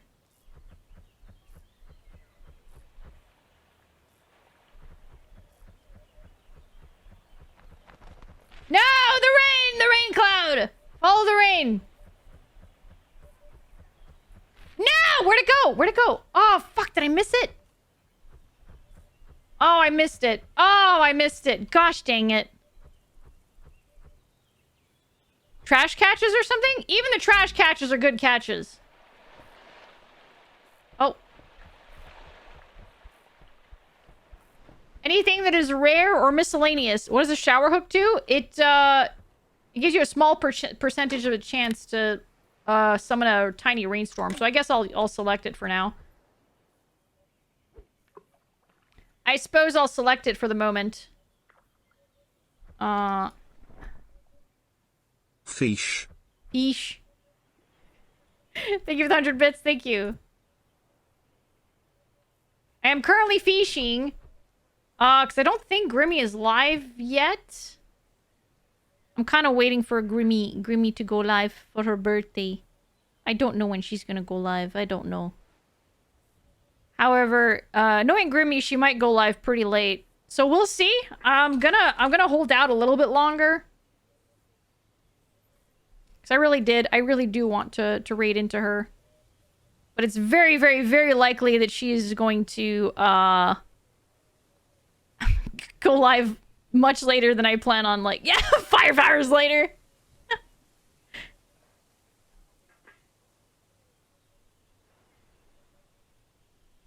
Hello, Leminar. Hello. Yeah, we have someone that constantly, like, does that in the Discord, so. Does she have a schedule? She streams by vibes. Well, Grimmy is currently still doing her, like, subathon, so it's kind of like by vibes. Typically she has a schedule, but like because of the subathon, it's a little bit up in the air. Yeah, she's also on the, she's also I believe West Coast.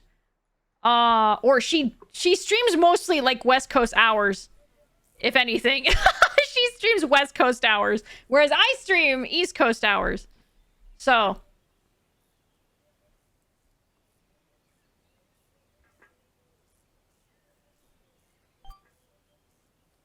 she's a busy bee. She's a busy bee.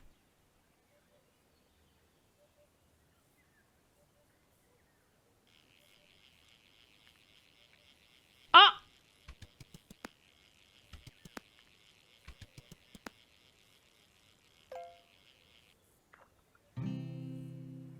Could be New Zealand, Australia. True. True. Complete opposite end of the, like, planet there. I think it's like a... It's either like a 12 or a 13-hour difference, if I'm not mistaken.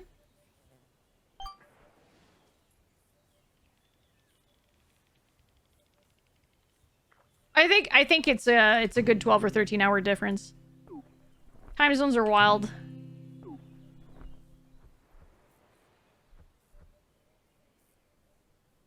Oops. That was a weak throw.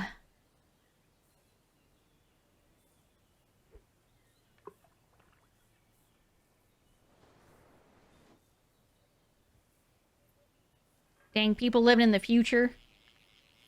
Gosh dang it.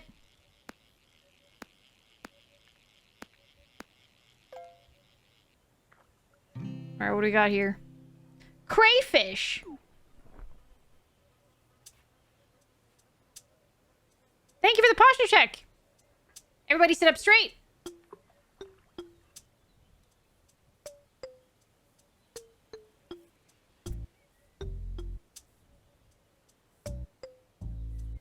Sorry, I'm just fiddling with the camera.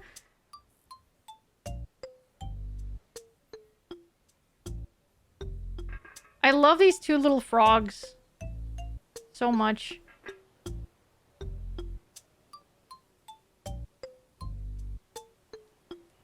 Are they frogs? Yeah, they're frogs. Okay, I thought they were frogs.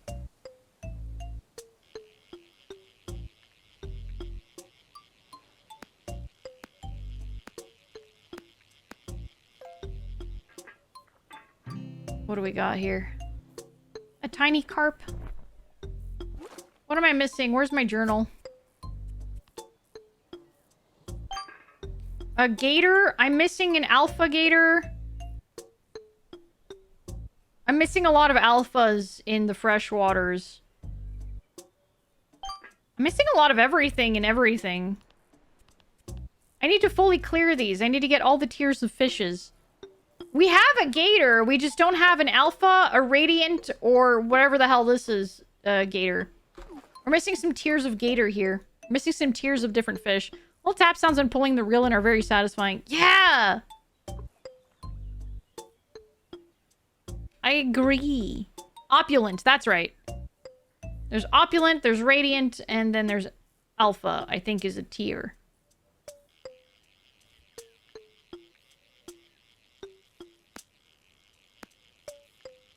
This is a 2-star, so... Listening. Oh, I keep forgetting to go get the fish out of my buckets. Massive shrimp. Opulent salmon.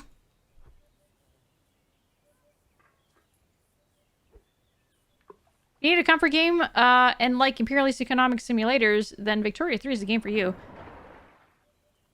What was that? What was what? I don't think I would do good in economic simulators. I'll be so real. It sounds like a management game. I'm not very good at management games. Okay, so I just got a message that said, what was that? Usually that means that something landed somewhere. And I gotta go find it and then fish for it. It's not around here. It's probably at that dock over there.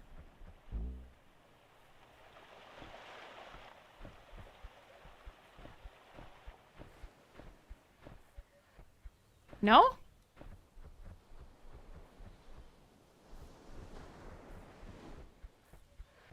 Oh, it's right there. It's right there.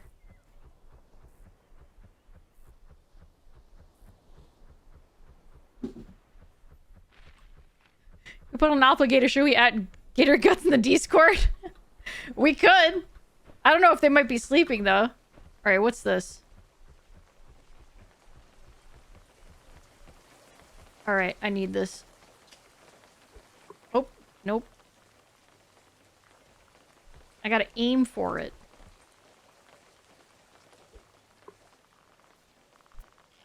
Yeah!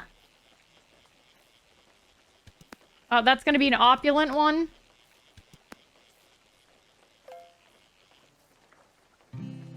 Woohoo! Unidentified fish object. What the fuck?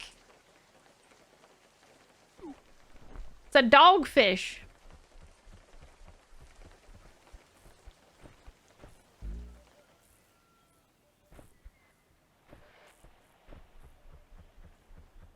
What the dog doing? It's a dogfish.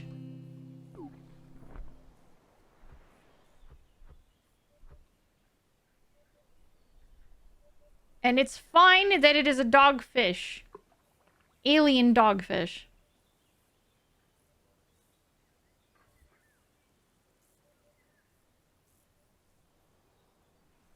It's so crazy how this game kind of just like took everyone by a storm. Everyone just started playing this when it first came out. And all it is it's just fishing. You know, sometimes that's all you need. Sometimes all you need is just cozy fishing with your buddies. Yeah, I wouldn't even... Like, the only part of it that is even remotely sort of Animal Crossing is the fact that you can either have a cat or a dog as a little persona, and you can just, like, make it wear clothes. But it's just fishing. You're just hanging out and fishing. There's little emotes that you can do as well. I like sitting.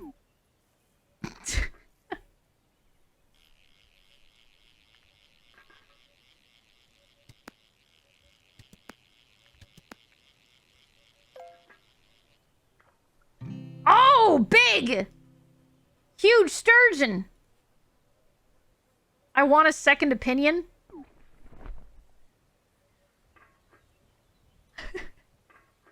Fishing in video games is a good way to relax. It really is! Oh, because surgeon. Yeah. I played a demo of a fishing game called Cast and Chill. It's great. There's just something about fishing games, man.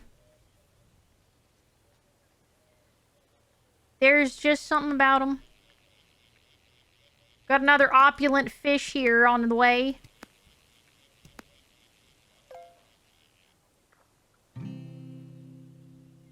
A large leech. That does not look large, but okay. Bringing back old school medicine.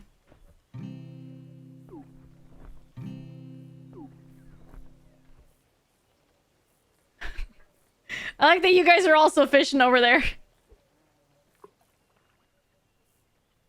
I think there was a... what was it? There was a button, a hotkey to, like, sit down.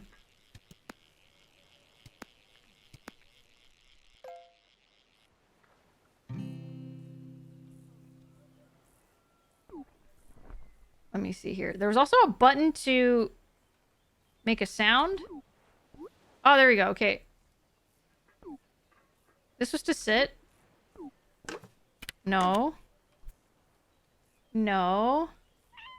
There it is!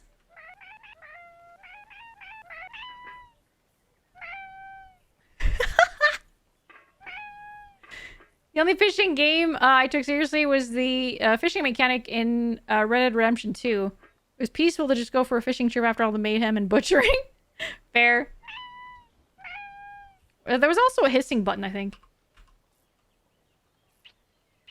Oh, it's a kissing button! was the hiss? It's free cam mode.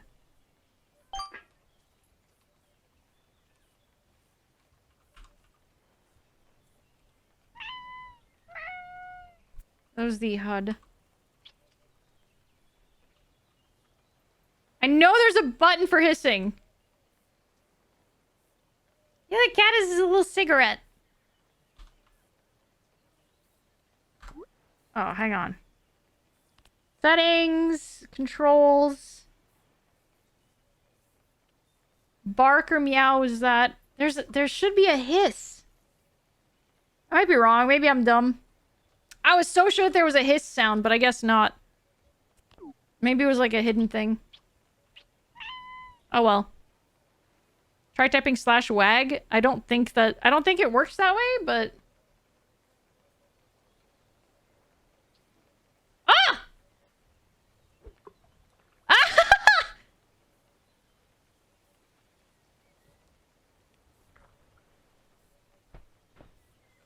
Oh, he just wags his tail like permanently. Oh!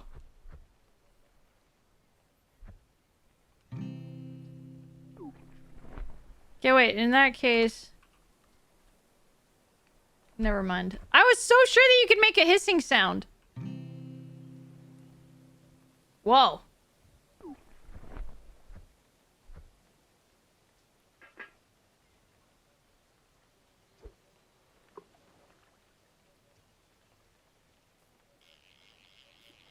Ah, this game is so cute. It's so comfy. Was it like tab or something? Nah, tab was to open up an inventory. Man, I'm sure I'll remember it like after I turn off stream. But for now, I actually do not remember. What? Triton? What is it? Meh. Yeah?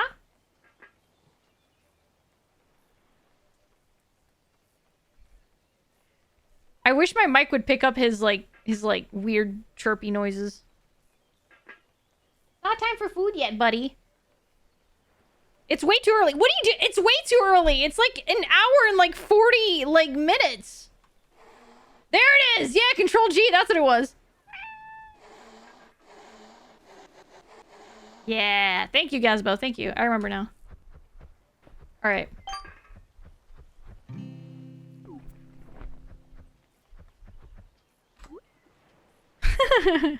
A man can try, I guess so. He's hungry now. I'm sorry, but that's just not how that works. You have designated feeding times for a reason. Alt G also does something?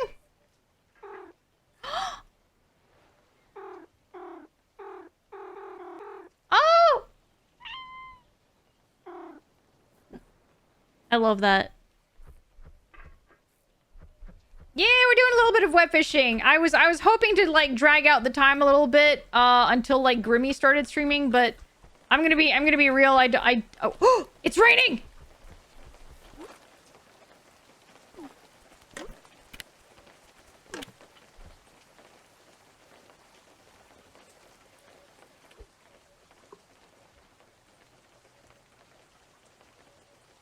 I think Grimmy might stream a little bit late.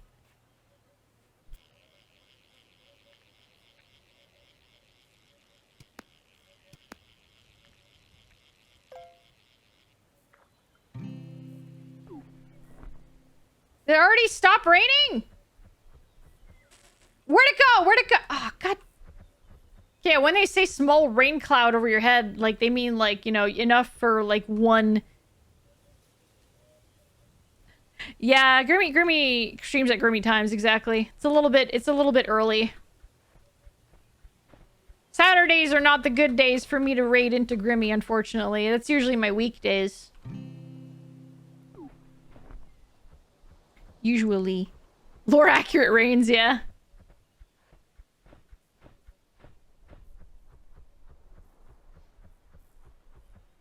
Alright, well... In that case, I actually do have to go eat. I gotta have supper. I do need to eat now. I would love to stick around until Grimmy goes live, but I unfortunately cannot. So we are going to go see who we can raid into today. Let us see here. And I think I'm gonna try to like doodle something real fast. In time before she streams. Maybe I can. Maybe I can. I don't know if I can. We'll say hi if we can. Yeah, if you guys are able to like stay awake until Grimmy goes live and just to like wish her happy birthday, I feel like you really should. But if you can't, that's okay. That's fine. But if you can, that would be great. Let me see who we can go raid into today. We have... Oh, here's someone that we've never, like, raided into, and I've always said that I wanted to raid into. Monica is now live.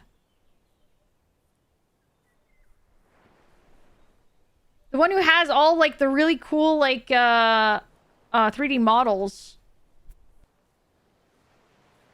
There we go. Yeah! Emotes and models. Yeah! Alright. Let me swap over here. Put on some music. I was actually about to raid out without swapping back. There we go. But yeah! This is a really nice time. I loved that game. Midnight Walk was fantastic. Give it a go if you can, if you have the funds for it, if you have money for it, some extra money. And let's see here. Monica Cine Roll is not a hot tub stream. What do you mean? She's playing Minecraft right now.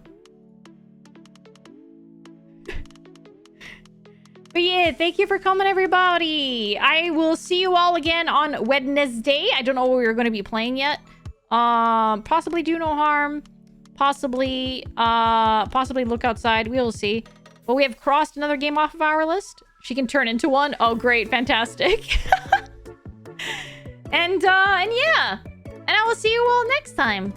I hope you guys have a fantastic rest of your weekend. I hope you sleep well. Please eat well. Please hydrate. Brush your teeth. And have fantastic dreams. Follow the blue ski. Join the tweeter.